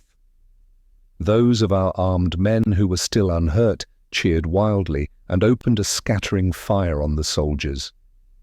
1 or 2 soldiers fell, and I saw the officers going up and down the ranks urging the men to fire again, but they received the orders in sullen silence and let the butts of their guns fall. Only one sergeant ran to a machine gun and began to set it going, but a tall young man, an officer too, ran out of the ranks and dragged him back by the collar, and the soldiers stood there motionless while the horror-stricken crowd, nearly wholly unarmed, for most of the armed men had fallen in that first discharge, drifted out of the square. I was told afterwards that the soldiers on the west side had fired also, and done their part of the slaughter. How I got out of the square I scarcely know. I went, not feeling the ground under me, what with rage and terror and despair. So says our eyewitness. The number of the slain on the side of the people in that shooting during a minute was prodigious, but it was not easy to come at the truth about it. It was probably between 1,000 and 2,000. Of the soldiers, 6 were killed outright and a dozen wounded. I listened, trembling with excitement. The old man's eyes glittered, and his face flushed as he spoke, and told the tale of what I had often thought might happen. Yet I wondered that he should have got so elated about a mere massacre, and I said, "How fearful! And I suppose that this massacre put an end to the whole revolution for that time?" "No, no," cried old Hammond. "It began it." He filled his glass and mine and stood up and cried out, "Drink this glass to the memory of those who died there, for indeed it would be a long tale to tell how much we owe them." I drank, and he sat down again and went on. The massacre of Trafalgar Square began the Civil War, though, like all such events, it gathered head slowly, and people scarcely knew what a crisis they were acting in. Terrible as the massacre was, and hideous and overpowering as the first terror had been, when the people had time to think about it, their feeling was one of anger rather than fear. Although the military organization of the state of siege was now carried out without shrinking by the clever young general. For though the ruling classes, when the news spread next morning, felt one gasp of horror and even dread, yet the government and their immediate backers felt that now the wine was drawn and must be drunk. However, even the most reactionary of the capitalist papers, with 2 exceptions, stunned by the tremendous news, simply gave an account of what had taken place without making any comment upon it. The exceptions were one, a so-called liberal paper, the government of the day was of that complexion, which, after a preamble in which it declared its undeviating sympathy with the cause of labour, proceeded to point out that in times of revolutionary disturbance it behoved the government to be just but firm, and that by far the most merciful way of dealing with the poor madmen who were attacking the very foundations of society, which had made them mad and poor, was to shoot them at once, so as to stop others from drifting into a position in which they would run a chance of being shot. In short, it praised the determined action of the government as the acme of human wisdom and mercy, and exulted in the inauguration of an epoch of reasonable democracy free from the tyrannical fads of socialism. The other exception was a paper thought to be one of the most violent opponents of democracy, and so it was, but the editor of it found his manhood and spoke for himself and not for his paper. In a few simple, indignant words, he asked people to consider what a society was worth which had to be defended by the massacre of unarmed citizens, and called on the government to withdraw their state of siege and put the general and his officers who fired on the people on their trial for murder. He went further and declared that whatever his opinion might be as to the doctrines of the socialists, he for one should throw in his lot with the people until the government atoned for their atrocity by showing that they were prepared to listen to the demands of men who knew what they wanted and whom the decrepitude of society forced into pushing their demands in some way or other. Of course, this editor was immediately arrested by the military power, but his bold words were already in the hands of the public and produced a great effect. So great an effect that the government, after some vacillation, withdrew the state of siege, though at the same time it strengthened the military organization and made it more stringent. 3 of the Committee of Public Safety had been slain in Trafalgar Square. Of the rest, the greater part went back to their old place of meeting, and there awaited the event calmly. They were arrested there on the Monday morning, and would have been shot at once by the general, who was a mere military machine, if the government had not shrunk before the responsibility of killing men without any trial. There was at first a talk of trying them by a special commission of judges, as it was called, i.e., before a set of men bound to find them guilty, and whose business it was to do so. But with the government the cold fit had succeeded to the hot one, and the prisoners were brought before a jury at the assizes. There a fresh blow awaited the government, for in spite of the judge's charge, which distinctly instructed the jury to find the prisoners guilty, they were acquitted, and the jury added to their verdict a presentment in which they condemned the action of the soldiery in the queer phraseology of the day as rash, unfortunate, and unnecessary.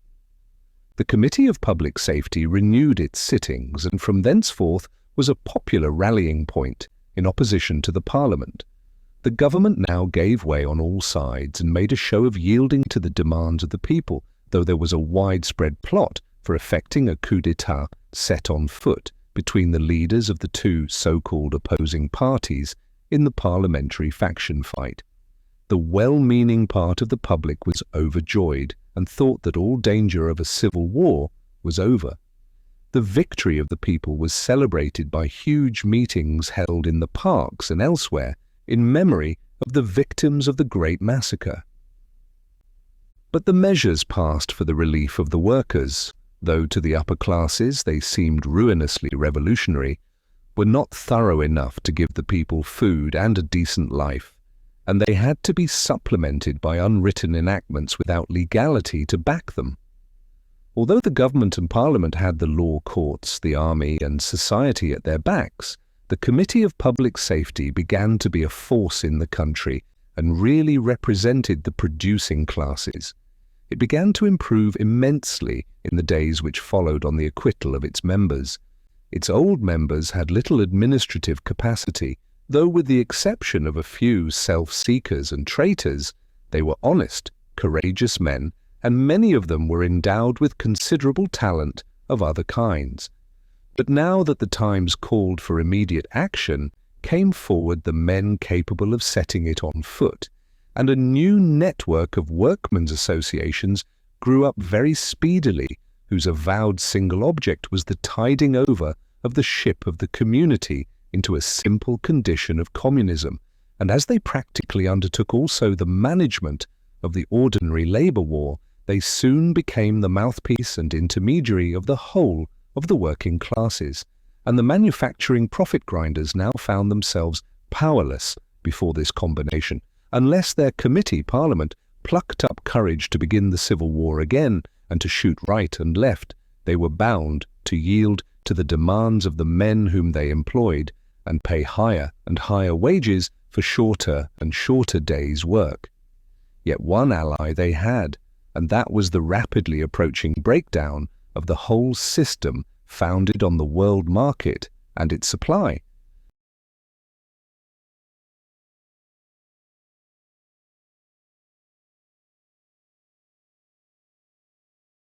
Which now became so clear to all people that the middle classes, shocked for the moment into condemnation of the government for the Great Massacre, turned round nearly in a mass and called on the government to look to matters and put an end to the tyranny of the socialist leaders.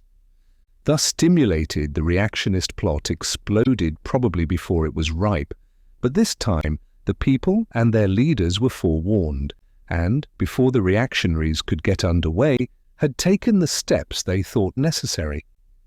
The Liberal government, clearly by collusion, was beaten by the Conservatives, though the latter were nominally much in the minority.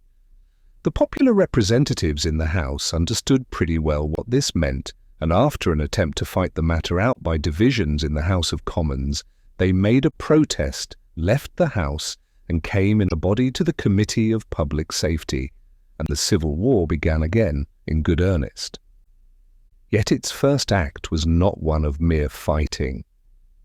The new Tory government determined to act, yet durst not reenact the state of siege, but it sent a body of soldiers and police to arrest the Committee of Public Safety in the lump.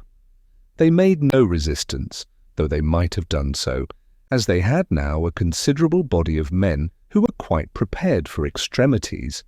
But they were determined to try first a weapon which they thought stronger than street fighting. The members of the committee went off quietly to prison, but they had left their soul and their organization behind them, for they depended not on a carefully arranged centre with all kinds of checks and counter-checks about it, but on a huge mass of people in thorough sympathy with the movement, bound together by a great number of links of small centres with very simple instructions. These instructions were now carried out.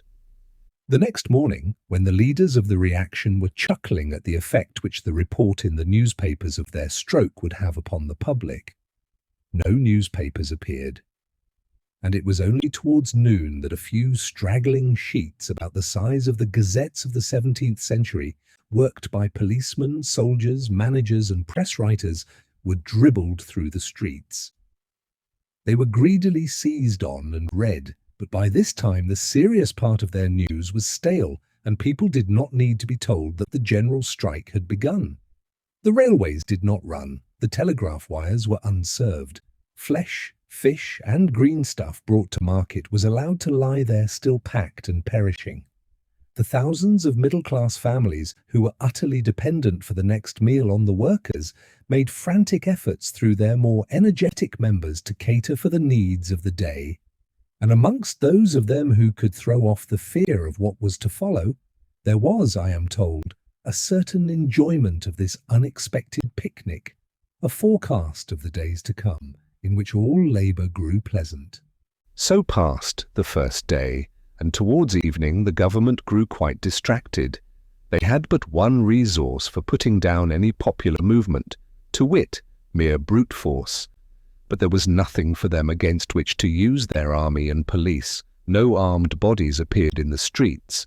The offices of the federated workmen were now, in appearance, at least, turned into places for the relief of people thrown out of work, and under the circumstances they durst not arrest the men engaged in such business, all the more as even that night many quite respectable people applied at these offices for relief, and swallowed down the charity of the revolutionists along with their supper. So the government massed soldiers and police here and there, and sat still for that night, fully expecting on the morrow some manifesto from the rebels, as they now began to be called, which would give them an opportunity of acting in some way or another. They were disappointed. The ordinary newspapers gave up the struggle that morning, and only one very violent reactionary paper, called the Daily Telegraph, attempted an appearance and rated the rebels in good set terms for their folly and ingratitude in tearing out the bowels of their common mother, the English nation, for the benefit of a few greedy paid agitators and the fools whom they were deluding. On the other hand, the socialist papers, of which 3 only, representing somewhat different schools, were published in London, came out full to the throat of well-printed matter. They were greedily bought by the whole public, who, of course, like the government, expected a manifesto in them. but they found no word of reference to the great subject. It seemed as if their editors had ransacked their drawers for articles which would have been in place 40 years before, under the technical name of educational articles. Most of these were admirable and straightforward expositions of the doctrines and practice of socialism, free from haste and spite and hard words, and came upon the public with a kind of May-Day freshness amidst the worry and terror of the moment. And though the knowing well understood that the meaning of this move in the game was mere defiance and a token of irreconcilable hostility to the then rulers of society, and though also they were meant for nothing else by the rebels, yet they really had their effect as educational articles. However, education of another kind was acting upon the public with irresistible power and probably cleared their heads a little. As to the government, they were absolutely terrified by this act of boycotting, the slang word then current for such acts of abstention. Their counsels became wild and vacillating to the last degree. 1 hour they were for giving way for the present till they could hatch another plot. The next, they all but sent an order for the arrest in the lump of all the workmen's committees. The next, they were on the point of ordering their brisk young general to take any excuse that offered for another massacre. But when they called to mind that the soldiery in that battle of Trafalgar Square were so daunted by the slaughter which they had made, that they could not be got to fire a second volley, they shrank back again from the dreadful courage necessary for carrying out another massacre. Meantime, the prisoners, brought the second time before the magistrates under a strong escort of soldiers, were the second time remanded. The strike went on this day also. The workmen's committees were extended and gave relief to great numbers of people, for they had organized a considerable amount of production of food by men whom they could depend upon. Quite a number of well-to-do people were now compelled to seek relief of them. But another curious thing happened. A band of young men of the upper classes armed themselves and coolly went marauding in the streets, taking what suited them of such eatables and portables that they came across in the shops which had ventured to open. This operation they carried out in Oxford Street, then a great street of shops of all kinds. The government, being at that hour in one of their yielding moods, thought this a fine opportunity for showing their impartiality in the maintenance of order, and sent to arrest these hungry, rich youths, who, however, surprised the police by a valiant resistance, so that all but 3 escaped.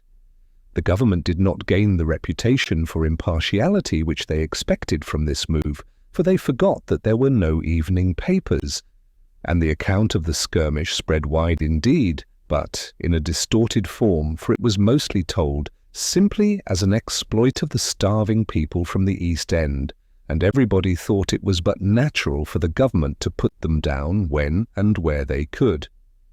That evening the rebel prisoners were visited in their cells by very polite and sympathetic persons who pointed out to them what a suicidal course they were following, and how dangerous these extreme courses were for the popular cause.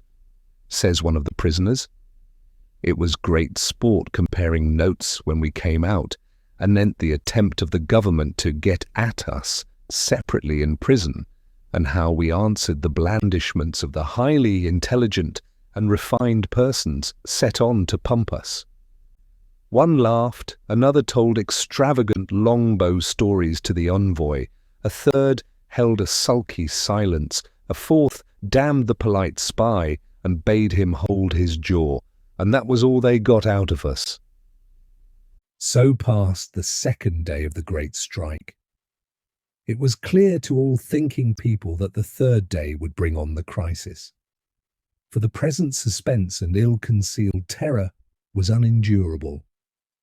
The ruling classes and the middle-class non-politicians, who had been their real strength and support, were as sheep lacking a shepherd. They literally did not know what to do. One thing they found they had to do, try to get the rebels to do something. So the next morning, the morning of the third day of the strike, When the members of the Committee of Public Safety appeared again before the magistrate, they found themselves treated with the greatest possible courtesy, in fact, rather as envoys and ambassadors than prisoners. In short, the magistrate had received his orders, and with no more to do than might come of a long, stupid speech, which might have been written by Dickens in mockery, he discharged the prisoners, who went back to their meeting place and at once began a due sitting. It was high time, for this third day the mass was fermenting indeed. There was, of course, a vast number of working people who were not organized in the least in the world. Men who had been used to act as their masters drove them, or rather, as the system drove of which their masters were a part. That system was now falling to pieces, and the old pressure of the master having been taken off these poor men, it seemed likely that nothing but the mere animal necessities and passions of men would have any hold on them, and that mere general overturn would be the result. Doubtless this would have happened if it had not been that the huge mass had been leavened by socialist opinion in the first place, and in the second by actual contact with declared socialists, many, or indeed most of whom were members of those bodies of workmen above, said. If anything of this kind had happened some years before, when the masters of labour were still looked upon as the natural rulers of the people, and even the poorest and most ignorant man leaned upon them for support, while they submitted to their fleecing, the entire break-up of all society would have followed. But the long series of years during which the workmen had learned to despise their rulers had done away with their dependence upon them, and they were now beginning to trust, somewhat dangerously as events proved, in the non-legal leaders whom events had thrust forward.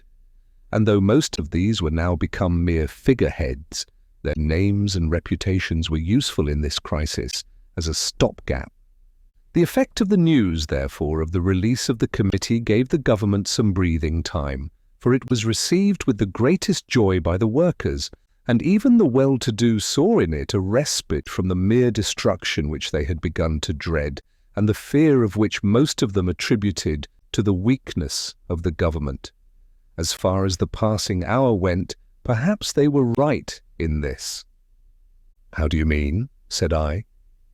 "What could the government have done?" "I often used to think that they would be helpless in such a crisis," said old Hammond. "Of course, I don't doubt that in the long run matters would have come about as they did, but if the government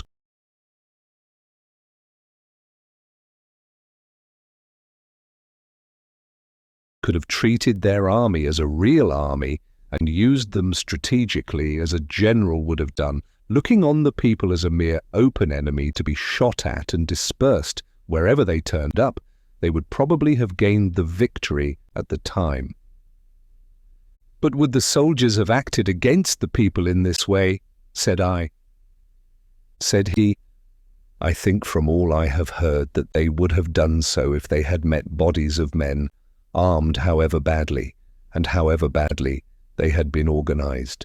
It seems also as if, before the Trafalgar Square massacre, they might as a whole have been depended upon to fire upon an unarmed crowd, though they were much honeycombed by socialism. The reason for this was that they dreaded the use by apparently unarmed men of an explosive called dynamite, of which many loud boasts were made by the workers on the eve of these events, although it turned out to be of little use as a material for war in the way that was expected. Of course, the officers of the soldiery fanned this fear to the utmost, so that the rank and file probably thought on that occasion that they were being led into a desperate battle with men who were really armed, and whose weapon was the more dreadful because it was concealed. After that massacre, however, it was at all times doubtful if the regular soldiers would fire upon an unarmed or half-armed crowd. Said I, "The regular soldiers? Then there were other combatants against the people?" "Yes," said he, "we shall come to that presently." "Certainly," I said, "you had better go on straight with your story. I see that time is wearing." Said Hammond, The government lost no time in coming to terms with the Committee of Public Safety, for indeed they could think of nothing else than the danger of the moment. They sent a duly accredited envoy to treat with these men who somehow had obtained dominion over people's minds, while the formal rulers had no hold except over their bodies. There is no need at present to go into the details of the truce, for such it was, between these high contracting parties, the government of the Empire of Great Britain, and a handful of working men, as they were called in scorn in those days, amongst whom, indeed, were some very capable and square-headed persons, though, as aforesaid, the abler men were not then the recognized leaders. The upshot of it was that all the definite claims of the people had to be granted.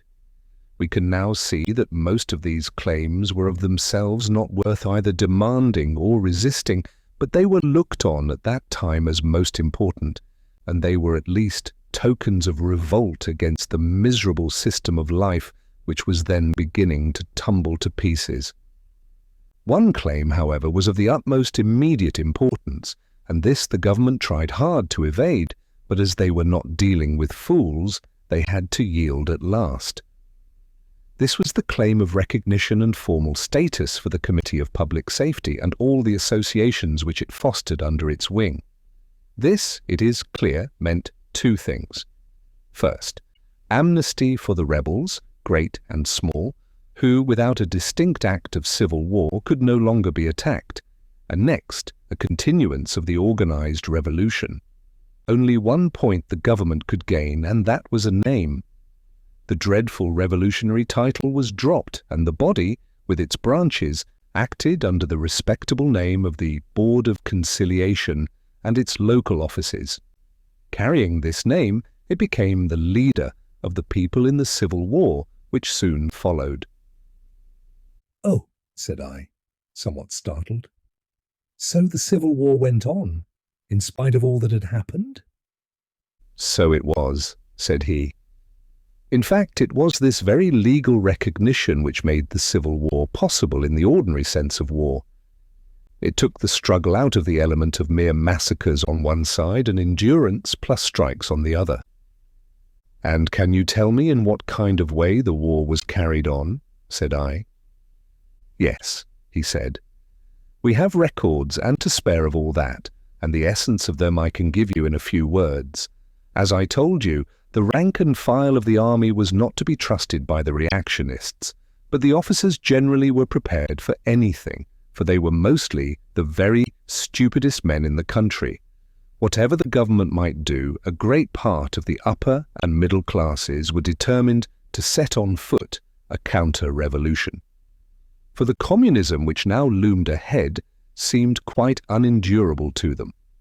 Bands of young men, like the marauders in the great strike of whom I told you just now, armed themselves and drilled, and began on any opportunity or pretense to skirmish with the people in the streets.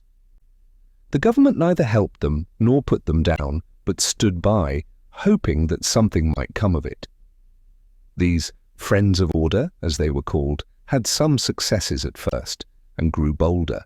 They got many officers of the regular army to help them, and by their means laid hold of munitions of war of all kinds. One part of their tactics consisted in their guarding and even garrisoning the big factories of the period.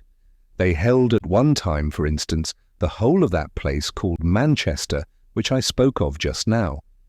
A sort of irregular war was carried on with varied success all over the country, and at last the government, which at first pretended to ignore the struggle or treat it as mere rioting, definitely declared for the friends of order, and joined to their bands whatsoever of the regular army they could get together, and made a desperate effort to overwhelm the rebels, as they were now once more called, and as indeed they called themselves. It was too late. All ideas of peace on a basis of compromise had disappeared on either side. The end, it was seen clearly, must be either absolute slavery for all but the privileged, or a system of life founded on equality and communism. The sloth, the hopelessness, and if I may say so, the cowardice of the last century had given place to the eager, restless heroism of a declared revolutionary period. I will not say that the people of that time foresaw the life we are leading now, but there was a general instinct amongst them towards the essential part of that life, and many men saw clearly beyond the desperate struggle of the day into the peace which it was to bring about. The men of that day, who were on the side of freedom, were not unhappy, I think, though they were harassed by hopes and fears, and sometimes torn by doubts, and the conflict of duties hard to reconcile.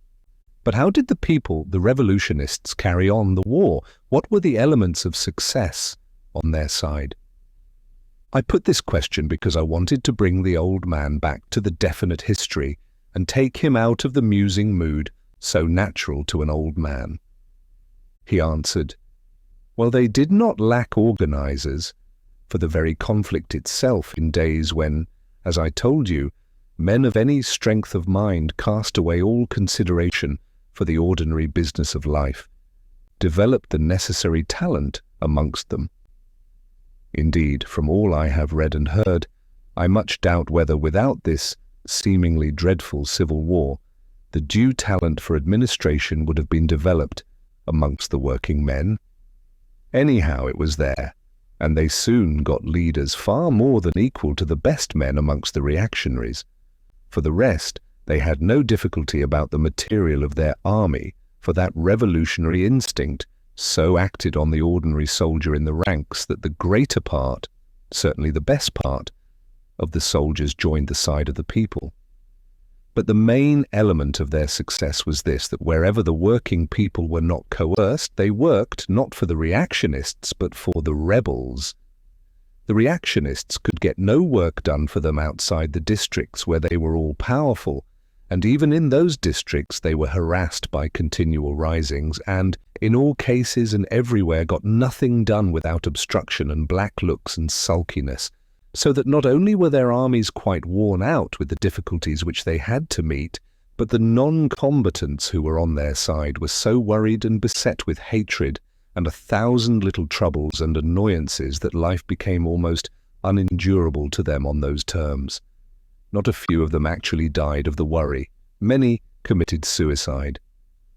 Of course, a vast number of them joined actively in the cause of reaction and found some solace to their misery in the eagerness of conflict. Lastly, many thousands gave way and submitted to the rebels. And as the numbers of these latter increased, it at last became clear to all men that the cause which was once hopeless was now triumphant, and that the hopeless cause was that of slavery and privilege. Chapter 18. The Beginning of the New Life. Well, said I, so you got clear out of all your trouble? Were people satisfied with the new order of things when it came? People, he said. Well, surely all must have been glad of peace when it came, especially when they found, as they must have found, that after all they, even the once rich, were not living very badly. As to those who had been poor all through the war, which lasted about 2 years, their condition had been bettering in spite of the struggle. And when peace came at last, in a very short time, they made great strides towards a decent life. The great difficulty was that the once poor had such a feeble conception of the real pleasure of life. So to say, they did not ask enough, did not know how to ask enough from the new state of things. It was perhaps rather a good than an evil thing that the necessity for restoring the wealth destroyed during the war forced them into working at first almost as hard as they had been used to before the revolution. For all historians are agreed that there never was a war in which there was so much destruction of wars and instruments for making them as in this civil war. I am rather surprised at that, said I. Are you? I don't see why, said Hammond. Why, I said, because the party of order would surely look upon the wealth as their own property, no share of which, if they could help it, should go to their slaves, supposing they conquered. And on the other hand, it was just for the possession of that wealth that the rebels were fighting. And I should have thought, especially when they saw that they were winning, that they would have been careful to destroy as little as possible of what was so soon to be their own. It was as I have told you, however, said he. The party of order, when they recovered from their first cowardice of surprise, or, if you please, when they fairly saw that, whatever happened, they would be ruined, fought with great bitterness and cared little what they did, so long as they injured the enemies who had destroyed the sweets of life for them. As to the rebels, I have told you that the outbreak of actual war made them careless of trying to save the wretched scraps of wealth that they had.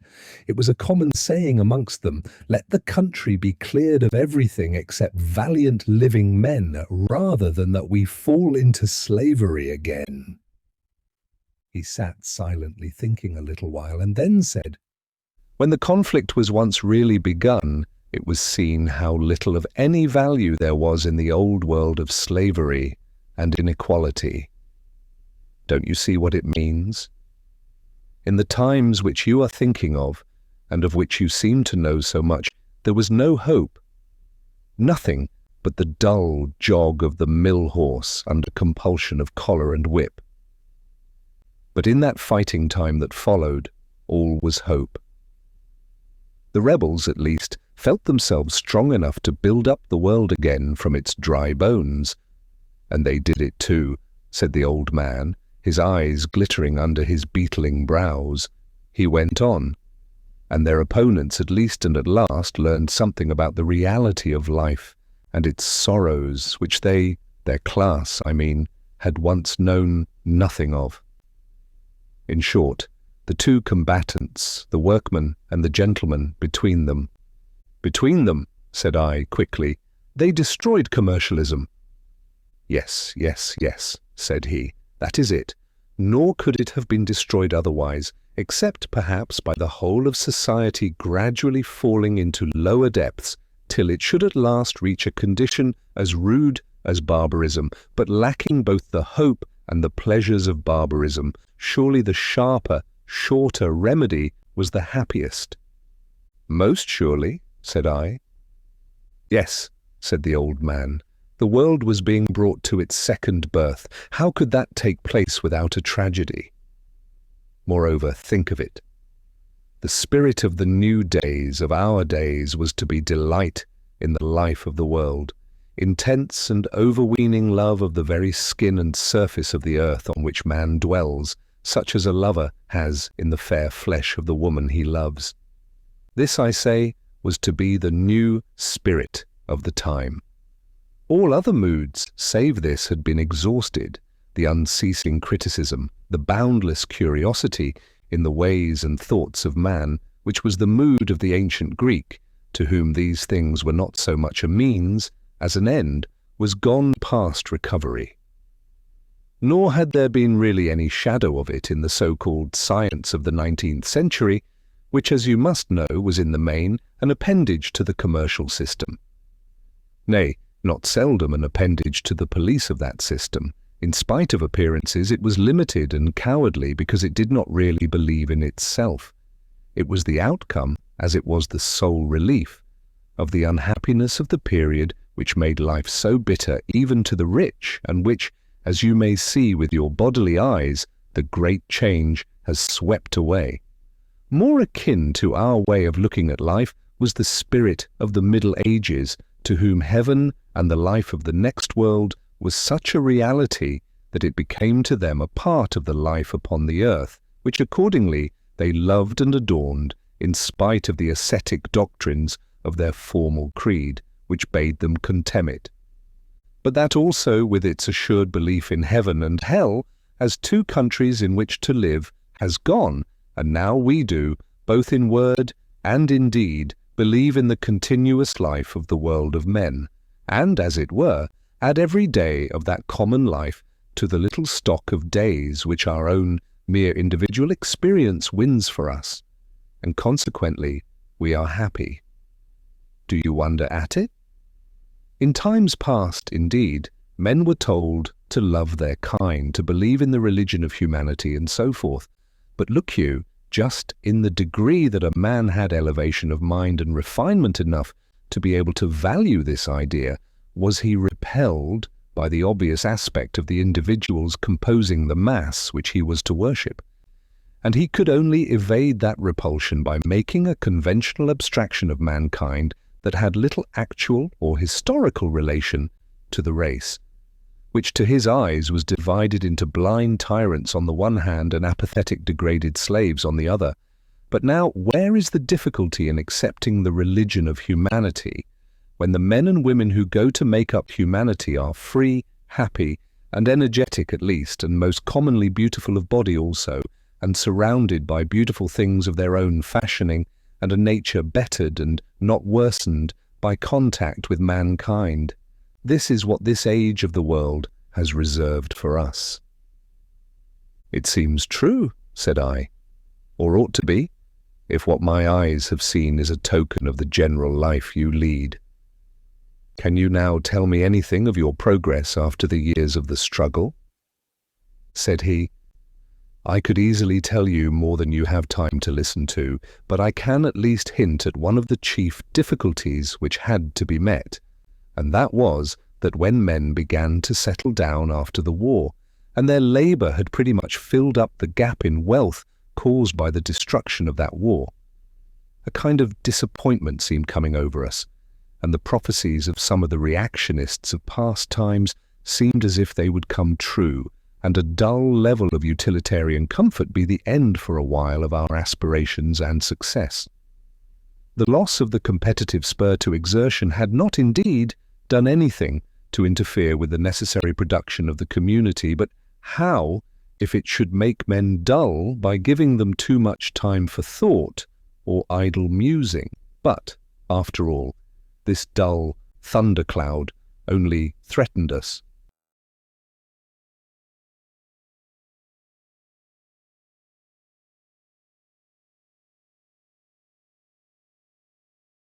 And then passed over. Probably, from what I have told you before, you will have a guess at the remedy for such a disaster, remembering always that many of the things which used to be produced, slave wares for the poor and mere wealth-wasting wares for the rich, ceased to be made. That remedy was, in short, the production of what used to be called art, but which has no name amongst us now, because it has become a necessary part of the labour of every man who produces. Said I, what? Had men any time or opportunity for cultivating the fine arts amidst the desperate struggle for life and freedom that you have told me of? Said Hammond, you must not suppose that the new form of art was founded chiefly on the memory of the art of the past, although, strange to say, the Civil War was much less destructive of art than of other things, and though what of art existed under the old forms revived in a wonderful way during the latter part of the struggle, especially as regards music and poetry. The art, or work pleasure, as one ought to call it, of which I am now speaking, sprung up almost spontaneously, it seems, from a kind of instinct amongst people, no longer driven desperately to painful and terrible overwork, to do the best they could with the work in hand, to make it excellent of its kind. And when that had gone on for a little, a craving for beauty seemed to awaken in men's minds, and they began rudely and awkwardly to ornament the wares which they made. And when they had once set to work at that, it soon began to grow.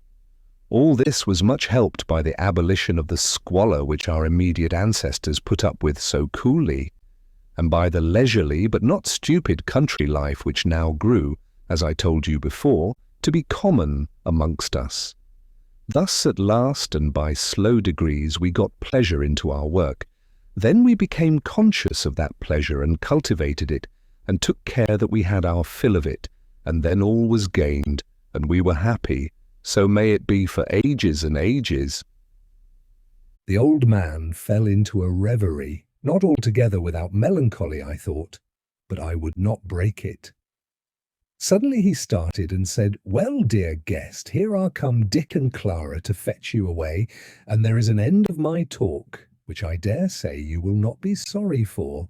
The long day is coming to an end, and you will have a pleasant ride back to Hammersmith." Chapter 19.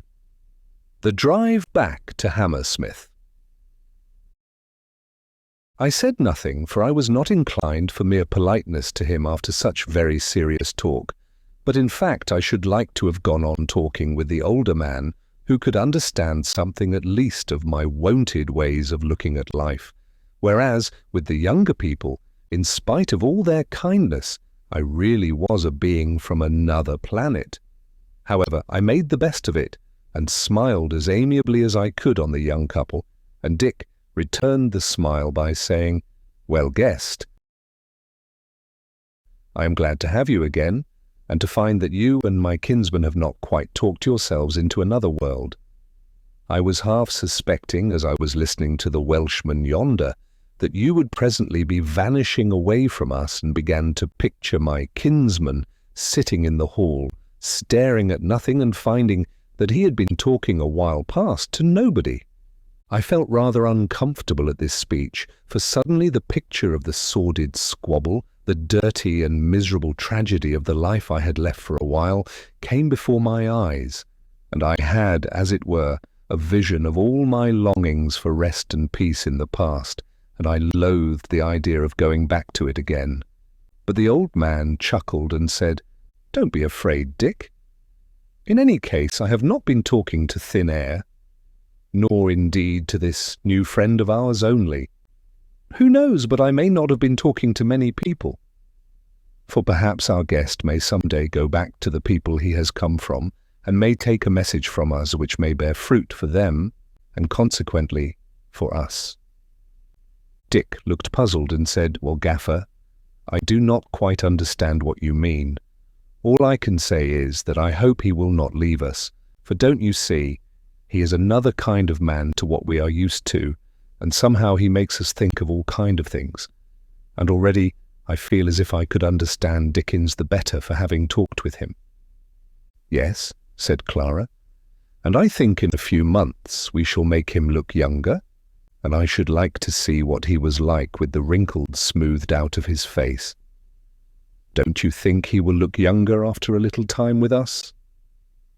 The old man shook his head and looked earnestly at me, but did not answer her, and for a moment or two we were all silent. Then Clara broke out, "Kinsman, I don't like this. Something or another troubles me, and I feel as if something untoward were going to happen. You have been talking of past miseries to the guest, and have been living in past unhappy times, and it is in the air all round us and makes us feel as if we were longing for something that we cannot have."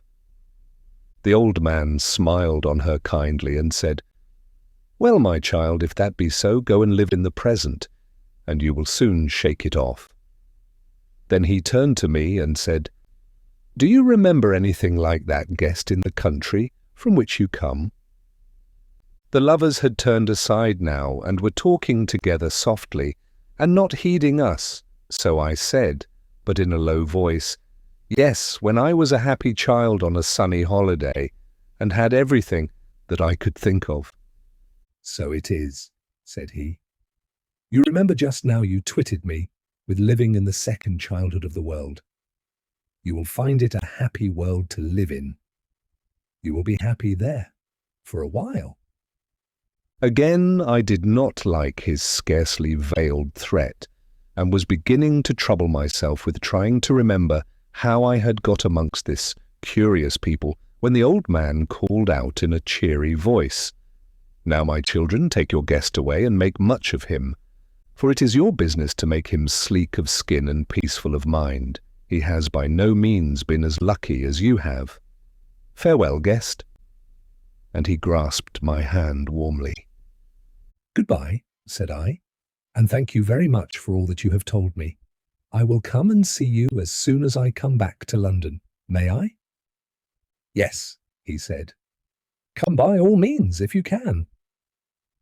"It won't be for some time yet. quoth Dick in his cheery voice. For when the hay is in up the river, I shall be for taking him around through the country between hay and wheat harvest to see how our friends live in the north country. Then in the wheat harvest we shall do a good stroke of work, I should hope. In Wiltshire by preference, for he will be getting a little hard with all the open-air living, and I shall be as tough as nails. But you will take me along, won't you, Dick? Said Clara, laying her pretty hand on his shoulder. Will I not? Said Dick, somewhat boisterously. And we will manage to send you to bed pretty tired every night. And you will look so beautiful with your neck all brown, and your hands too, and you under your gown as white as privet, that you will get some of those strange, discontented whims out of your head, my dear. However, our week's haymaking will do all that for you. The girl reddened very prettily, and not for shame, but for pleasure. And the old man laughed and said, Guest, I see that you will be as comfortable as need be, for you need not fear that those two will be too officious with you. They will be so busy with each other that they will leave you a good deal to yourself, I am sure, and that is a real kindness to a guest, after all. Oh, you need not be afraid of being one too many, either. It is just what these birds in a nest like, to have a good convenient friend to turn to, so that they may relieve the ecstasies of love with the solid commonplace of friendship. Besides, Dick, and much more Clara, likes a little talking at times, and you know lovers do not talk unless they get into trouble. They only prattle. Goodbye, guest. May you be happy. Clara went up to old Hammond, threw her arms about his neck, and kissed him heartily, and said, You are a dear old man, and may have your jest about me as much as you please, and it won't be long before we see you again, and you may be sure we shall make our guest happy, though, mind you, there is some truth in what you say. Then I shook hands again, and we went out of the hall and into the cloisters, and so in the street found Greylocks in the shafts waiting for us. He was well looked after, for a little lad of about 7 years old had his hand on the rein, and was solemnly looking up into his face. On his back, withal, was a girl of 14, holding a 3-year-old sister on before her, while another girl, about a year older than the boy, hung on behind. The three were occupied partly with eating cherries, partly with patting and punching Greylocks, who took all their caresses in good part, but pricked up his ears when Dick made his appearance. The girls got off quietly, and going up to Clara, made much of her, and snuggled up to her. And then we got into the carriage, Dick shook the reins, and we got under way at once, Greylocks trotting soberly between the lovely trees of the London streets that were sending floods of fragrance into the cool evening air, for it was now getting towards sunset. We could hardly go but fair and softly all the way, as there were a great many people abroad in that cool hour. Seeing so many people made me notice their looks the more. And I must say, my taste, cultivated in the sombre greyness, or rather brownness, of the 19th century, was rather apt to condemn the gaiety and brightness of the raiment, and I even ventured to say as much to Clara. She seemed rather surprised and even slightly indignant, and said, Well, what's the matter? They are not about any dirty work. They are only amusing themselves in the fine evening. There is nothing to foul their clothes. Come, doesn't it all look very pretty? It isn't gaudy, you know. Indeed, that was true, for many of the people were clad in colours that were sober enough, though beautiful, and the harmony of the colours was perfect and most delightful. I said, Yes, that is so, but how can everybody afford such costly garments? Look, there goes a middle-aged man in a sober grey dress, but I can see from here that it is made of very fine woolen stuff, and is covered with silk embroidery, said Clara. He could wear shabby clothes if he pleased, that is, if he didn't think he would hurt people's feelings by doing so. But please tell me, said I, how can they afford it? As soon as I had spoken, I perceived that I had got back to my old blunder, for I saw Dick's shoulders shaking with laughter, but he wouldn't say a word, but handed me over to the tender mercies of Clara, who said, "Why, I don't know what you mean. Of course we can afford it, or else we shouldn't do it. It would be easy enough for us to say, we will only spend our labor on making our clothes comfortable. But we don't choose to stop there. Why do you find fault with us? Does it seem to you as if we starved ourselves of food in order to make ourselves fine clothes? Or do you think there is anything wrong in liking to see the coverings of our bodies beautiful like our bodies are, just as a deer's or an otter's skin has been made beautiful from the first? Come, what is wrong with you?" I bowed before the storm and mumbled out some excuse or other. I must say, I might have known that people who were so fond of architecture generally would not be backward in ornamenting themselves, all the more as the shape of their raiment, apart from its colour, was both beautiful and reasonable, veiling the form without either muffling or caricaturing it. Clara was soon mollified, and as we drove along toward the wood before mentioned, she said to Dick, "I tell you what, Dick, now that Kinsman Hammond the elder has seen our guest in his queer clothes, I think we ought to find him something decent to put on for our journey tomorrow, especially since, if we do not, we shall have to answer all sorts of questions as to his clothes and where they came from. Besides," she said, slyly, "when he is clad in handsome garments, he will not be so quick to blame us for our childishness in wasting our time in making ourselves look pleasant to each other." "All right, Clara," said Dick. "He shall have everything that he wants to have. I will look something out for him before he gets up tomorrow." Chapter 20. The Hammersmith Guest House. Again. Amidst such talk, driving quietly through the balmy evening, we came to Hammersmith, and were well received by our friends there. Boffin, in a fresh suit of clothes, welcomed me back with stately courtesy. The weaver wanted to buttonhole me and get out of me what old Hammond had said, but was very friendly and cheerful when Dick warned him off. Annie shook hands with me and hoped I had had a pleasant day, so kindly that I felt a slight pang as our hands parted, for to say the truth, I liked her better than Clara, who seemed to be always a little on the defensive, whereas Annie was as frank as could be, and seemed to get honest pleasure from everything and everybody about her, without the least effort. We had quite a little feast that evening, partly in my honour, and partly, I suspect, though nothing was said about it, in honour of Dick and Clara coming together again. The wine was of the best. The hall was redolent of rich summer flowers.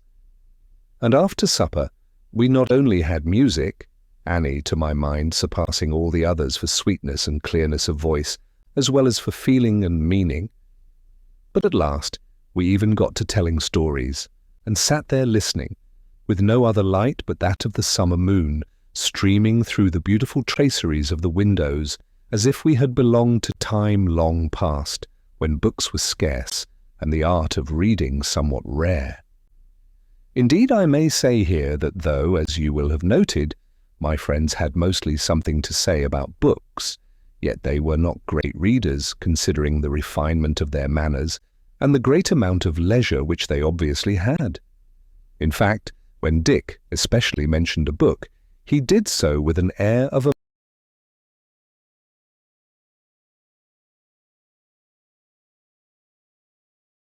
man who has accomplished an achievement, as much as to say, "There, you see, I have actually read that." The evening passed all too quickly for me, since that day, for the first time in my life, I was having my fill of the pleasure of the eyes without any of that sense of incongruity, that dread of approaching ruin, which had always beset me hitherto when I had been amongst the beautiful works of art of the past, mingled with the lovely nature of the present, both of them, in fact, the result of the long centuries of tradition which had compelled men to produce the art and compelled nature to run into the mold of the ages. Here, I could enjoy everything without an afterthought of the injustice and miserable toil which made my leisure, the ignorance and dullness of life which went to make my keen appreciation of history, the tyranny and the struggle full of fear and mishap which went to make my romance. The only weight I had upon my heart was a vague fear, as it drew toward bedtime, concerning the place wherein I should wake on the morrow. But I choked that down and went to bed happy, and in a very few moments was in a dreamless sleep. Chapter 21. Going up the river. When I did wake, to a beautiful sunny morning, I leapt out of bed with my overnight apprehension still clinging to me, which vanished delightfully, however, in a moment, as I looked around my little sleeping chamber and saw the pale but pure-coloured figures painted on the plaster of the wall, with verses written underneath them which I knew somewhat overwell. I dressed speedily in a suit of blue laid ready for me, so handsome that I quite blushed when I had got into it, feeling as I did so that excited pleasure of anticipation of a holiday which, well remembered as it was, I had not felt since I was a boy, new come home for the summer holidays. It seemed quite early in the morning, and I expected to have the hall to myself when I came into it out of the corridor, wherein was my sleeping chamber. But I met Annie at once, who let fall her broom and gave me a kiss, quite meaningless, I fear, except as betokening friendship, though she reddened as she did it, not from shyness, but from friendly pleasure, and then stood and picked up her broom again, and went on with her sweeping, nodding to me as if to bid me stand out of the way and look on, which, to say the truth, I thought amusing enough, as there were 5 other girls helping her, and their graceful figures engaged in the leisurely work were worth going a long way to see, and their merry talk and laughing as they swept in quite a scientific manner was worth going a long way to hear. But Annie presently threw me back a word or two as she went on to the other end of the hall. "Guest," she said, "I'm glad that you are up early, though we wouldn't disturb you. For our Thames is a lovely river at 6:30 on a June morning, and as it would be a pity for you to lose it, I am told just to give you a cup of milk and a bit of bread outside there, and put you into the boat, for Dick and Clara are all ready now. Wait half a minute till I've swept down this row." So presently she let her broom drop again, and came and took me by the hand, and led me out onto the terrace above the river, to a little table under the boughs, where my bread and milk took the form of as dainty a breakfast as anyone could desire, and then sat by me as I ate. And in a minute or two, Dick and Clara came to me, the latter looking most fresh and beautiful in a light silk-embroidered gown, which to my unused eyes was extravagantly gay and bright, while Dick was also handsomely dressed in white flannel, prettily embroidered. Clara raised her gown in her hands as she gave me the morning greeting, and said laughingly, "Look, guest, you see we are at least as fine as any of the people you felt inclined to scold last night. You see, we are not going to make the bright day, and the flowers feel ashamed of themselves. Now scold me."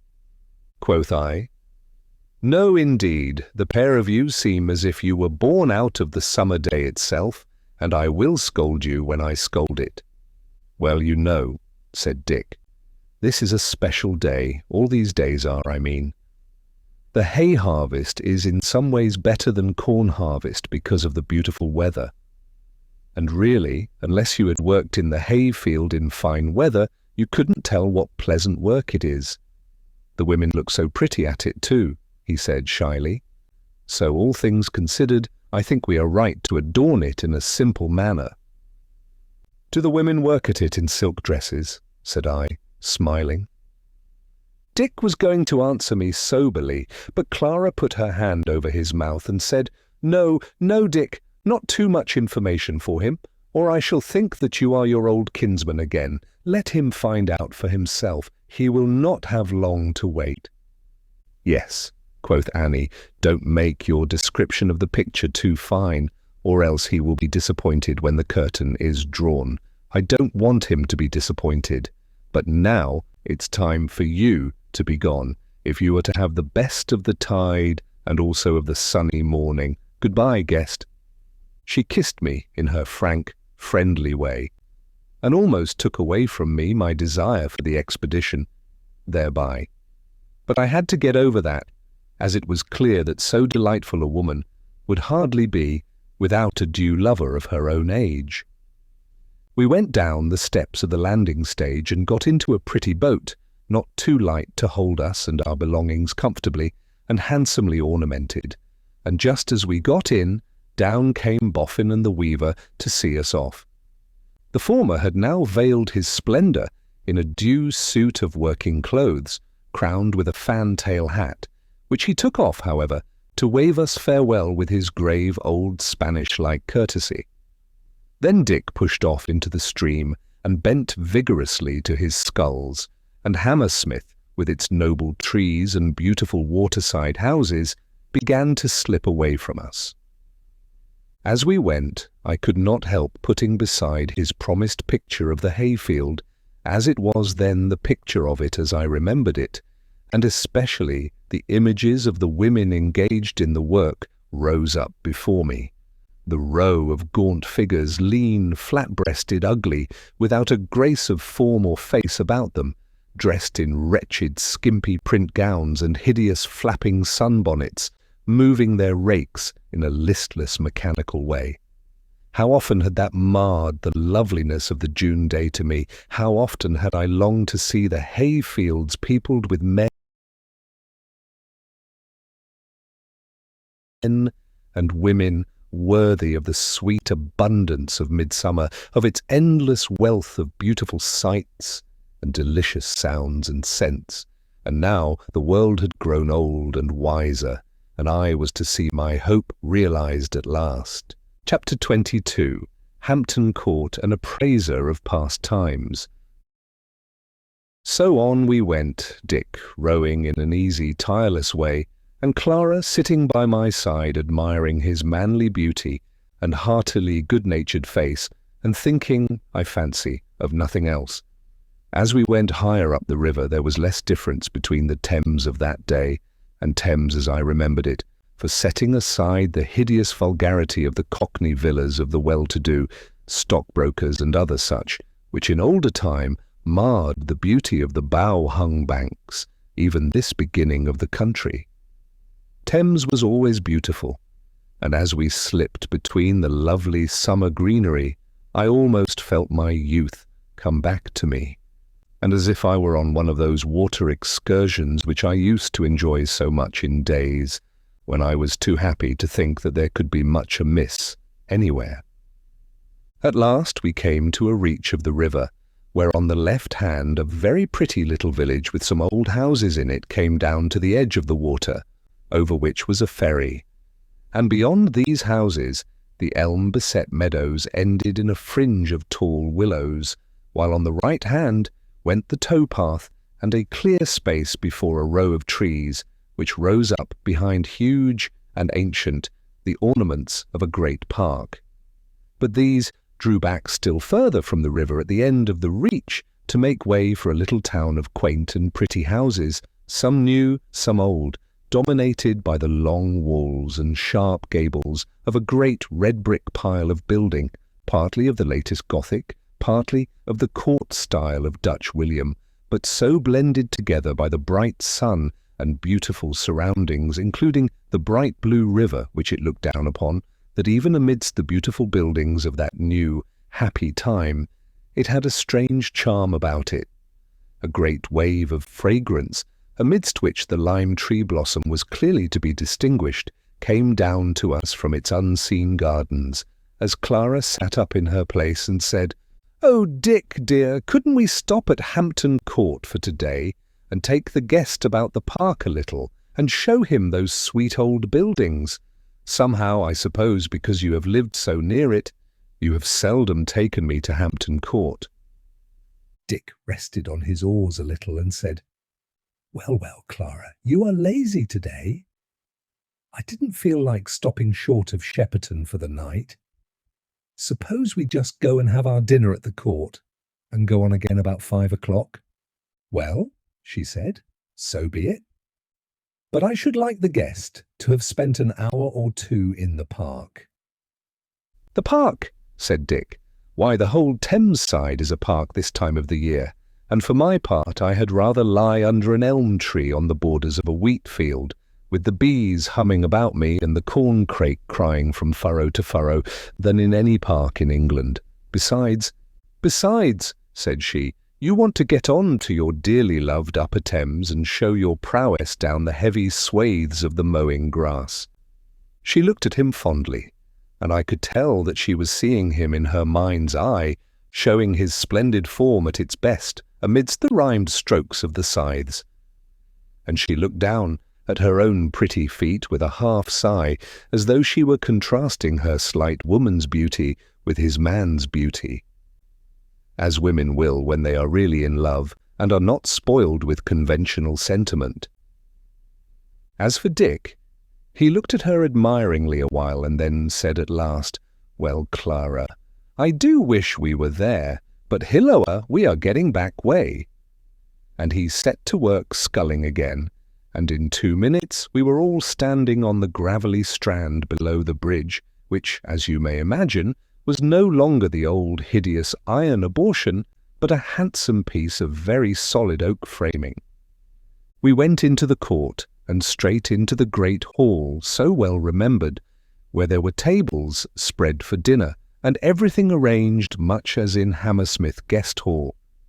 Dinner over, we sauntered through the ancient rooms where the pictures and tapestry were still preserved, and nothing was much changed, except that the people whom we met there had an indefinable kind of look of being at home and at ease, which communicated itself to me, so that I felt that the beautiful old place was mine in the best sense of the word, and my pleasure of past days seemed to add itself to that of today, and filled my whole soul with content.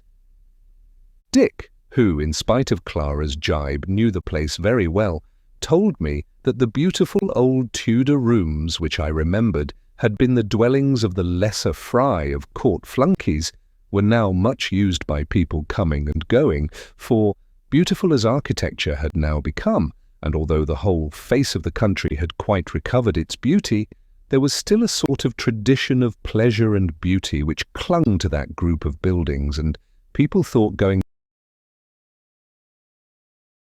to Hampton Court a necessary summer outing, as they did in the days when London was so grimy and miserable. We went into some of the rooms looking into the old garden, and were well received by the people in them, who got speedily into talk with us, and looked with politely half-concealed wonder at my strange face. Besides these birds of passage, and a few regular dwellers in the place, we saw out in the meadows near the garden, down the long water, as it used to be called, many gay tents with men, women, and children round about them. As it seemed, this pleasure-loving people were fond of tent life, with all its inconveniences, which indeed they turned into pleasure also. We left this old friend by the time appointed, and I made some feeble show of taking the sculls, but Dick repulsed me, not much to my grief, I must say, as I found I had quite enough to do between the enjoyment of the beautiful time and my own lazily blended thoughts. As to Dick, it was quite right to let him pull, for he was as strong as a horse, and had the greatest delight in bodily exercise, whatever it was. We really had some difficulty in getting him to stop, when it was getting rather more than dusk, and the moon was brightening just as we were off Runnymede. We landed there, and were looking about for a place whereon to pitch our tents, for we had brought 2 with us, when an old man came up to us, bade us good evening, and asked if we were housed for that night, and finding that we were not, bade us home to his house. Nothing loth, we went with him, and Clara took his hand in a coaxing way which I noticed she used with old men. and as we went on our way, made some commonplace remark about the beauty of the day. The old man stopped short and looked at her and said, "You really like it then?" "Yes," she said, looking very much astonished, "don't you?" "Well," said he, "perhaps I do. I did, at any rate, when I was younger, but now I think I should like it cooler."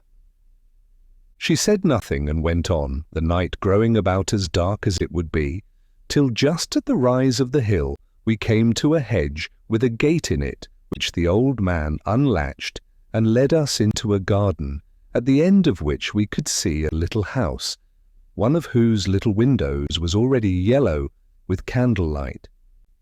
We could see, even under the doubtful light of the moon and the last of the western glow, that the garden was stuffed full of flowers, and the fragrance it gave out in the gathering coolness was so wonderfully sweet that it seemed the very heart of the delight of the June dusk. So that we three stopped instinctively, and Clara gave forth a little sweet "oh," like a bird beginning to sing. "What's the matter?" said the old man, a little testily, and pulling at her hand.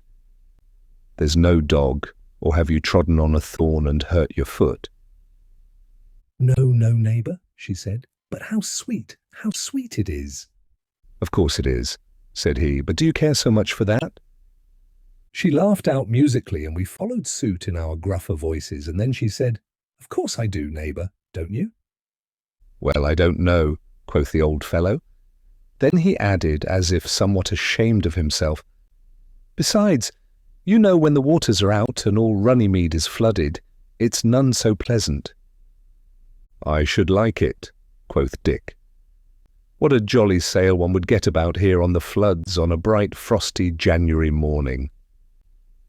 "Would you like it?" said our host. "Well, I won't argue with you, neighbour. It isn't worthwhile. Come in and have some supper." We went up a paved path between the roses and straight into a very pretty room, panelled and carved, and as clean as a new pin, but the chief ornament of which was a young woman, light-haired and grey-eyed, but with her face and hands and bare feet tanned quite brown with the sun. Though she was very lightly clad, that was clearly from choice, not from poverty, though these were the first cottage dwellers I had come across, for her gown was of silk, and on her wrists were bracelets that seemed to me of great value.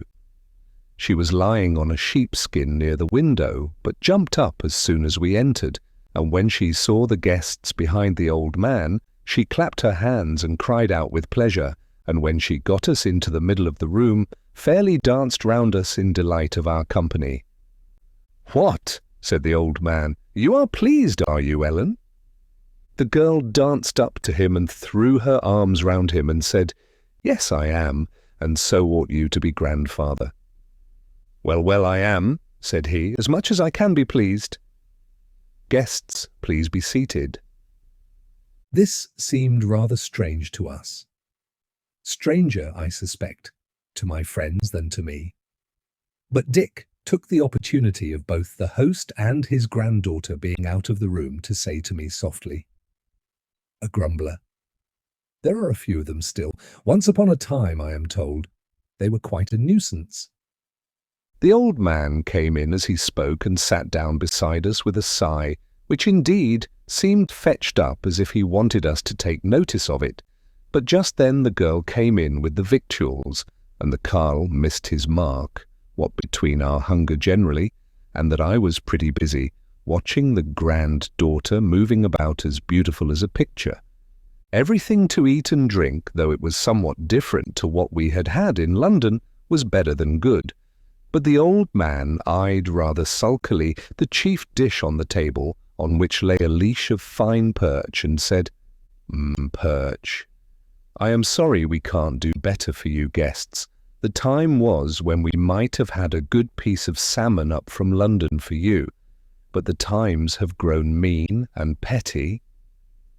"Yes, but you might have had it now," said the girl, giggling, "if you had known that they were coming." "It's our fault for not bringing it with us, neighbours," said Dick good-humouredly. But if the times have grown petty, at any rate the perch haven't. That fellow in the middle there must have weighed a good 2 pounds when he was showing his dark stripes and red fins to the minnows yonder. And as to the salmon, why, neighbour, my friend here, who comes from the outlands, was quite surprised yesterday morning when I told him we had plenty of salmon at Hammersmith. I am sure I have heard nothing of the times worsening. He looked a little uncomfortable, and the old man, turning to me, said very courteously, Well, sir, I am happy to see a man from over the water, but I really must appeal to you to say whether on the whole you are not better off in your country, where I suppose, from what our guest says, you are brisker and more alive because you have not wholly got rid of competition.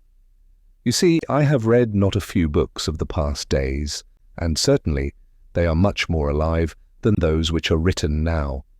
And good sound unlimited competition was the condition under which they were written. If we didn't know that from the record of history, we should know it from the books themselves. There is a spirit of adventure in them, and signs of a capacity to extract good out of evil which our literature quite lacks now.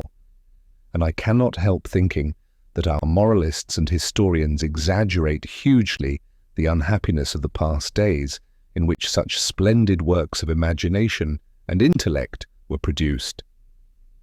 Clara listened to him with restless eyes, as if she were excited and pleased. Dick knitted his brow and looked still more uncomfortable, but said nothing. Indeed, the old man gradually, as he warmed to his subject, dropped his sneering manner, and both spoke and looked very seriously. But the girl broke out before I could deliver myself of the answer I was framing. Books, books, always books, grandfather.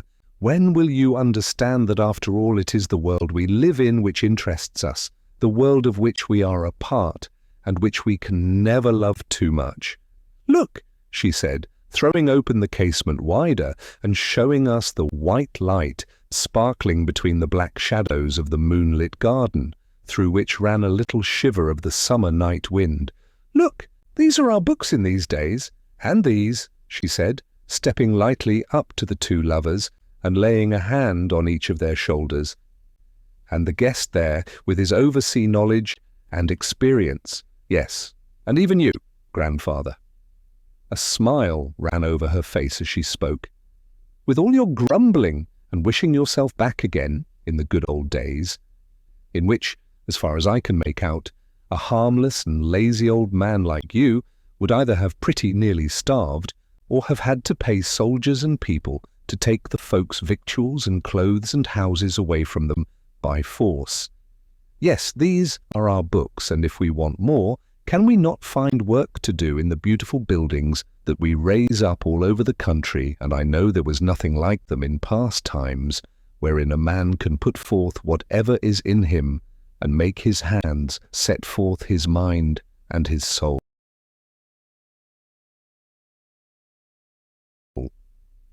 She paused a little, and I, for my part, could not help staring at her, and thinking that if she were a book, the pictures in it were most lovely.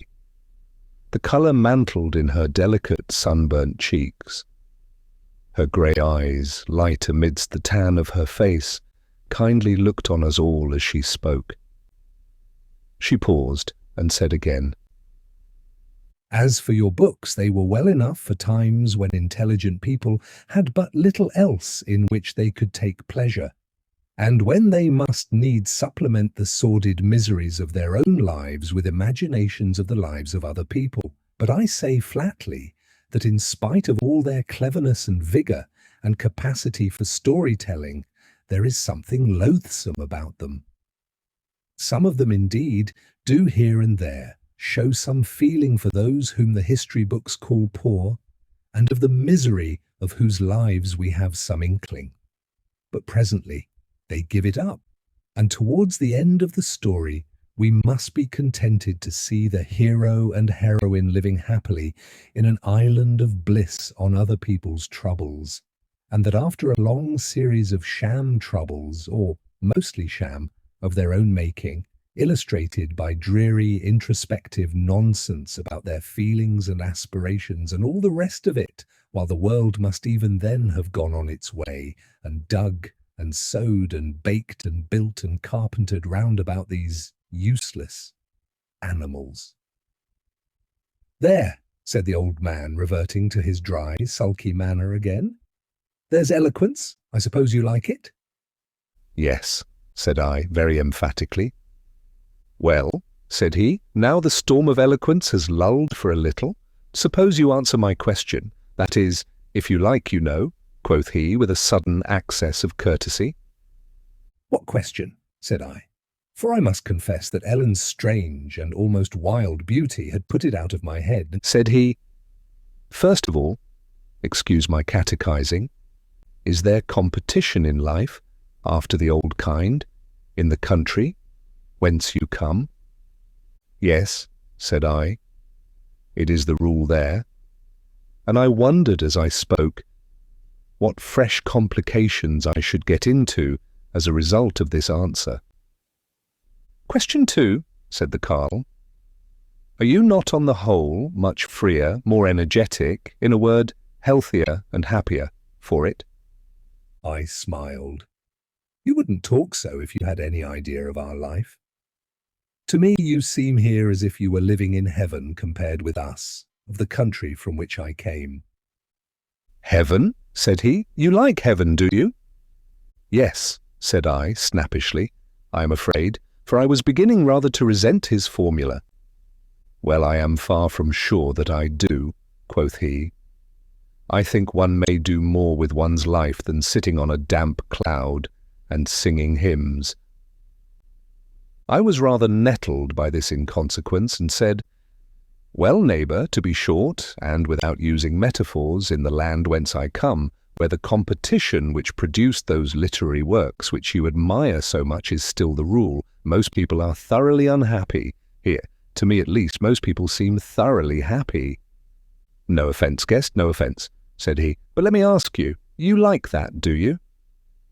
His formula, put with such obstinate persistence, made us all laugh heartily, and even the old man joined in the laughter on the sly. However, he was by no means beaten, and said presently, "From all I can hear, I should judge that a young woman so beautiful as my dear Ellen yonder would have been a lady, as they called it in the old time, and wouldn't have had to wear a few rags of silk as she does now, or to have browned herself in the sun, as she has to do now. What do you say to that, eh?" Here Clara, who had been pretty much silent hitherto, struck in and said, "Well, really, I don't think that you would have mended matters, or that they want mending. Don't you see that she is dressed deliciously for this beautiful weather? And as for the sun-burning of your hayfields, why, I hope to pick up some of that for myself when we get a little higher up the river. Look if I don't need a little sun on my pasty white skin." And she stripped up the sleeve from her arm and laid it beside Ellen's, who was now sitting next her. To say the truth, it was rather amusing to me to see Clara putting herself forward as a town-bred fine lady, for she was as well-knit and clean-skinned a girl as might be met with anywhere at the best. Dick stroked the beautiful arm rather shyly and pulled down the sleeve again, while she blushed at his touch, and the old man said laughingly, "Well, I suppose you do like that, don't you?" Ellen kissed her new friend, and we all sat silent for a little, till she broke out into a sweet, shrill song and held us all entranced with the wonder of her clear voice, and the old grumbler sat looking at her lovingly. The other young people sang also in due time, and then Ellen showed us to our beds in small cottage chambers, fragrant and clean as the ideal of the old pastoral poets. And the pleasure of the evening quite extinguished my fear of the last night, that I should wake up in the old miserable world of worn-out pleasures and hopes that were half fears. Chapter 23. An Early Morning by Runnymede. Though there were no rough noises to wake me, I could not lie long abed the next morning, where the world seemed so well awake, and, despite the old grumbler, so happy. So I got up, and found that early as it was, someone had been stirring, since all was trim and in its place in the little parlour, and the table laid for the morning meal.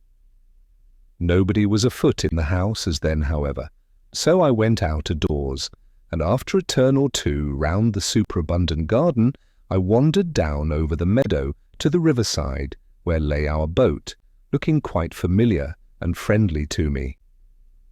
I walked upstream a little, watching the light mist curling up from the river till the sun gained power to draw it all away. Saw the bleak, speckling the water under the willow boughs whence the tiny flies they fed on were falling in myriads. Heard the great chub splashing here and there at some belated moth or other, and felt almost back again in my boyhood. Then I went back again to the boat and loitered there a minute or two, and then walked slowly up the meadow towards the little house. I noted now that there were 4 more houses of about the same size on the slope away from the river.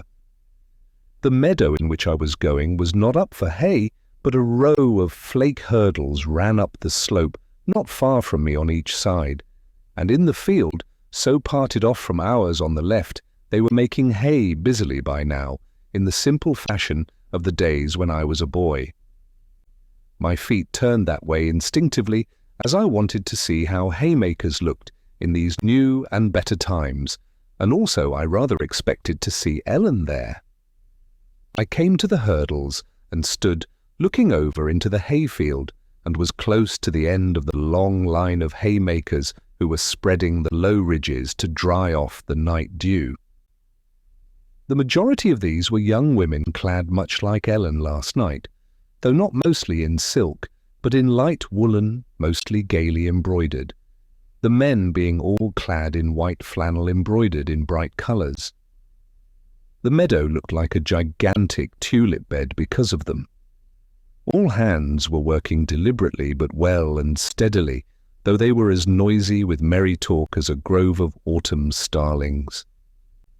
6 of them, men and women, came up to me and shook hands, gave me the seal of the morning, and asked a few questions as to whence and whither, and wishing me good luck, went back to their work. Ellen, to my disappointment, was not amongst them, but presently I saw a light figure come out of the hayfield higher up the slope and make for our house, and that was Ellen, holding a basket in her hand. But before she had come to the garden gate, out came Dick and Clara, who, after a minute's pause, came down to meet me, leaving Ellen in the garden. Then we 3 went down to the boat, talking mere morning prattle. We stayed there a little, Dick arranging some of the matters in her, for we had only taken up to the house such things as we thought the dew might damage. And then we went toward the house again. But when we came near the garden, Dick stopped us by laying a hand on my arm and said, "Just look a moment." I looked, and over the low hedge saw Ellen, shading her eyes against the sun as she looked toward the hayfield, a light wind stirring in her tawny hair, her eyes like light jewels amidst her sunburnt face, which looked as if the warmth of the sun were yet in it. "Look, guest," said Dick, "doesn't it all look like one of those very stories out of Grimm that we were talking about up in Bloomsbury? Here are we 2 lovers wandering about the world, and we have come to a fairy garden, and there is the very fairy herself amidst of it. I wonder what she will do for us," said Clara, demurely, but not stiffly. "Is she a good fairy, Dick?" "Oh, yes," said he, "and according to the card, she would do better if it were not for the gnome or wood spirit, our grumbling friend of last night." We laughed at this, and I said, "I hope you see that you have left me out of the tale." "Well," said he, "that's true. You had better consider that you have got the cap of darkness and are seeing everything yourself invisible." That touched me on my weak side of not feeling sure of my position in this beautiful new country. so in order not to make matters worse, I held my tongue, and we all went into the garden and up to the house together. I noticed, by the way, that Clara must really rather have felt the contrast between herself as a town madam and this piece of the summer country that we all admired so, for she had rather dressed after Ellen that morning as to thinness and scantiness, and went barefoot also, except for light sandals. The old man greeted us kindly in the parlour, and said, "Well, guests, so you have been looking about to search into the nakedness of the land. I suppose your illusions of last night have given way a bit before the morning light? Do you still like it, eh?" "Very much," said I, doggedly. "It is one of the prettiest places on the lower Thames." "Oh ho," said he, "so you know the Thames, do you?" I reddened, for I saw Dick and Clara looking at me and scarcely knew what to say. However, since I had said in our early intercourse with my Hammersmith friends that I had known Epping Forest, I thought a hasty generalization might be better in avoiding complications than a downright lie, so I said, "I have been in this country before, and I have been on the Thames in those days." "Oh," said the old man eagerly. "So you have been in this country before. Now really, don't you find it, apart from all theory, you know, much changed for the worse?" "No, not at all," said I. "I find it much changed for the better." "Ah," quoth he, "I fear that you have been prejudiced by some theory or another. However, of course, the time when you were here before must have been so near our own days that the deterioration might not be very great, as then we were, of course, still living under the same customs as we are now. I was thinking of earlier days than that." "In short," said Clara, "you have theories about the change which has taken place." "I have facts as well," said he. "Look here. From this hill you can see just 4 little houses, including this one. Well, I know for certain that in old times, even in the summer, when the leaves were thickest, you could see from the same place 6 quite big and fine houses, and higher up the water, garden joined garden, right up to Windsor, and there were big houses in all the gardens. Ah, England was an important place in those days." I was getting nettled and said, "What you mean is that you decockneyized the place and sent the damned flunkies packing, and that everybody can live comfortably and happily, and not a few damn thieves only, who were centres of vulgarity and corruption wherever they were, and who, as to this lovely river, destroyed its beauty morally, and had almost destroyed it physically when they were thrown out of it." There was silence after this outburst, which, for the life of me, I could not help, remembering how I had suffered from Cockneyism and its cause on those same waters of old time. But at last the old man said quite coolly, "My dear guest, I really don't know what you mean by either cockneys or flunkies or thieves or damned, or how only a few people could live happily and comfortably in a wealthy country. All I can see is that you are angry, and I fear with me, so if you like, we will change the subject." I thought this kind and hospitable in him, considering his obstinacy about his theory, and hastened to say that I did not mean to be angry, only emphatic. He bowed gravely, and I thought the storm was over, when suddenly Ellen broke in. "Grandfather, our guest is reticent from courtesy, but really, what he has in his mind to say to you ought to be said. So, as I know pretty well what it is, I will say it for him.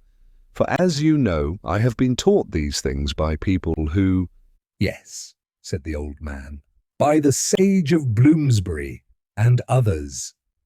"Oh," said Dick, "so you know my old kinsman Hammond?"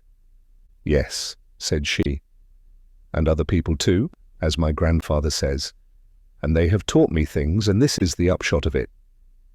We live in a little house now, not because we have nothing grander to do than working in the fields, but because we please, for if we liked, we could go and live in a big house amongst pleasant companions."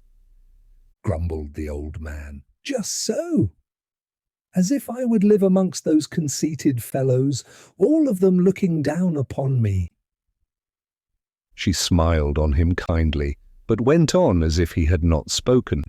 In the past times, when those big houses of which grandfather speaks were so plenty, we must have lived in a cottage whether we had liked it or not. And the said cottage, instead of having in it everything we want, would have been bare and empty. We should not have got enough to eat. Our clothes would have been ugly to look at, dirty and frowsy. You, grandfather, have done no hard work for years now, but wander about and read your books and have nothing to worry you. And as for me, I work hard when I like it, because I like it, and think it does me good, and knits up my muscles, and makes me prettier to look at, and healthier and happier. But in those past days, you, grandfather, would have had to work hard after you were old, and would have been always afraid of having to be shut up in a kind of prison along with other old men, half-starved and without amusement. And as for me, I am 20 years old. In those days my middle age would be beginning now, and in a few years I should be pinched, thin and haggard, beset with troubles and miseries, so that no one could have guessed that I was once a beautiful girl. "Is this what you have had in your mind, guest?" said she, the tears in her eyes at thought of the past miseries of people like herself. "Yes," said I, much moved. "That and more.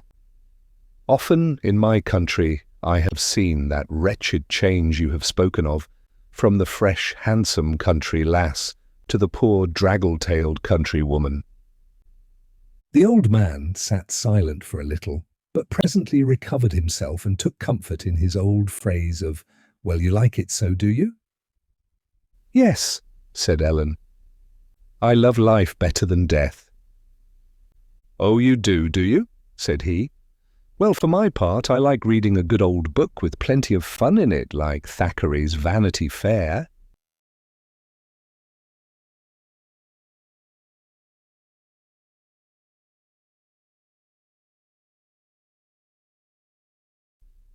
"Why don't you write books like that now?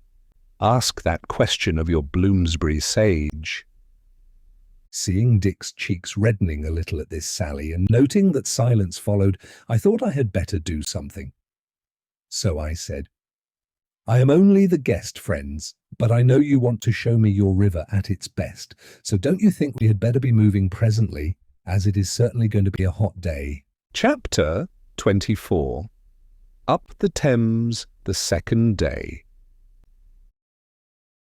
They were not slow to take my hint, and indeed, as to the mere time of day, it was best for us to be off, as it was past 7 o'clock, and the day promised to be very hot. So we got up and went down to our boat, Ellen thoughtful and abstracted, the old man very kind and courteous, as if to make up for his crabbedness of opinion. Clara was cheerful and natural, but a little subdued, I thought, and she at least was not sorry to be gone, and often looked shyly and timidly at Ellen and her strange, wild beauty. So we got into the boat, Dick saying as he took his place, "Well, it is a fine day," and the old man answering, "What, you like that, do you?" once more. And presently Dick was sending the bows swiftly through the slow, weed-checked stream. I turned round as we got into midstream, and waving my hand to our hosts, saw Ellen leaning on the old man's shoulder and caressing his healthy apple-red cheek, and quite a keen pang smote me as I thought how I should never see the beautiful girl again. Presently I insisted on taking the sculls, and I rowed a good deal that day, which no doubt accounts for the fact that we got very late to the place which Dick had aimed at. Clara was particularly affectionate to Dick, as I noticed from the rowing thwart. But as for him, he was as frankly kind and merry as ever, and I was glad to see it, as a man of his temperament could not have taken her caresses cheerfully and without embarrassment if he had been at all entangled by the fairy of our last night's abode. I need say little about the lovely reaches of the river here. I duly noted that absence of Cockney villas which the old man had lamented, and I saw with pleasure that my old enemies, the Gothic cast-iron bridges, had been replaced by handsome oak and stone ones. Also, the banks of the forest that we passed through had lost their courtly, gamekeeperish trimness, and were as wild and beautiful as need be, though the trees were clearly well seen to. I thought it best, in order to get the most direct information, to play the innocent about Eton and Windsor. But Dick volunteered his knowledge to me as we lay in Datchet Lock about the first. Quoth he, "Up yonder are some beautiful old buildings, which were built for a great college or teaching place by one of the medieval kings, Edward VI, I think." I smiled to myself at his rather natural blunder. He meant poor people's sons to be taught there what knowledge was going in his days, but it was a matter of course that in the times of which you seem to know so much, they spoilt whatever good there was in the founder's intentions. My old kinsman says that they treated them in a very simple way, and instead of teaching poor men's sons to know something, they taught rich men's sons to know nothing. It seems, from what he says, that it was a place for the aristocracy, if you know what that word means. I've been told its meaning, to get rid of the company of their male children for a great part of the year. I dare say old Hammond would give you plenty of information in detail about it. "What is it used for now?" said I.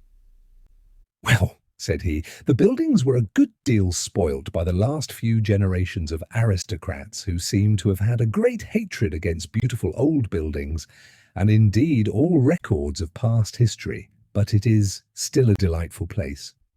Of course, we cannot use it quite as the founder intended, since our ideas about teaching young people are so changed from the ideas of his time, so it is used now as a dwelling for people engaged in learning. And folk from round about come and get taught things that they want to learn, and there is a great library there of the best books. So that I don't think that the old dead king would be much hurt if he were to come to life and see what we are doing there." "Well," said Clara, laughing, "I think he would miss the boys." "Not always, my dear," said Dick, "for there are often plenty of boys there who come to get taught, and also," said he, smiling, "to learn boating and swimming. I wish we could stop there, but perhaps we had better do that coming down the water." The lock gates opened as he spoke, and out we went and on. And as for Windsor, he said nothing till I lay on my oars, for I was sculling then, in Clewer Reach, and looking up said, "What is all that building up there?" Said he, "Though I thought I would wait till you asked yourself. That is Windsor Castle, that also I thought I would keep for you till we come down the water. It looks fine from here, doesn't it? But a great deal of it has been built or skinned in the time of the degradation, and we wouldn't pull the buildings down since they were there, just as with the buildings of the Dung Market.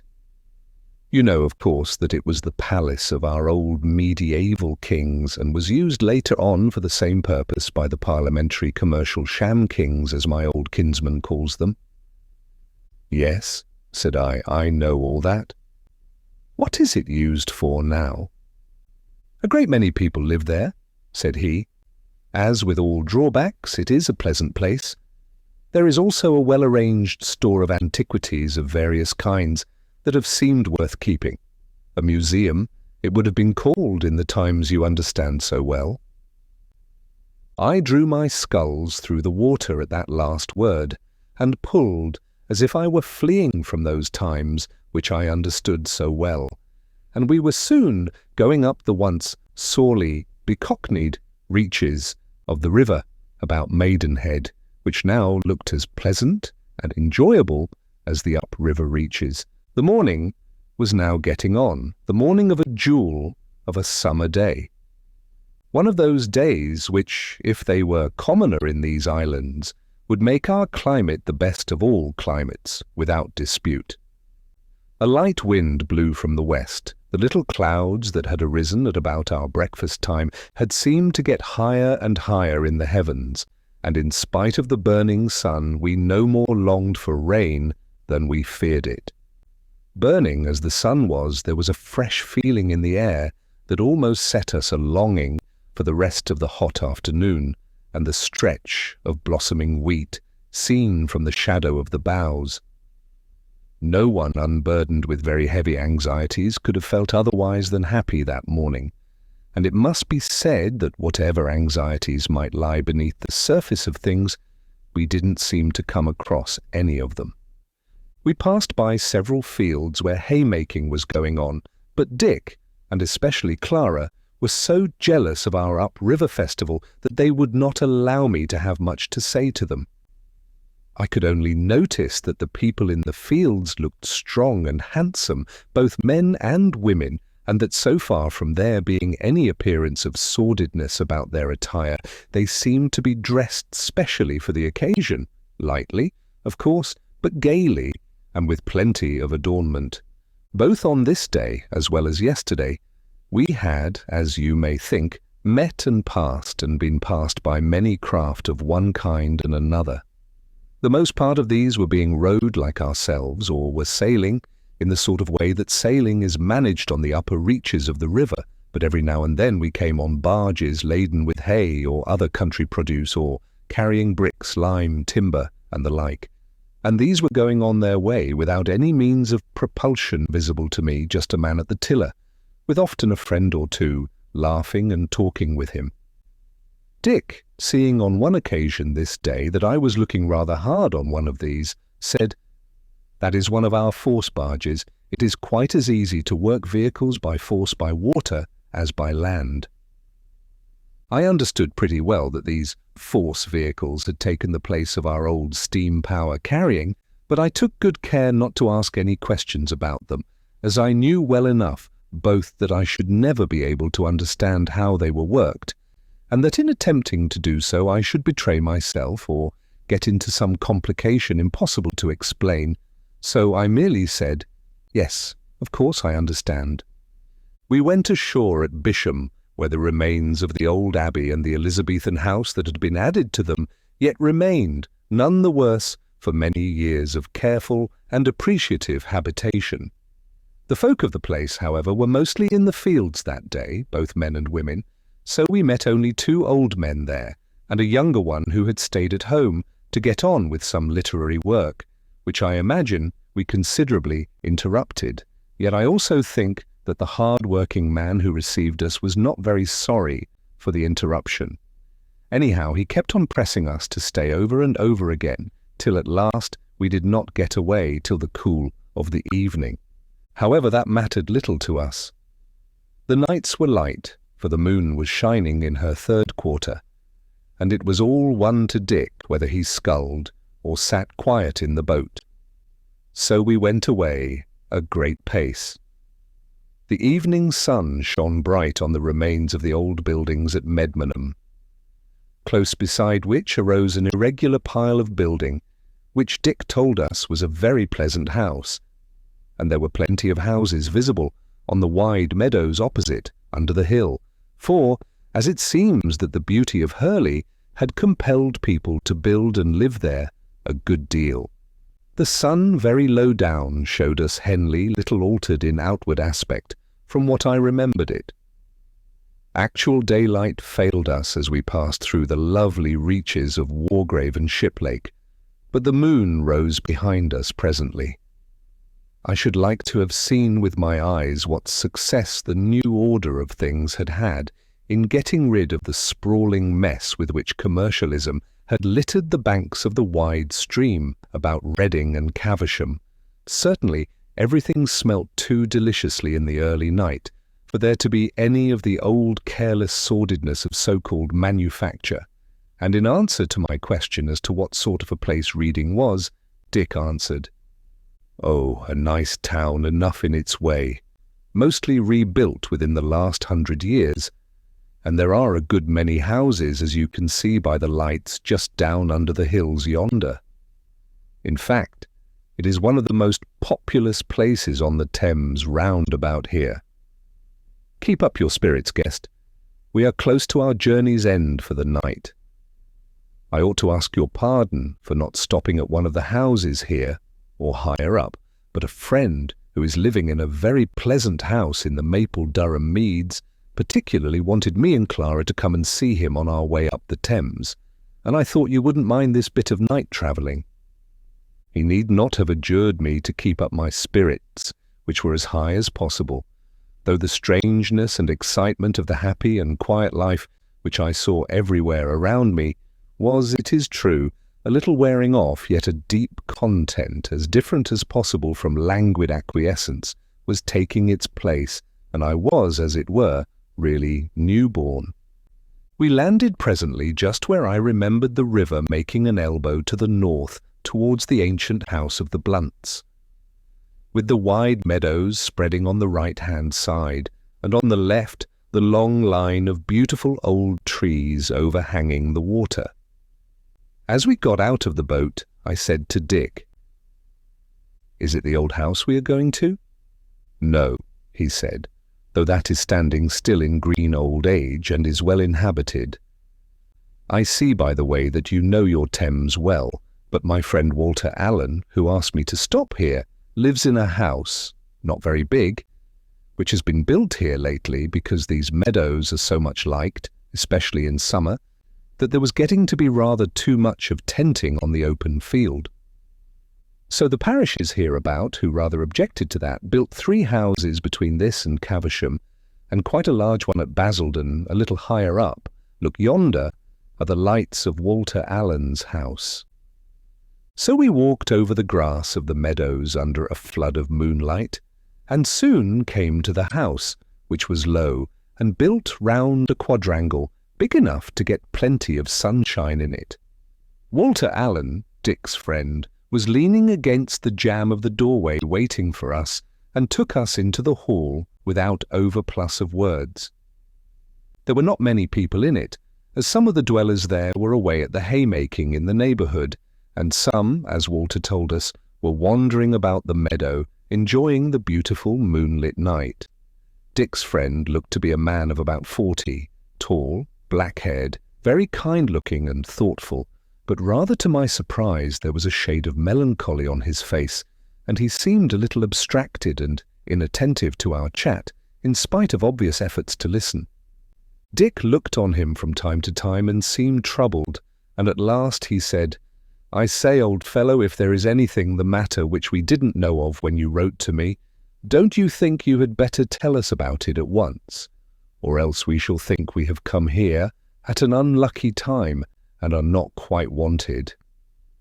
Walter turned red and seemed to have some difficulty in restraining his tears, but said at last, "Of course everybody here is very glad to see you, Dick, and your friends, but it is true that we are not at our best in spite of the fine weather and the glorious hay crop. We have had a death here," said Dick. "Well, you should get over that, neighbour. Such things must be."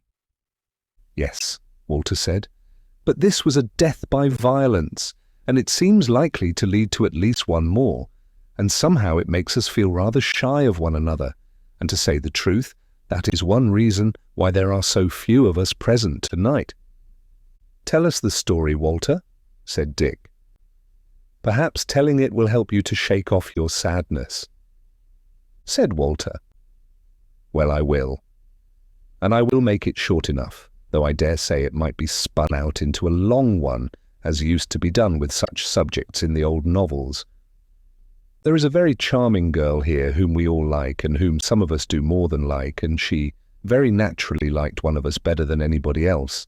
And another of us, I won't name him, got fairly bitten with love madness, and used to go about making himself as unpleasant as he could, not of malice prepense, of course, so that the girl, who liked him well enough at first, though she didn't love him, began fairly to dislike him. Of course, those of us who knew him best, myself amongst others, advised him to go away, as he was making matters worse and worse for himself every day. Well, he wouldn't take our advice. That also, I suppose, was a matter of course.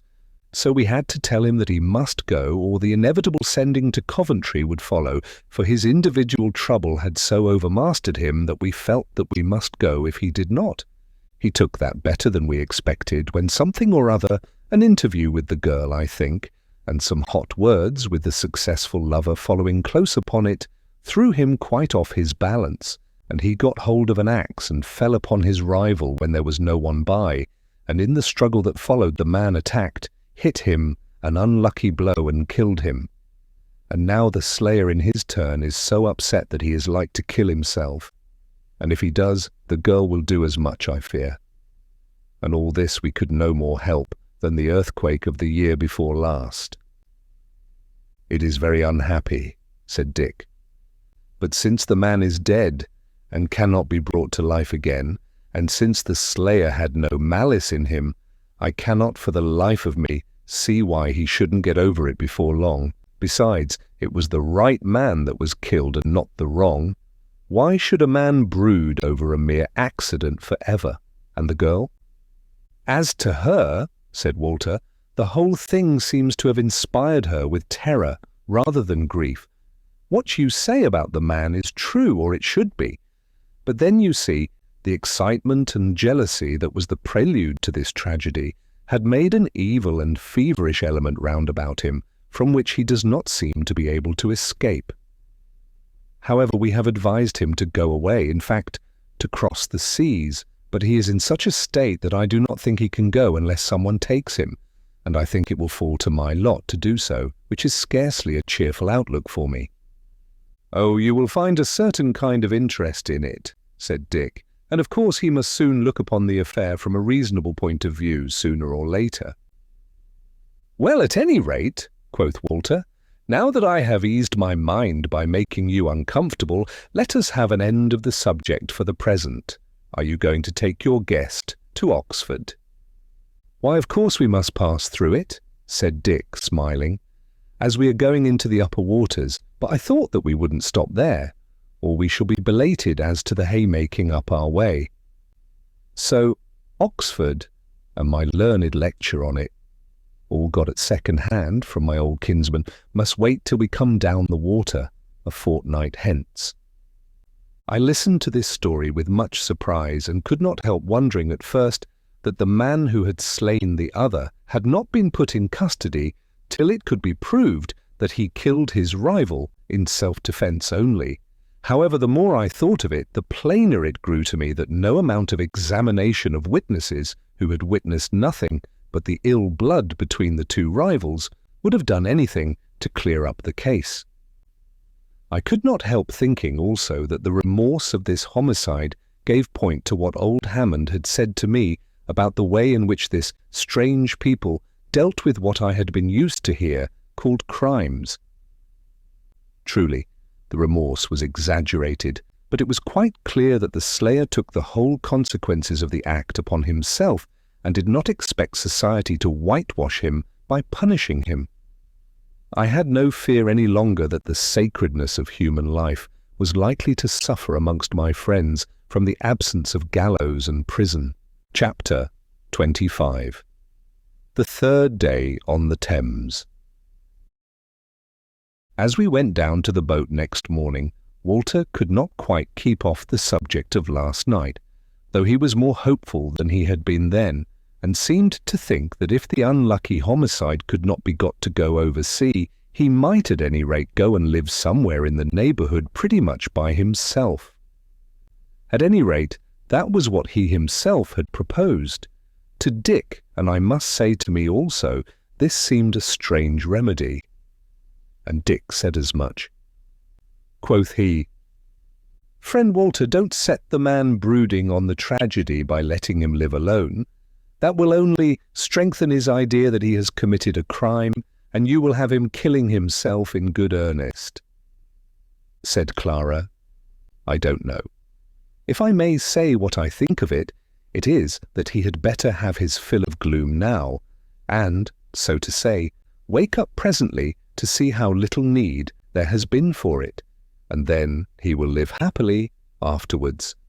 As for his killing himself, you need not be afraid of that, for, from all you tell me, he is really very much in love with the woman, and to speak plainly, until his love is satisfied, he will not only stick to life as tightly as he can, but will also make the most of every event of his life, will, so to say, hug himself up in it, and I think that this is the real explanation of his taking the whole matter with such an excess of tragedy? Walter looked thoughtful and said, "Well, you may be right, and perhaps we should have treated it all more lightly. But you see, guest," turning to me, "such things happen so seldom that when they do happen, we cannot help being much taken up with it. For the rest, we are all inclined to excuse our poor friend for making us so unhappy on the ground that he does it out of an exaggerated respect for human life and its happiness.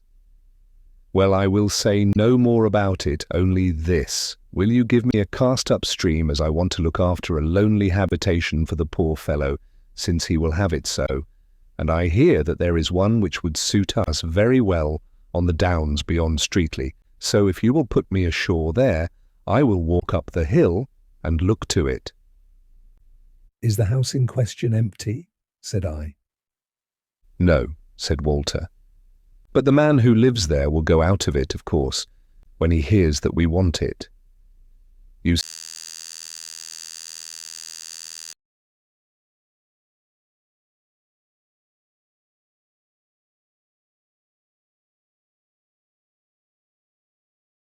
see, we think that the fresh air of the downs and the very emptiness of the landscape will do our friend good." "Yes," said Clara, smiling, "and he will not be so far from his beloved that they cannot easily meet if they have a mind to, as they certainly will." This talk had brought us down to the boat, and we were presently afloat on the beautiful broad stream, Dick driving the prow swiftly through the windless water of the early summer morning, for it was not yet 6 o'clock. We were at the lock in a very little time, and as we lay rising and rising on the incoming water, I could not help wondering that my old friend, the pound lock, and that of the very simplest and most rural kind, should hold its place there. So I said, "I have been wondering, as we passed lock after lock, that you people, so prosperous as you are, and especially since you are so anxious for pleasant work to do, have not invented something which would get rid of this clumsy business of going upstairs by means of these rude contrivances." Dick laughed. "My dear friend," said he, "as long as water has the clumsy habit of running downhill, I fear we must humour it by going upstairs when we have our faces turned from the sea. And really I don't see why you should fall foul of Maple Durham Lock, which I think a very pretty place." There was no doubt about the latter assertion, I thought, as I looked up at the overhanging boughs of the great trees, with the sun coming glittering through the leaves, and listened to the song of the summer blackbirds as it mingled with the sound of the backwater near us. So not being able to say why I wanted the locks away, which indeed I didn't do at all, I held my peace. But Walter said, "You see, guest, this is not an age of inventions. The last epoch did all that for us, and we are now content to use such of its inventions as we find handy, and leaving those alone which we don't want. I believe, as a matter of fact, that some time ago, I can't give you a date, some elaborate machinery was used for the locks, though people did not go so far as try to make the water run uphill. However, it was troublesome, I suppose, and the simple hatches and the gates, with a big counterpoising beam, were found to answer every purpose, and were easily mended when wanted, with material always to hand. So here they are, as you see." "Besides," said Dick, "this kind of lock is pretty, as you can see, and I can't help thinking that your machine lock, winding up like a watch, would have been ugly and would have spoiled the look of the river. And that is surely reason enough for keeping such locks as these. Goodbye, old fellow," said he to the lock, as he pushed us out through the now open gates by a vigorous stroke of the boat hook. "May you live long, and have your green old age renewed for ever." On we went, and the water had the familiar aspect to me of the days before Pangbourne had been thoroughly cockneyfied, as I have seen it. It, Pangbourne, was distinctly a village, still, i.e., a definite group of houses and as pretty as might be. The beech woods still covered the hill that rose above Basildon, but the flat fields beneath them were much more populous than I remembered them, as there were 5 large houses in sight, very carefully designed so as not to hurt the character of the country. Down on the green lip of the river, just where the water turns toward the Goring and Streatley reaches, were 6 girls playing about on the grass. They hailed us as we were about passing them, as they noted that we were travellers, and we stopped a minute to talk with them. They had been bathing and were light-clad and barefooted, and were bound for the meadows on the Berkshire side where the haymaking had begun, and were passing the time merrily enough till the Berkshire folk came in their punt to fetch them. At first nothing would content them, but we must go with them into the hayfield and breakfast with them. But Dick put forward his theory of beginning the hay harvest higher up the water, and not spoiling my pleasure therein by giving me a taste of it elsewhere, and they gave way, though unwillingly. In revenge they asked me a great many questions about the country I came from and the manners of life there, which I found rather puzzling to answer, and doubtless what answers I did give were puzzling enough to them. I noticed both with these pretty girls and with everybody else we met, that in default of serious news, such as we had heard at Maple Durham, they were eager to discuss all the little details of life, the weather, the hay crop, the last new house, the plenty or lack of such and such birds, and so on. And they talked of these things not in a fatuous and conventional way, but as taking, I say, real interest in them. Moreover, I found that the women knew as much about all these things as the men, could name a flower and knew its qualities, could tell you the habitat of such and such birds and fish, and the like. It is almost strange what a difference this intelligence made in my estimate of the country life of that day, for it used to be said in past times, and on the whole truly, that outside their daily work country people knew little of the country and at least could tell you nothing about it. While here were these people as eager about all the goings-on in the fields and woods and downs as if they had been cockneys newly escaped from the tyranny of bricks and mortar. I may mention as a detail worth noticing that not only did there seem to be a great many more birds about of the non-predatory kinds, but their enemies, the birds of prey, were also commoner. A kite hung over our heads as we passed Medmenham yesterday. Magpies were quite common in the hedgerows. I saw several sparrowhawks and I think a merlin. And now, just as we were passing the pretty bridge which had taken the place of Basildon Railway Bridge, a couple of ravens croaked above our boat as they sailed off to the higher ground of the downs. I concluded from all this that the days of the gamekeeper were over, and did not even need to ask Dick a question about it. Chapter 26. The Obstinate Refusers. Before we parted from these girls, we saw 2 sturdy young men and a woman putting off from the Berkshire shore, and then Dick bethought him of a little banter of the girls, and asked them how it was that there was nobody of the male kind to go with them across the water, and where their boats were gone to. Said one, the youngest of the party, "Oh, they have got the big punt to lead stone from up the water." "Who do you mean by they, dear child?" said Dick. Said an older girl, laughing, "You had better go and see them. Look there." And she pointed northwest. "Don't you see building going on there?" "Yes," said Dick, "and I am rather surprised at this time of the year. Why are they not haymaking with you?" The girls all laughed at this, and before their laugh was over, the Berkshire boat had run on to the grass, and the girls stepped in lightly, still sniggering, while the newcomers gave us the seal of the day.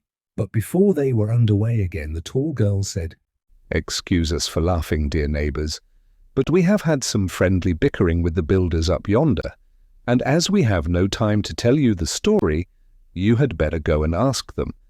They will be glad to see you if you don't hinder their work." They all laughed again at that, and waved us a pretty farewell as the punters set them over toward the other shore, and left us standing on the bank, beside our boat.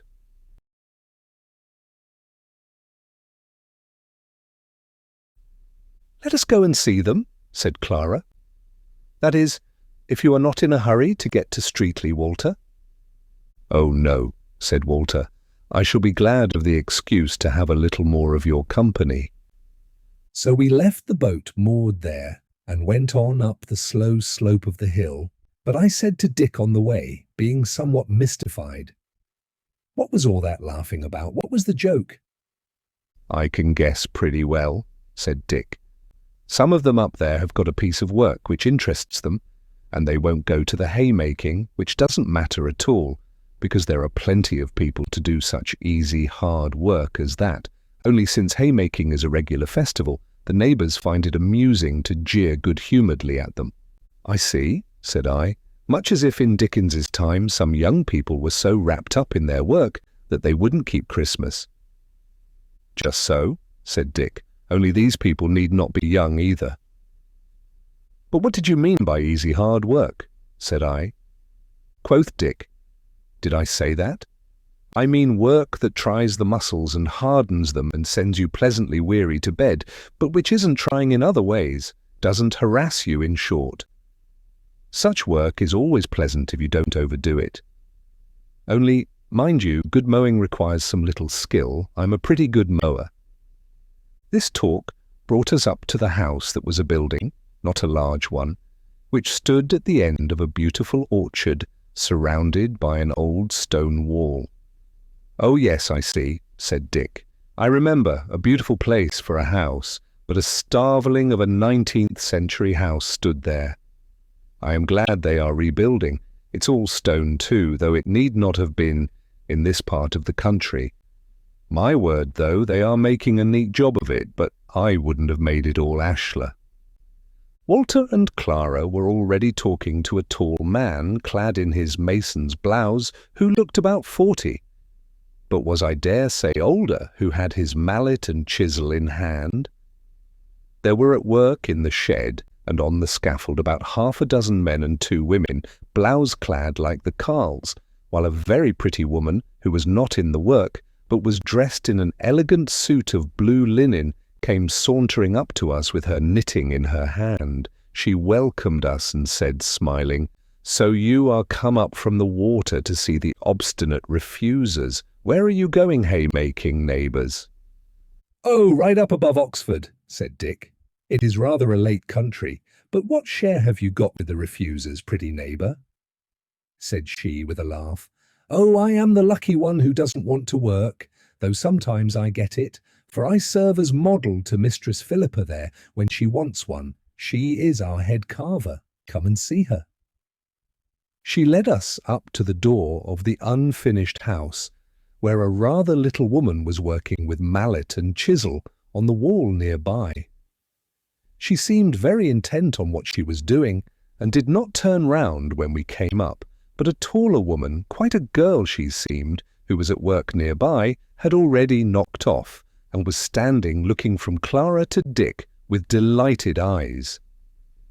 None of the others paid much heed to us. The blue-clad girl laid her hand on the carver's shoulder and said, "Now, Philippa, if you gobble up your work like that, you will soon have none to do. And what will become of you then?" The carver turned round hurriedly and showed us the face of a woman of 40, or so she seemed, and said rather pettishly, but in a sweet voice, "Don't talk nonsense, Kate, and don't interrupt me if you can help it." She stopped short when she saw us, then went on with the kind smile of welcome which never failed us. "Thank you for coming to see us, neighbours, but I am sure that you won't think me unkind if I go on with my work, especially when I tell you that I was ill and unable to do anything all through April and May, and this open air and the sun and the work together. And my feeling well again too make a mere delight of every hour to me, and excuse me, I must go on." She fell to work accordingly on a carving in low relief of flowers and figures, but talked on amidst her mallet strokes. You see, We all think this the prettiest place for a house up and down these reaches, and the site has been so long encumbered with an unworthy one that we masons were determined to pay off fate and destiny for once, and build the prettiest house we could compass here. And so. Here she lapsed into mere carving, but the tall foreman came up and said, "Yes, neighbours, that is it. So it is going to be all ashlar, because we want to carve a kind of a wreath of flowers and figures all round it, and we have been much hindered by one thing or other, Philippa's illness amongst others, and though we could have managed our wreath without her." "Could you, though?" grumbled the last named from the face of the wall. "Well, at any rate, she is our best carver, and it would not have been kind to begin the carving without her." "So you see," said he, looking at Dick and me, "we really couldn't go haymaking, could we, neighbours? But you see, we are getting on so fast now with this splendid weather that I think we may well spare a week or 10 days at wheat harvest, and won't we go at that work then? Come down then to the acres that lie north and by west here at our backs, and you shall see good harvesters, neighbours." "Hurrah for a good brag!" called a voice from the scaffold above us. "Our foreman thinks that an easier job than putting one stone on another."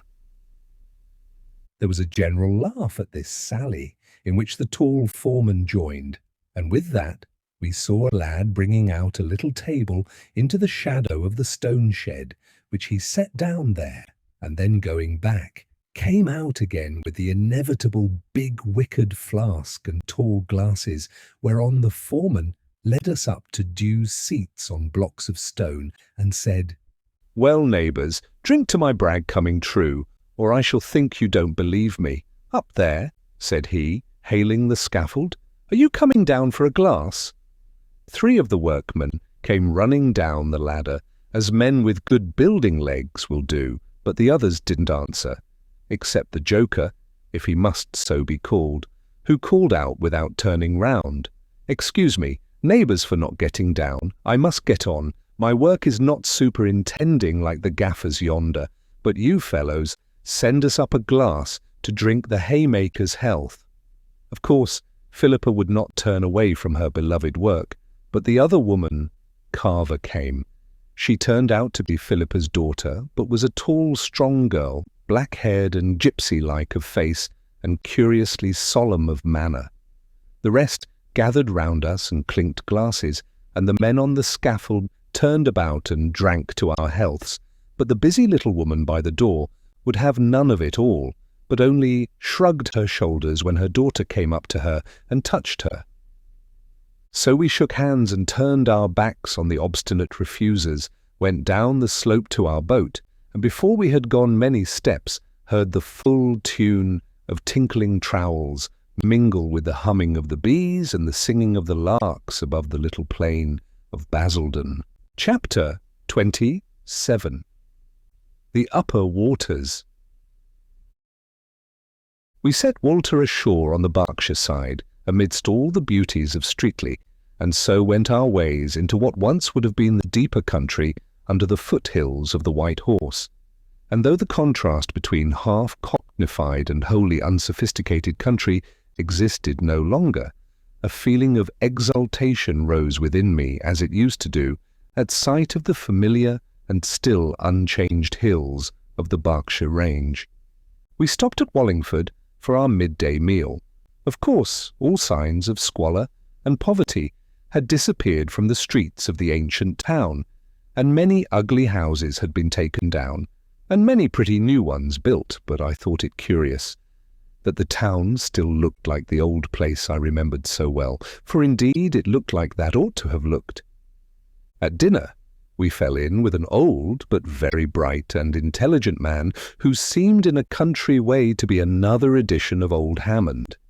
He had an extraordinary detailed knowledge of the ancient history of the countryside from the time of Alfred to the days of the Parliamentary Wars, many events of which, as you may know, were enacted round about Wallingford.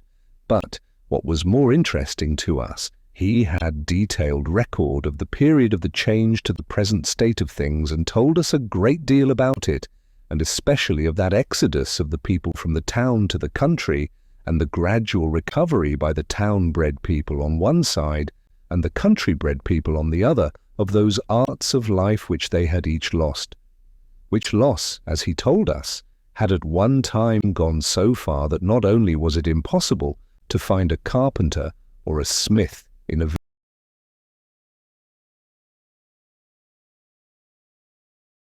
village or small country town, but that people in such places had even forgotten how to bake bread, and that at Wallingford, for instance, the bread came down with the newspapers by an early train from London, worked in some way, the explanation of which I could not understand. He told us also that the townspeople who came into the country used to pick up the agricultural arts by carefully watching the way in which the machines worked, gathering an idea of handicraft from machinery, because at that time almost everything in and about the fields was done by elaborate machines, used quite unintelligently by the labourers. On the other hand, the old men amongst the labourers managed to teach the younger ones gradually a little artisanship, such as the use of the saw and the plane, the work of the smithy, and so forth.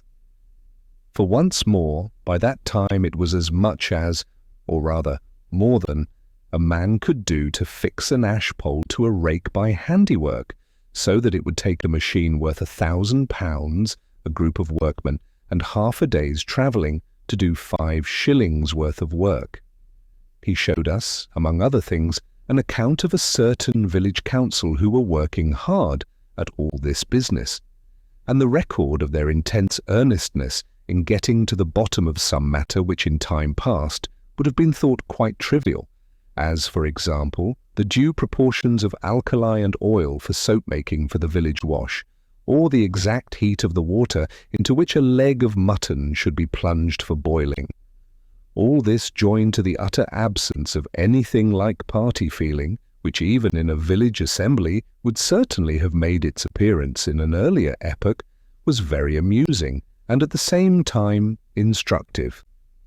This old man, whose name was Henry Mawsome, took us, after our meal and a rest, into a biggish hall which contained a large collection of articles of manufacture and art from the last days of the machine period to that day, and he went over them with us and explained them with great care.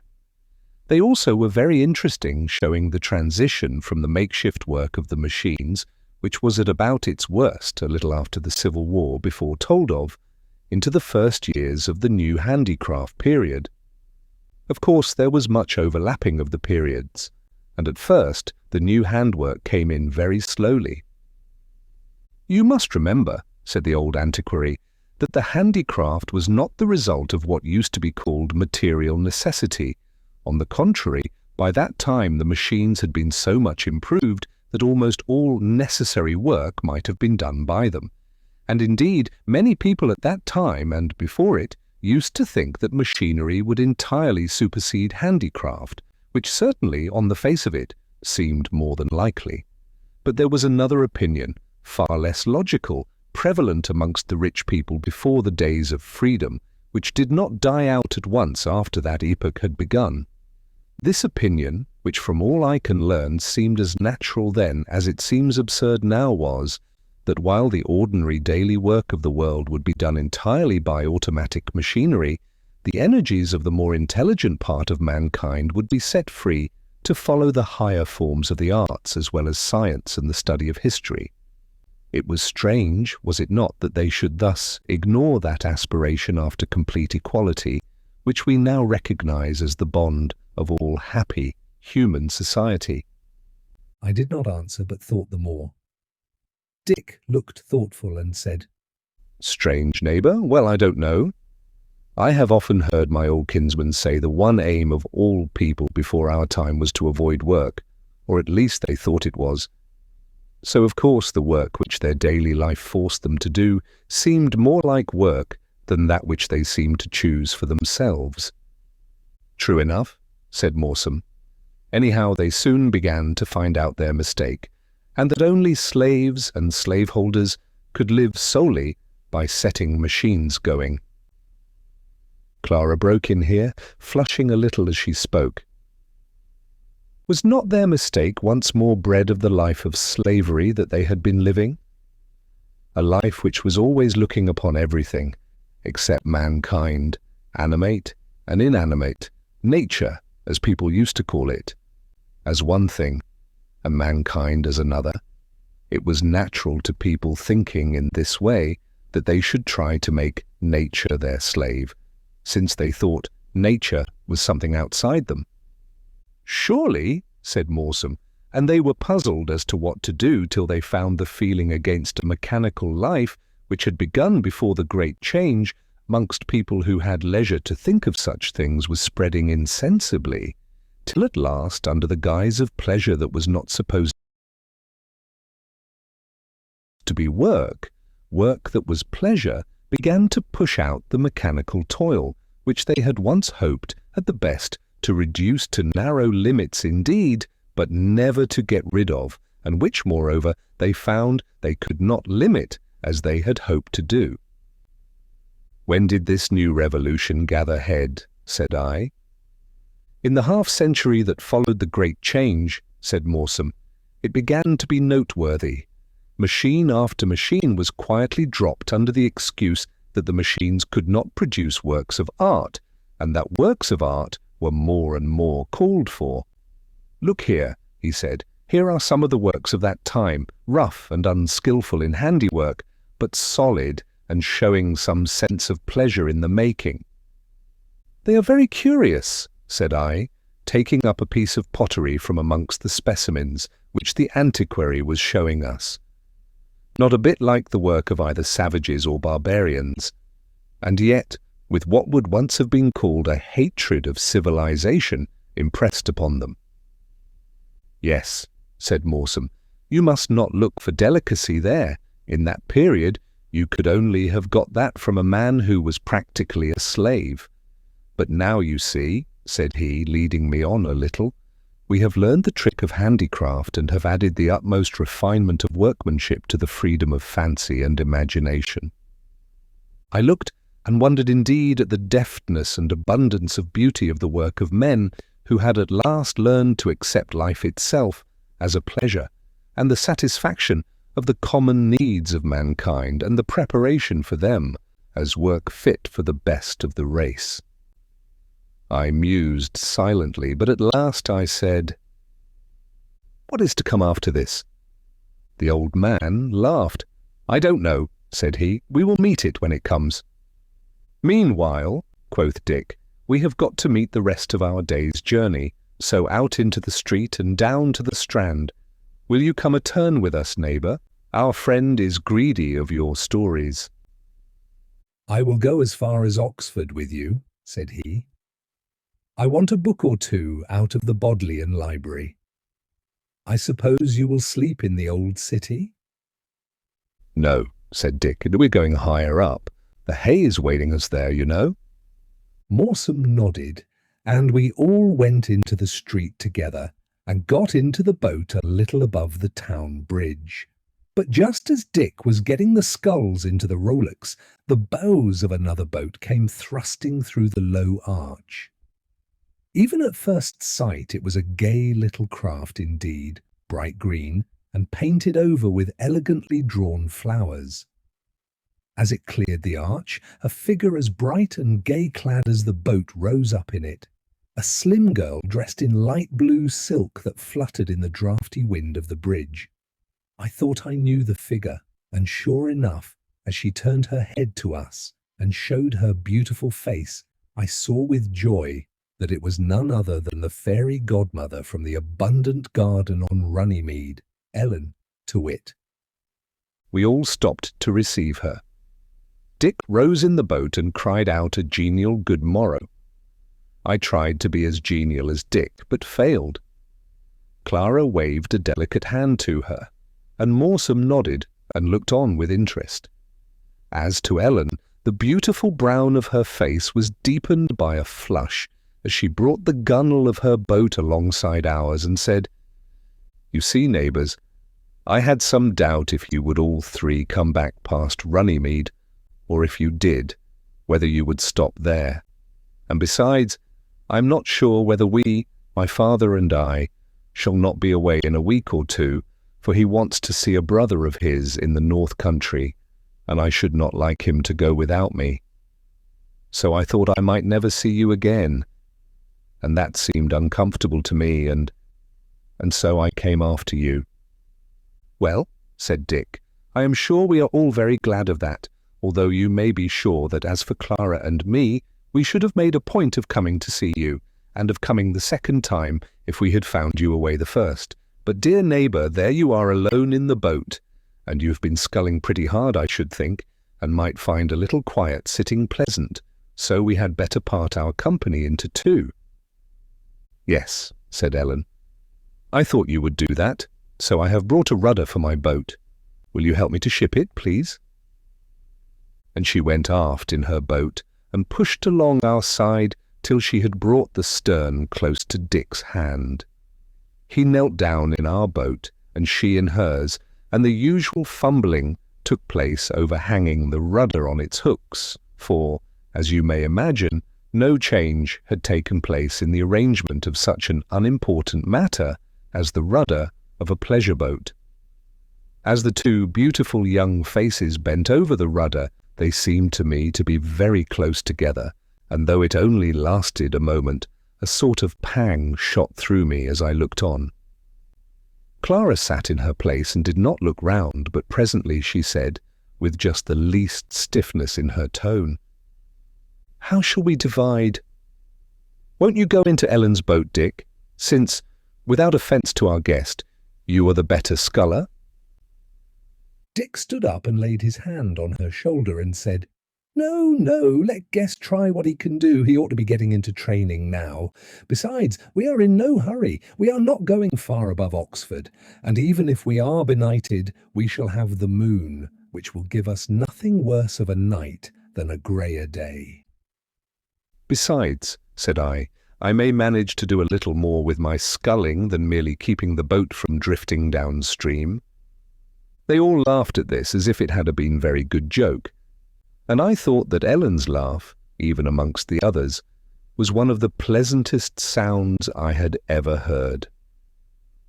To be short, I got into the new-come boat, not a little elated, and taking the sculls, set to work to show off a little, for, must I say it, I felt as if even that happy world were made the happier for my being so near this strange girl.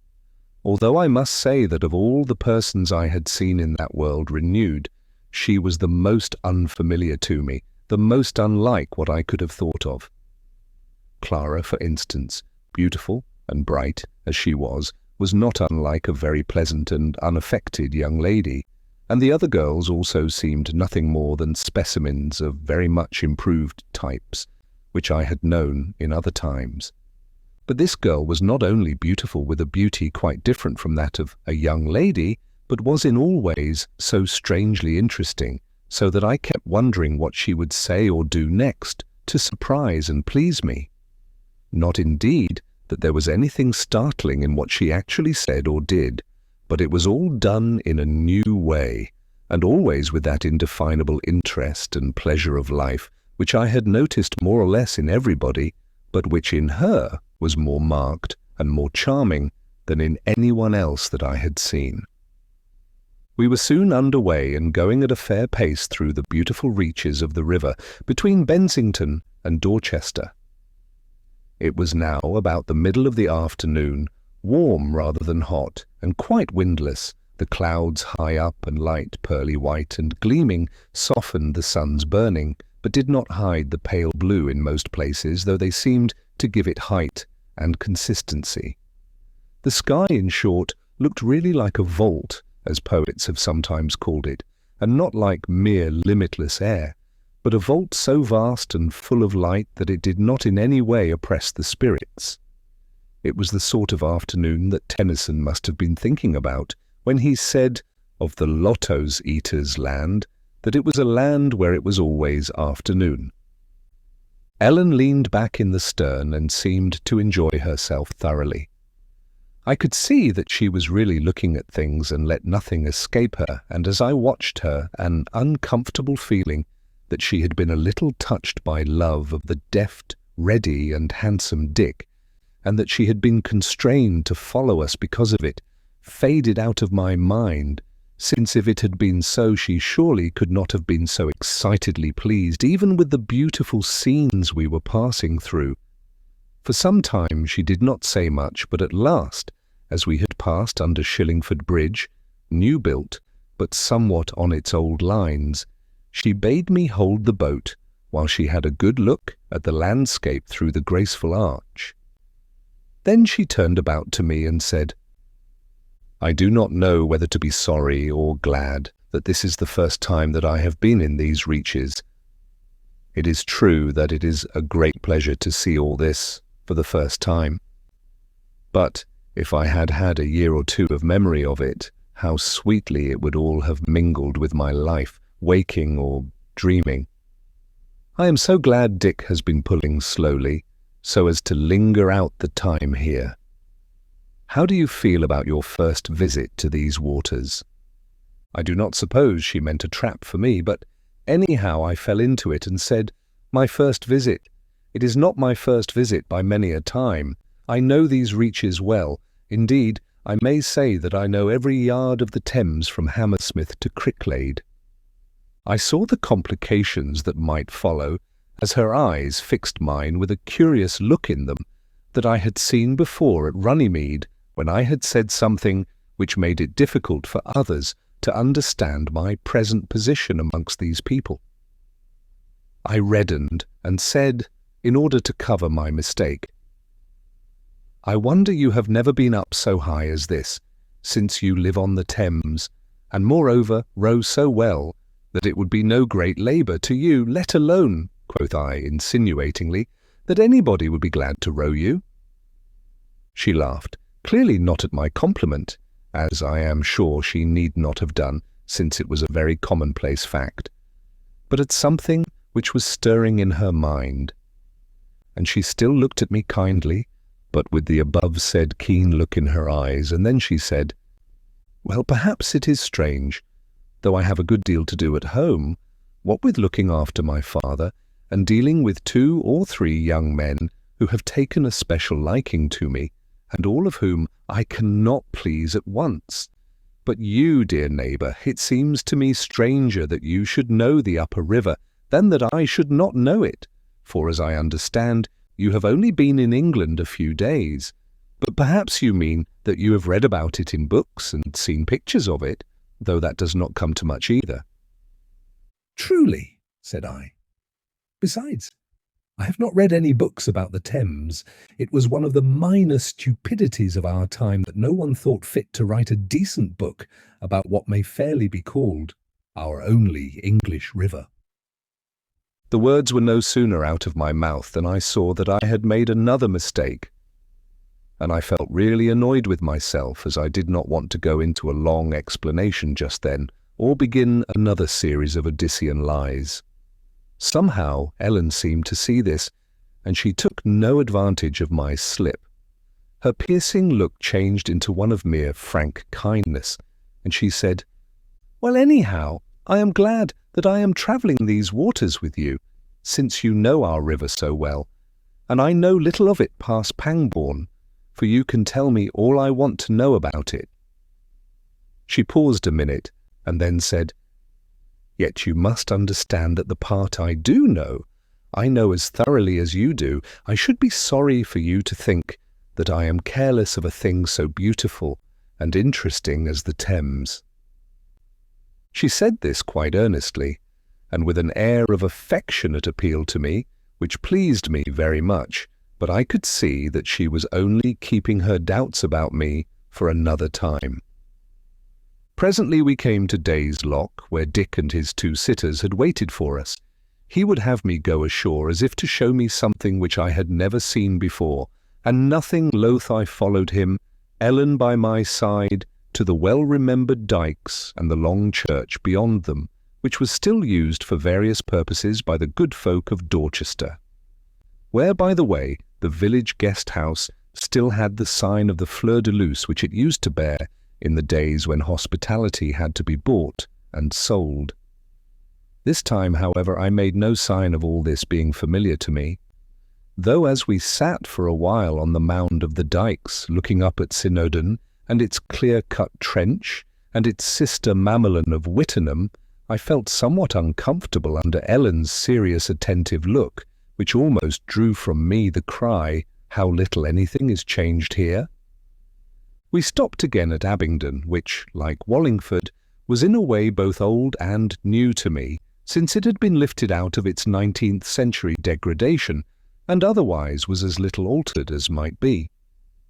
Sunset was in the sky as we skirted Oxford by Osney. We stopped a minute or two hard by the ancient castle to put Henry Morsam ashore. It was a matter of course that so far as they could be seen from the river.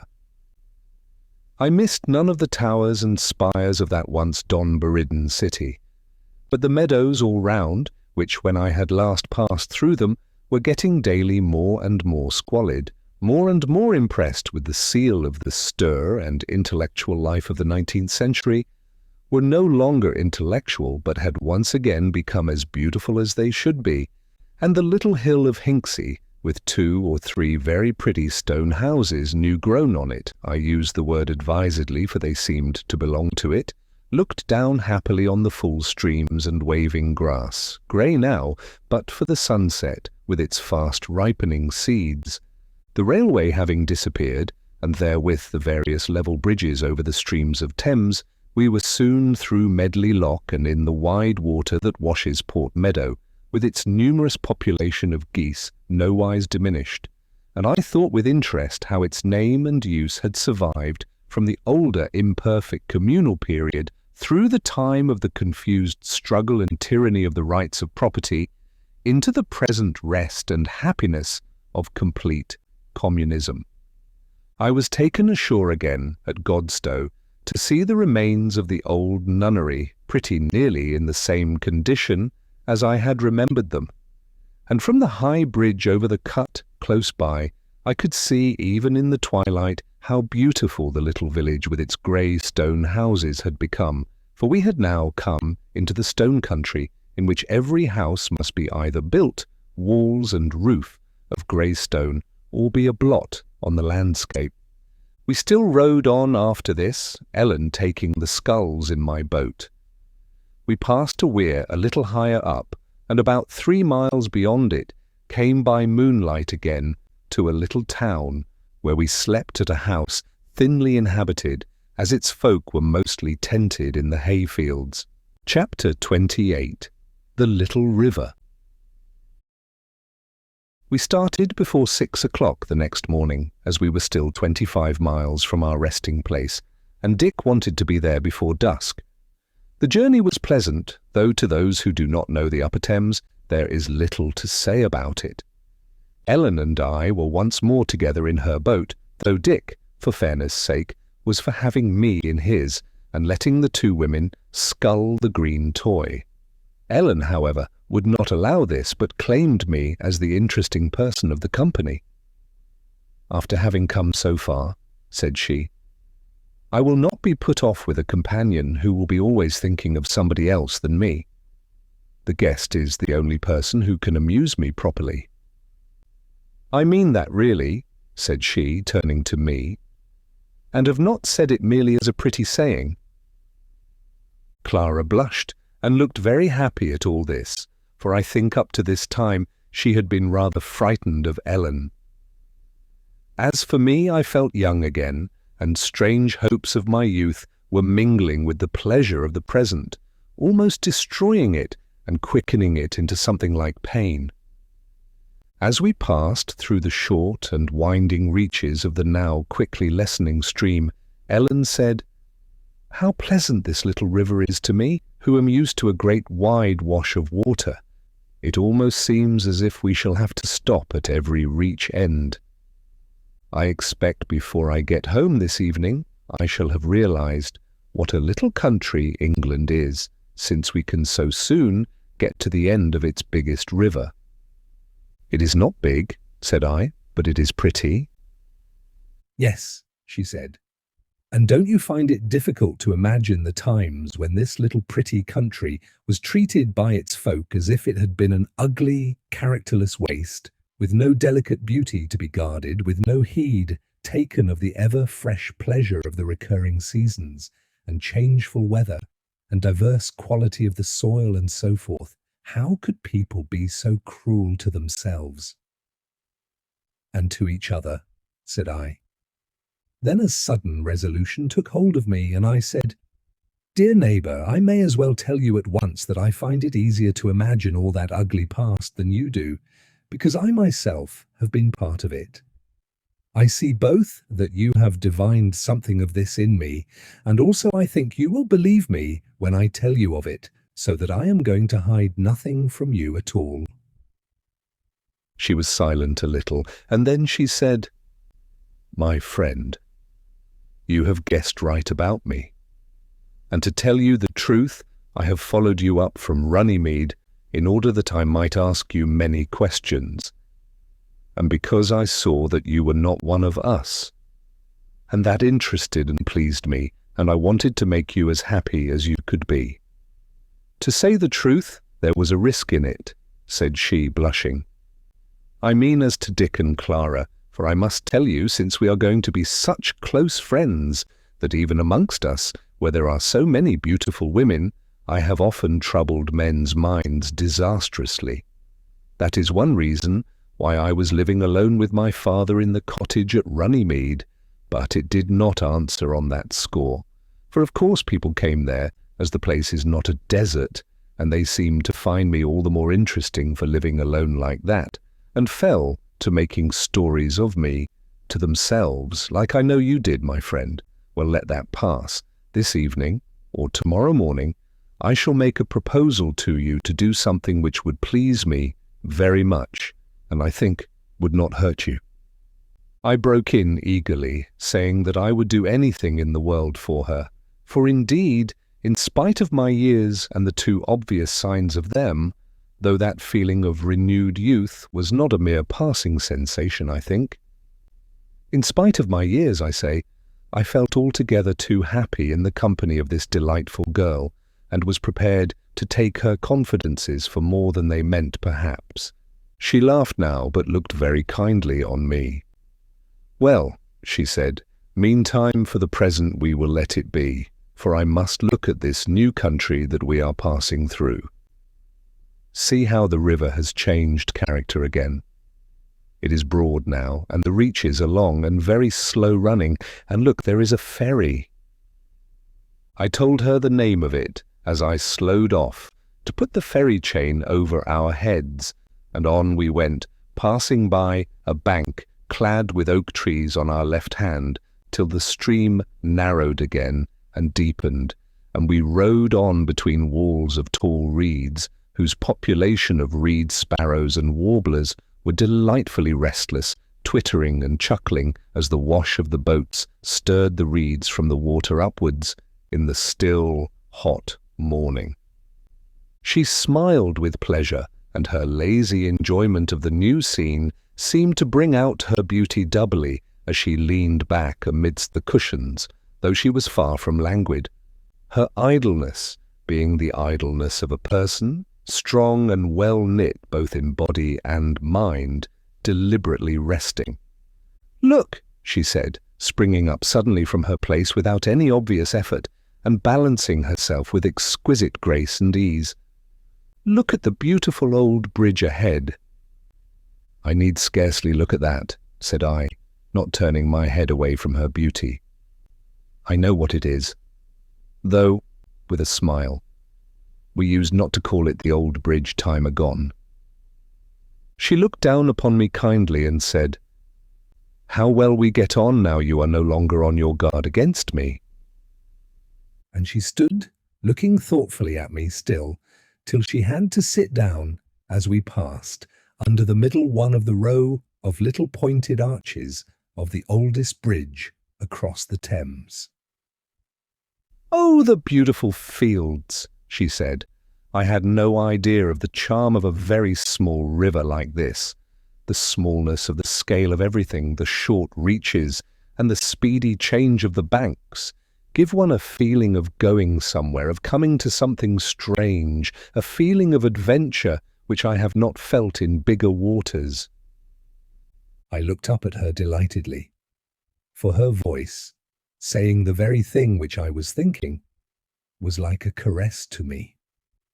She caught my eye and her cheeks reddened under their tan, and she said simply, "I must tell you, my friend, that when my father leaves the Thames this summer, he will take me away to a place near the Roman wall in Cumberland, so that this voyage of mine is farewell to the south, of course with my goodwill in a way. And yet I am sorry for it. I hadn't the heart to tell Dick yesterday that we were as good as gone from the Thames side, but somehow to you I must needs tell it." She stopped and seemed very thoughtful for a while, and then said, smiling, "I must say that I don't like moving about from one home to another. One gets so pleasantly used to all the detail of the life about one. It fits so harmoniously and happily into one's own life that beginning again even in a small way is a kind of pain, but I dare say in the country which you come from you would think this petty and unadventurous, and would think the worse of me for it." She smiled at me caressingly as she spoke, and I made haste to answer, "Oh, no, indeed. Again you echo my very thoughts, but I hardly expected to hear you speak so. I gathered from all I have heard that there was a great deal of changing of abode amongst you in this country." "Well," she said, "of course people are free to move about, but except for pleasure parties, especially in harvest and hay time, like this of ours, I don't think they do so much. I admit that I also have other moods than that of stay at home, as I hinted just now, and I should like to go with you all through the West Country, thinking of nothing," concluded she, smiling. "I should have plenty to think of," said I. Chapter 29.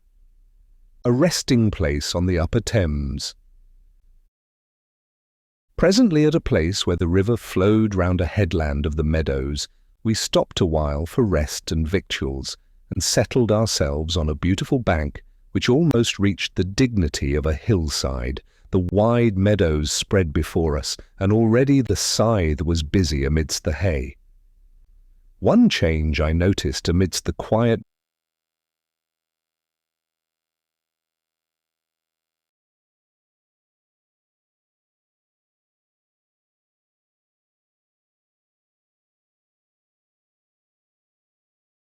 beauty of the fields, to wit, that they were planted with trees here and there, often fruit trees, and that there was none of the niggardly begrudging of space to a handsome tree, which I remembered too well, and though the willows were often poled, or shrouded, as they call it in that countryside, this was done with some regard to beauty. I mean that there was no poling of rows on rows so as to destroy the pleasantness of half a mile of country, but a thoughtful sequence in the cutting that prevented a sudden bareness anywhere. To be short, the fields were everywhere treated as a garden made for the pleasure as well as the livelihood of all, as old Hammond told me was the case. On this bank, or bent of the hill, then, we had our midday meal, somewhat early for dinner, if that mattered, but we had been stirring early. The slender stream of the Thames winding below us between the garden of a country I have been telling of. A furlong from us was a beautiful little islet, begrown with graceful trees. On the slopes westward of us was a wood of varied growth overhanging the narrow meadow on the south side of the river, while to the north was a wide stretch of mead rising very gradually from the river's edge. A delicate spire of an ancient building rose up from out of the trees in the middle distance, with a few grey houses clustered about it, while nearer to us, in fact not half a furlong from the water, was a quite modern stone house, a wide quadrangle of one story, the buildings that made it being quite low. There was no garden between it and the river, nothing but a row of pear trees, still quite young and slender, and though there did not seem to be much ornament about it, it had a sort of natural elegance, like that of the trees themselves. As we sat looking down on all this in the sweet June day, rather happy than merry, Ellen, who sat next me, her hand clasped about one knee, leaned sideways to me and said in a low voice which Dick and Clara might have noted if they had not been busy in happy, wordless love-making. "Friend, in your country, were the houses of your field labourers anything like that?" I said, "Well, at any rate, the houses of our rich men were not. They were mere blots upon the face of the land." "I find that hard to understand," she said.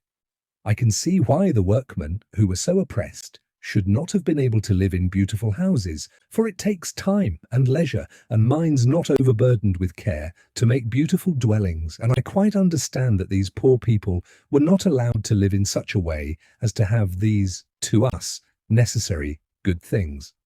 But why the rich men, who had the time and the leisure and the materials for building, as it would be in this case, should not have housed themselves well, I do not understand as yet." "I know what you are meaning to say to me," she said, looking me full in the eyes and blushing, "to wit, that their houses and all belonging to them were generally ugly and base, unless they chanced to be ancient, like yonder remnant of our forefathers' work," pointing to the spire. "That they were, let me see, what is the word?" "Vulgar," said I. "We used to say," said I, "that the ugliness and vulgarity of the rich men's dwellings was a necessary reflection from the sordidness and bareness of life which they forced upon the poor people." She knit her brows as in thought, then turned a brightened face on me as if she had caught the idea, and said, "Yes, friend, I see what you mean. We have sometimes, those of us who look into these things, talked this very matter over, because to say the truth we have plenty of record of the so-called arts of the time before equality of life, and there are not wanting people who say that the state of that society was not the cause of all that ugliness, that they were ugly in their life because they liked to be, and could have had beautiful things about them if they had chosen, just as a man or body of men now may, if they please, make things more or less beautiful." "Stop! I know what you are going to say." "Do you?" said I, smiling, yet with a beating heart. "Yes," she said, "you are answering me, teaching me in some way or another, although you have not spoken the words aloud. You were going to say that in times of inequality, it was an essential condition of the life of these rich men that they should not themselves make what they wanted for the adornment of their lives, but should force those to make them whom they forced to live pinched and sordid lives, and that as a necessary consequence the sordidness and pinching, the ugly barrenness of those ruined lives were worked up into the adornment of the lives of the rich, and art died out amongst men. Was that what you would say, my friend?" "Yes, yes," I said, looking at her eagerly.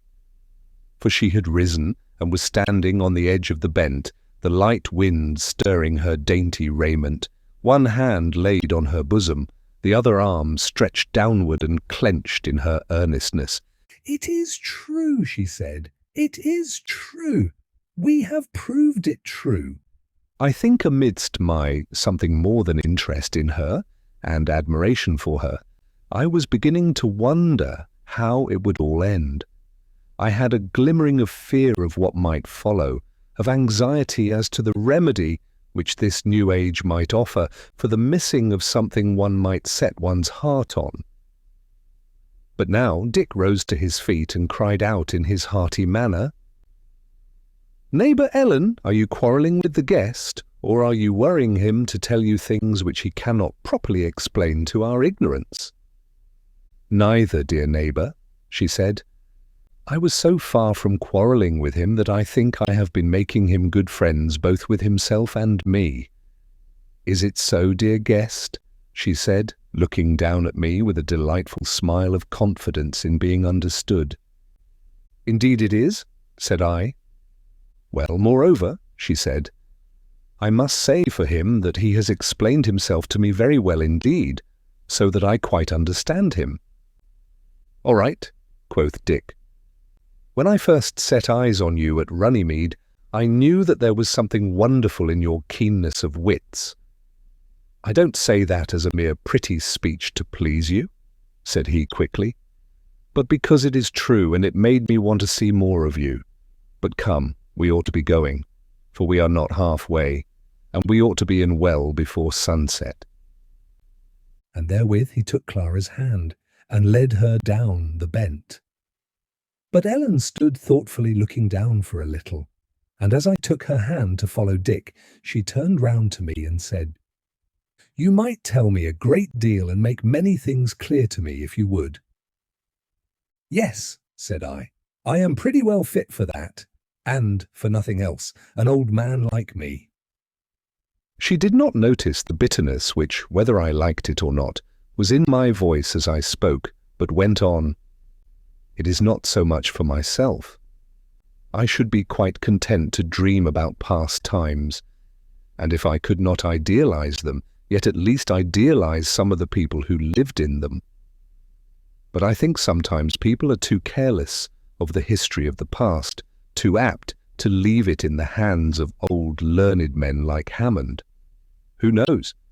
Happy as we are, times may alter, we may be bitten with some impulse towards change, and many things may seem too wonderful for us to resist, too exciting not to catch at, if we do not know that they are but phases of what has been before, and withal ruinous, deceitful, and sordid."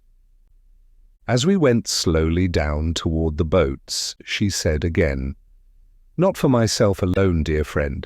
I shall have children, perhaps before the end a good many, I hope so, and though of course I cannot force any special kind of knowledge upon them, yet, my friend, I cannot help thinking that just as they might be like me in body, so I might impress upon them some part of my ways of thinking, that is, indeed, some of the essential part of myself, that part which was not mere moods, created by the matters and events round about me.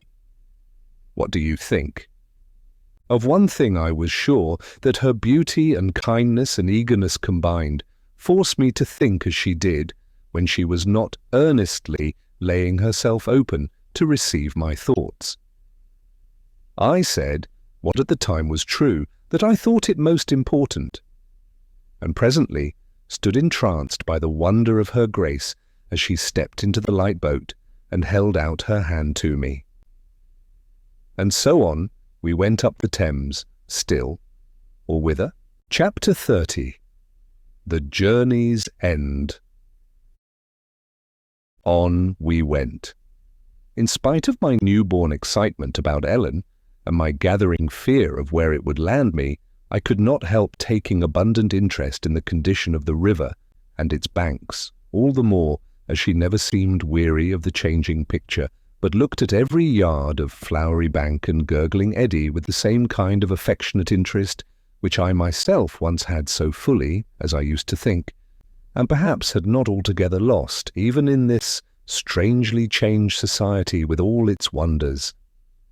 Ellen seemed delighted with my pleasure at this, that or the other piece of carefulness in dealing with the river, the nursing of pretty corners, the ingenuity in dealing with difficulties of water engineering, so that the most obviously useful works looked beautiful and natural also. All this, I say, pleased me hugely, and she was pleased at my pleasure, but rather puzzled too. "You seem astonished," she said, just after we had passed a mill too which spanned all the stream save the waterway for traffic, but which was as beautiful in its way as a Gothic cathedral. "You seem astonished at this being so pleasant to look at." "Yes," I said. "In a way I am, though I don't see why it should not be." "Ah," she said, looking at me admiringly, yet with a lurking smile in her face. "You know all about the history of the past. Were they not always careful about this little stream, which now adds so much pleasantness to the countryside? It would always be easy to manage this little river." "Ah, I forgot though," she said, as her eye caught mine. "In the days we are thinking of, pleasure was wholly neglected in such matters. But how did they manage the river in the days that you—" lived in, she was going to say, but correcting herself said, in the days of which you have record. They mismanaged it, quoth I. Up to the first half of the 19th century, when it was still more or less of a highway for the country people, some care was taken of the river and its banks. And though I don't suppose anyone troubled himself about its aspect, yet it was trim and beautiful. But when the railways, of which no doubt you have heard, came into power, they would not allow the people of the country to use either the natural or artificial waterways, of which latter there were a great many. I suppose when we get higher up, we shall see one of these, a very important one, which one of these railways entirely closed to the public, so that they might force people to send their goods by their private road, and so tax them as heavily as they could. Ellen laughed heartily. Well, she said, that is not stated clearly enough in our history books, and it is worth knowing. But certainly the people of those days must have been a curiously lazy set. We are not either fidgety or quarrelsome now, but if anyone tried such a piece of folly on us, we should use the said waterways, whoever gainsaid us. Surely that would be simple enough. However, I remember other cases of this stupidity. When I was on the Rhine 2 years ago, I remember they showed us ruins of old castles, which, according to what we heard, must have been made for pretty much the same purpose as the railways were. But I am interrupting your history of the river. Pray go on. It is both short and stupid enough, said I. The river having lost its practical or commercial value, that is, being of no use to make money of, she nodded. I understand what that queer phrase means, said she. Go on. Well, it was utterly neglected till at last it became a nuisance. Yes, quoth Ellen. I understand, like the railways and the Robbinites. Yes? So then they turned the makeshift business onto it, and handed it over to a body up in London who from time to time, in order to show that they had something to do, did some damage here and there, cut down trees, destroying the banks thereby, dredged the river where it was not needed always, and threw the dredgings on the fields so as to spoil them, and so forth. But for the most part, they practiced masterly inactivity, as it was then called. That is, they drew their salaries and let things alone. Drew their salaries, she said. I know that means that they were allowed to take an extra lot of other people's goods for doing nothing.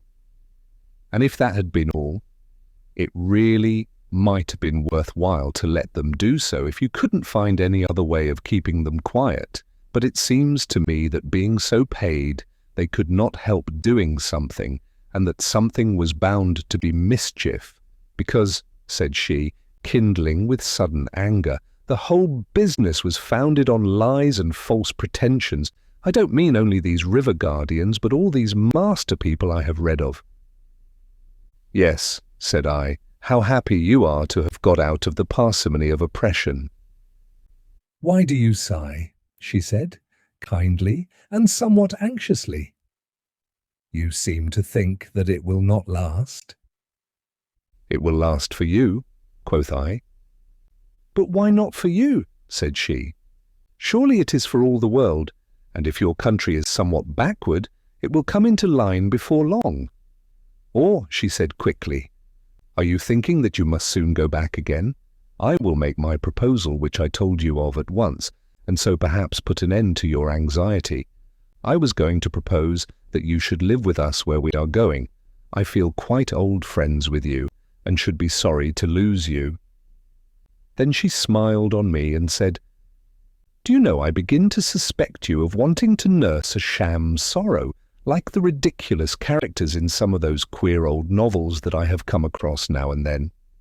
I really had almost begun to suspect it myself, but I refused to admit so much.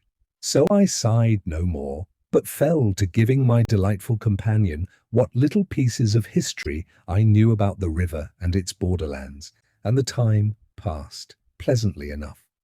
And between the two of us, She was a better sculler than I was and seemed quite tireless. We kept up fairly well with Dick, hot as the afternoon was, and swallowed up the way at a great rate. At last we passed under another ancient bridge, and through meadows bordered at first with huge elm trees mingled with sweet chestnut, of younger but very elegant growth, and the meadows widened out so much that it seemed as if the trees must now be on the bents only, or about the houses, except for the growth of willows on the immediate banks, so that the wide stretch of grass was little broken here. Dick got very much excited now, and often stood up in the boat to cry out to us that this was such and such a field, and so forth, and we caught fire at his enthusiasm for the hayfield and its harvest, and pulled our best. At last, as we were passing through a reach of the river, where on the side of the towing path was a highish bank with a thick, whispering bed of reeds before it, and on the other side a higher bank, clothed with willows that dipped into the stream and crowned by ancient elm trees, we saw bright figures coming along close to the bank, as if they were looking for something. As indeed they were, and we, that is, Dick and his company, were what they were looking for. Dick lay on his oars, and we followed his example. He gave a joyous shout to the people on the bank, which was echoed back from it in many voices, deep and sweetly shrill, for there were above a dozen persons, both men, women, and children. A tall, handsome woman with black wavy hair and deep-set grey eyes came forward on the bank and waved her hand gracefully to us and said, "Dick, my friend, we have almost had to wait for you. What excuse have you to make for your slavish punctuality? Why didn't you take us by surprise and come yesterday?" "Oh," said Dick, with an almost imperceptible jerk of his head toward our boat. "We didn't want to come too quick up the water. There is so much to see for those who have not been up here before." "True, true," said the stately lady, for stately is the word that must be used for her. "And we want them to get to know the wet way from the east thoroughly well, since they must often use it now. But come ashore at once, Dick, and you, dear neighbours, there is a break in the reeds and a good landing place just round the corner. We can carry up your things or send some of the lads after them." "No, no," said Dick. "It is easier going by water, though it is but a step. Besides, I want to bring my friend here to the proper place. We will go on to the ford, and you can talk to us from the bank as we paddle along." He pulled his sculls through the water, and on we went, turning a sharp angle and going north a little. Presently we saw before us a bank of elm trees which told us of a house amidst them, though I looked in vain for the grey walls that I expected to see there. As we went, the folk on the bank talked indeed, mingling their kind voices with the cuckoo's song, the sweet, strong whistle of the blackbirds, and the ceaseless note of the corncrake as he crept through the long grass of the mowing field, whence came waves of fragrance from the flowering clover amidst of the ripe grass. In a few minutes we had passed through a deep, eddying pool into the sharp stream that ran from the ford and beached our craft on a tiny strand of limestone gravel and stepped ashore into the arms of our upriver friends, our journey done. I disentangled myself from the merry throng, and mounting on the cart road that ran along the river some feet above the water, I looked round about me. The river came down through a wide meadow on my left, which was grey now with the ripened seeding grasses. The gleaming water was lost presently by a turn of the bank, but over the meadow I could see the mingled gables of a building where I knew the lock must be, and which now seemed to combine a mill with it. A low wooded ridge bounded the river plain to the south and southeast, whence we had come, and a few low houses lay about its feet and up its slope. I turned a little to my right, and through the hawthorn sprays and long shoots of the wild roses could see the flat country spreading out far away under the sun of the calm evening, till something that might be called hills, with a look of sheep pastures about them, bounded it with a soft blue line. Before me, the elm boughs still hid most of what houses there might be in this riverside dwelling of men. But to the right of the cart road, a few grey buildings of the simplest kind showed here and there. There I stood in a dreamy mood, and rubbed my eyes as if I were not wholly awake, and half expected to see the gay-clad company of beautiful men and women changed to 2 or 3 spindle-legged, back-bowed men and haggard, hollow-eyed, ill-favoured women who once wore down the soil of this land with their heavy, hopeless feet, from day to day, and season to season, and year to year.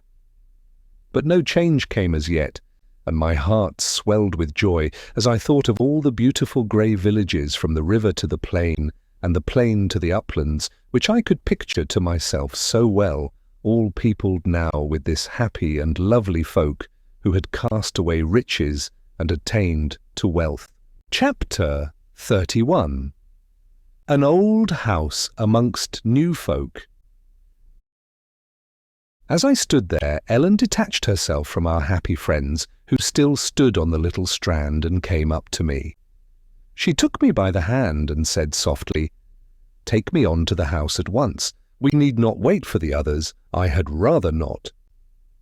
I had a mind to say that I did not know the way thither, and that the riverside dwellers should lead, but almost without my will my feet moved on along the road they knew. The raised way led us into a little field bounded by a backwater of the river on one side. On the right hand, we could see a cluster of small houses and barns, new and old, and before us a grey stone barn and a wall partly overgrown with ivy, over which a few grey gables showed. The village road ended in the shallow of the aforesaid backwater.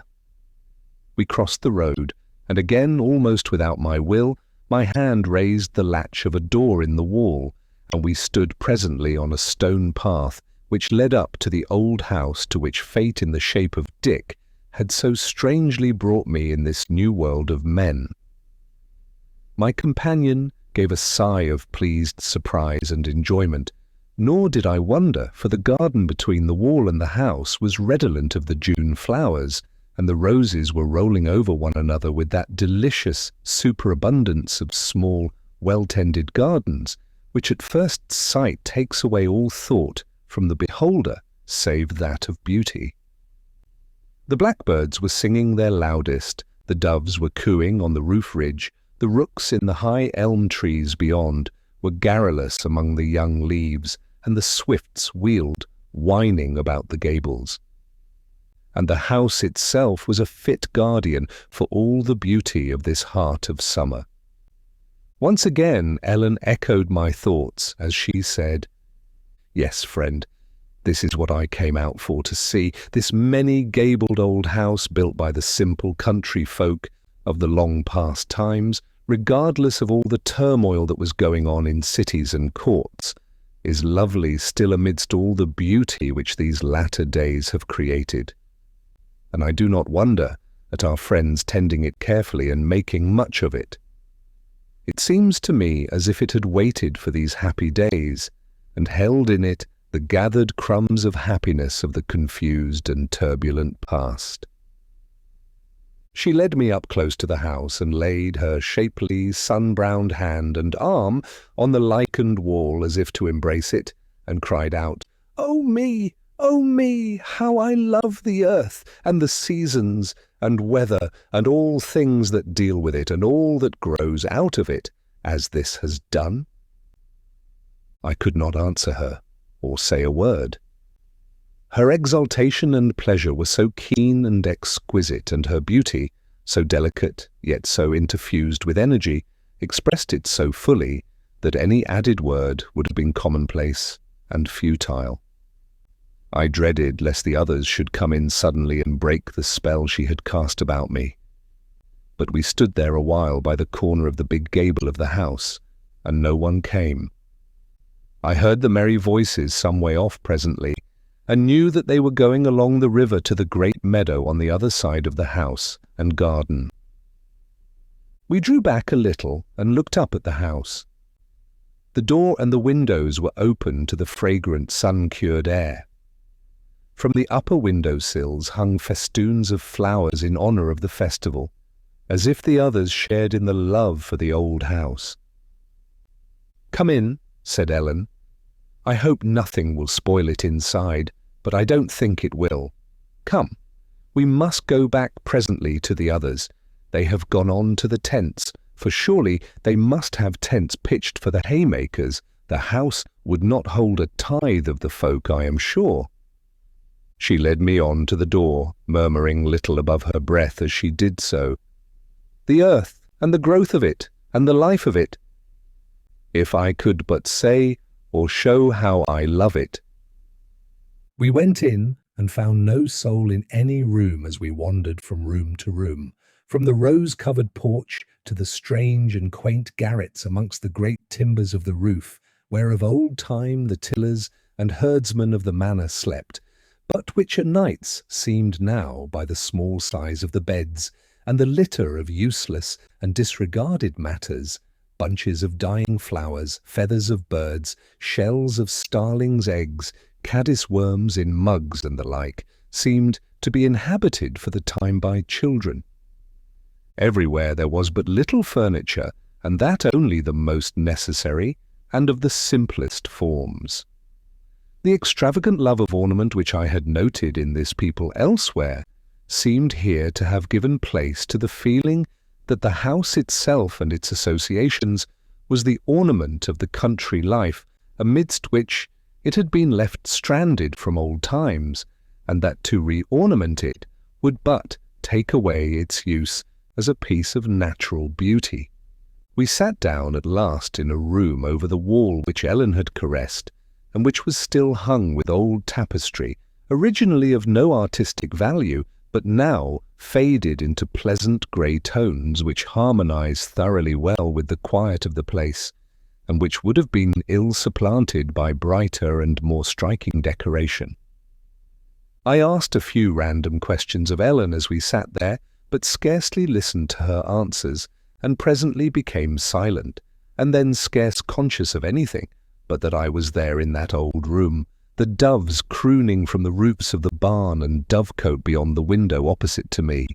My thought returned to me after what I think was but a minute or two, but which, as in a vivid dream, seemed as if it had lasted a long time, when I saw Ellen sitting, looking all the fuller of life and pleasure and desire from the contrast with the grey, faded tapestry with its futile design, which was now only bearable because it had grown so faint and feeble.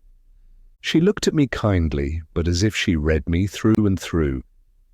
She said, "You have begun again your never-ending contrast between the past and this present. Is it not so?" "True," said I. "I was thinking of what you, with your capacity and intelligence, joined to your love of pleasure and your impatience of unreasonable restraint, of what you would have been in that past. And even now, when all is won and has been for a long time, my heart is sickened with thinking of all the waste of life that has gone on for so many years." "So many centuries," she said. "So many ages." "True," I said. "Too true," and sat silent again. She rose up and said, "Come, I must not let you go off into a dream again so soon. If we must lose you, I want you to see all that you can see first, before you go back again." "Lose me?" I said. "Go back again? Am I not to go up to the north with you?" "What do you mean?" She smiled somewhat sadly and said, "Not yet. We will not talk of that yet. Only, what were you thinking of just now?" I said falteringly. I was saying to myself, the past, the present?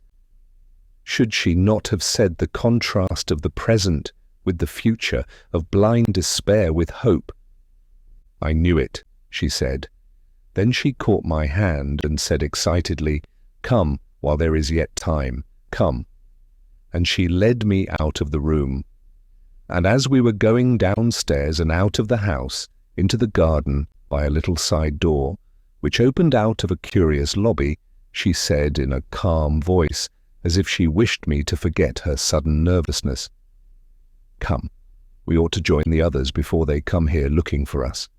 And let me tell you, my friend, that I can see you are too apt to fall into mere dreamy musing, no doubt because you are not yet used to our life of repose amidst of energy, of work, which is pleasure, and pleasure, which is work." She paused a little, and as we came out into the lovely garden again, she said, "My friend, you were saying that you wondered what I should have been if I had lived in those past days of turmoil and oppression. Well, I think I have studied the history of them to know pretty well. I should have been one of the poor, for my father, when he was working, was a mere tiller of the soil. Well, I could not have borne that. Therefore my beauty and cleverness and brightness," she spoke with no blush or simper of false shame, "would have been sold to rich men, and my life would have been wasted indeed. For I know enough of that to know that I should have had no choice, no power of will over my life, and that I should never have bought pleasure from the rich men, or even opportunity of action whereby I might have won some true excitement. I should have wrecked and wasted in one way or another, either by penury or by luxury. Is it not so?" "Indeed it is," said I. She was going to say something else when a little gate in the fence, which led into a small elm-shaded field, was opened, and Dick came with hasty cheerfulness up the garden path, and was presently standing between us, a hand laid on the shoulder of each. He said, "Well, neighbours, I thought you two would like to see the old house quietly, without a crowd in it. Isn't it a jewel of a house after its kind? Well, come along, for it is getting towards dinner time. Perhaps you, guest, would like a swim before we sit down to what I fancy will be a pretty long feast." "Yes," I said, "I should like that." "Well, goodbye for the present, neighbour Ellen," said Dick. "Here comes Clara to take care of you, as I fancy she is more at home amongst our friends here." Clara came out of the fields as he spoke, and with one look at Ellen I turned and went with Dick, doubting, if I must say the truth, whether I should see her again. Chapter 32. The Feast's Beginning, the End. Dick brought me at once into the little field, which, as I had seen from the garden, was covered with gaily coloured tents arranged in orderly lanes, about which were sitting and lying on the grass some 50 or 60 men, women and children, all of them in the height of good temper and enjoyment, with their holiday mood on, so to say. "You are thinking that we don't make a great show as to numbers," said Dick. "But you must remember that we shall have more tomorrow, because in this haymaking work there is room for a great many people who are not over-skilled in country matters. And there are many who lead sedentary lives, whom it would be unkind to deprive of their pleasure in the hayfield, scientific men and close students generally, so that the skilled workmen, outside those who are wanted as mowers and foremen of the haymaking, stand aside and take a little downright rest, which you know is good for them whether they like it or not, or else they go to other countrysides, as I am doing here. You see, the scientific men and historians and students generally will not be wanted till we are fairly in the midst of the tedding, which of course will not be till the day after tomorrow." With that, he brought me out of the little field onto a kind of causeway above the riverside meadow, and thence, turning to the left, onto a path through the mowing grass, which was thick and very tall, led on till we came to the river, above the weir and its mill. There we had a delightful swim in the broad piece of water above the lock, where the river looked much bigger than its natural size, from its being dammed up by the weir. "Now we are in a fit mood for dinner," said Dick, when we had dressed and were going through the grass again. "And certainly of all the cheerful meals in the year, this one of hazel is the cheerfulest. Not even excepting the corn harvest feast, for then the year is beginning to fail, and one cannot help having a feeling, behind all the gaiety, of the coming of the dark days, and the shorn fields and empty gardens, and the spring is almost too far off to look forward to. It is, then, in the autumn when one almost believes in death." "How strangely you talk," said I, "of such a constantly recurring and consequently commonplace matter as the sequence of the seasons." And indeed these people were like children about such things, and had what seemed to me a quite exaggerated interest in the weather, a fine day, a dark night, or a brilliant one, and the like. "Strangely," said he, "is it strange to sympathize with the year and its gains and losses?" "At any rate," said I, "if you look upon the course of the year as a beautiful and interesting drama, which is what I think you do, you should be as much pleased and interested with the winter and its trouble and pain as with this wonderful summer luxury." "And am I not?" said Dick rather warmly. "Only I can't look upon it as if I were sitting in a theatre seeing the play going on before me, myself taking no part of it." "It is difficult," said he, smiling good-humouredly, "for a non-literary man like me to explain myself properly, like that dear girl Ellen would. But I mean that I am part of it all and feel the pain as well as the pleasure in my own person. It is not done for me by somebody else, merely that I may eat and drink and sleep, but I myself do my share of it." In his way also, as Ellen in hers, I could see that Dick had that passionate love of the earth which was common to but few people, at least, in the days I knew, in which the prevailing feeling amongst intellectual persons was a kind of sour distaste for the changing drama of the year, for the life of earth and its dealings with men. Indeed, in those days it was thought poetic and imaginative to look upon life as a thing to be borne rather than enjoyed. So I mused till Dick's laugh brought me back into the Oxfordshire hayfields. "One thing seems strange to me," said he, "that I must needs trouble myself about the winter and its scantiness in the midst of the summer abundance. If it hadn't happened to me before, I should have thought it was your doing, guest, that you had thrown a kind of evil charm over me.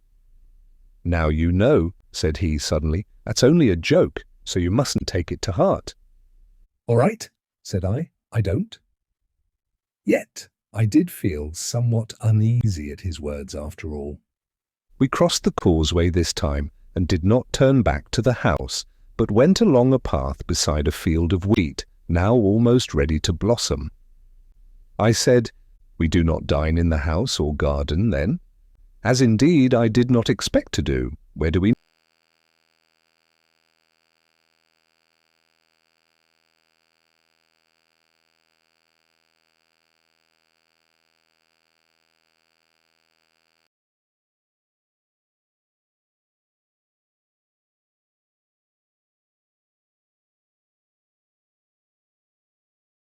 meet then? For I can see that the houses are mostly very small.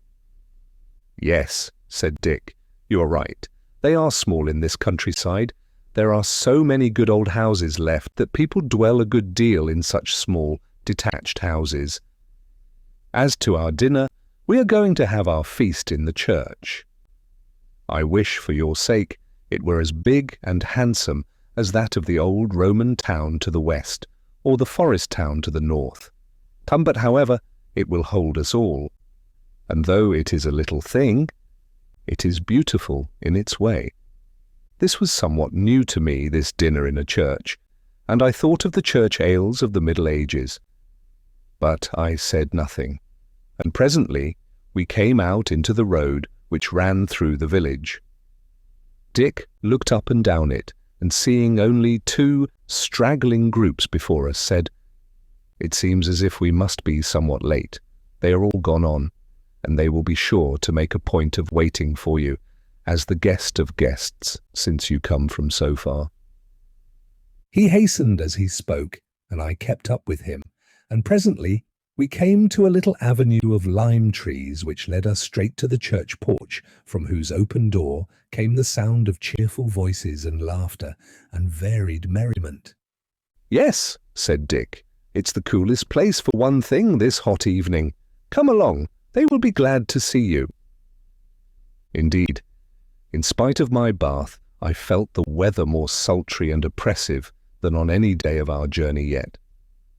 We went into the church, which was a simple little building, with one little aisle divided from the nave by 3 round arches, a chancel, and a rather roomy transept for so small a building, the windows mostly of the graceful Oxfordshire 14th century type. There was no modern architectural decoration in it. It looked, indeed, as if none had been attempted since the Puritans whitewashed the medieval saints and histories on the wall. It was, however, gaily dressed up for this latter-day festival, with festoons of flowers from arch to arch, and great pitchers of flowers standing about on the floor, while under the west window hung 2 cross scythes, their blades polished white, and gleaming from out of the flowers that wreathed them. But its best ornament was the crowd of handsome, happy-looking men and women that were set down to table, and who, with their bright faces and rich hair over their gay holiday raiment, looked, as the Persian poet puts it, like a bed of tulips in the sun.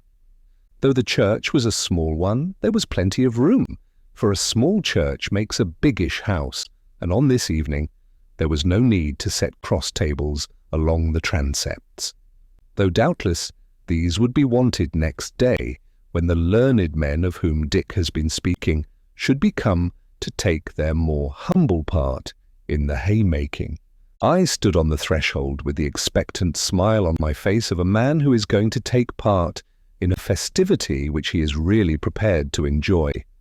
Dick, standing by me, was looking round the company with an air of proprietorship in them, I thought. Opposite me sat Clara and Ellen, with Dick's place open between them. They were smiling, but their beautiful faces were each turned towards the neighbours on either side, who were talking to them, and they did not seem to see me. I turned to Dick, expecting him to lead me forward, and he turned his face to me, but strange to say, though it was as smiling and cheerful as ever, it made no response to my glance. Nay, he seemed to take no heed at all of my presence, and I noticed that none of the company looked at me. A pang shot through me, as of some disaster long expected and suddenly realized. Dick moved on a little without a word to me. I was not 3 yards from the 2 women, who, though they had been my companions for such a short time, had really, as I thought, become my friends. Clara's face was turned full upon me now, but she also did not seem to see me, though I know I was trying to catch her eye with an appealing look. I turned to Ellen, and she did seem to recognize me for an instant, but her bright face turned sad directly, and she shook her head with a mournful look, and the next moment all consciousness of my presence had faded from her face. I felt lonely and sick at heart, past the power of words to describe. I hung about a minute longer, and then turned and went out of the porch again and through the lime avenue into the road, while the blackbirds sang their strongest from the bushes about me in the hot June evening. Once more, without any conscious effort of will, I set my face toward the old house by the ford, but as I turned round the corner which led to the remains of the village cross, I came upon a figure strangely contrasting with the joyous, beautiful people I had left behind in the church. It was a man who looked old, but whom I knew from habit, now half forgotten, was really not much more than 50. His face was rugged and grimed rather than dirty. His eyes dull and bleared, his body bent, his calves thin and spindly, his feet dragging and limping. His clothing was a mixture of dirt and rags long over familiar to me. As I passed him, he touched his hat with some real goodwill and courtesy and much civility. Inexpressibly shocked, I hurried past him and hastened along the road that led to the river and the lower end of the village. But suddenly I saw, as it were, a black cloud rolling along to meet me, like a nightmare of my childish days. And for a while I was conscious of nothing else than being in the dark, and whether I was walking or sitting, or lying down, I could not tell. I lay in my bed in my house at dingy Hammersmith thinking about it all and trying to consider if I was overwhelmed with despair at finding I had been dreaming a dream. And strange to say, I found that I was not so despairing, or indeed was it a dream? If so, why was I so conscious all along that I was really seeing all that new life from the outside, still wrapped up in the prejudices, the anxieties, the distrust of this time of doubt and struggle? All along, though those friends were so real to me, I had been feeling as if I had no business amongst them, as though the time would come when they would reject me and say, as Ellen's last mournful look seemed to say, "No, it will not do. You cannot be of us. You belong so entirely to the unhappiness of the past that our happiness even would weary you. Go back again. Now you have seen us, and your outward eyes have learned that in spite of all the infallible maxims of your day, there is yet a time of rest in store for the world when mastery has changed into fellowship, but not before. Go back again then, and while you live, you will see all round you people engaged in making others live lives which are not their own, while they themselves care nothing for their own real lives, men who hate life though they fear death.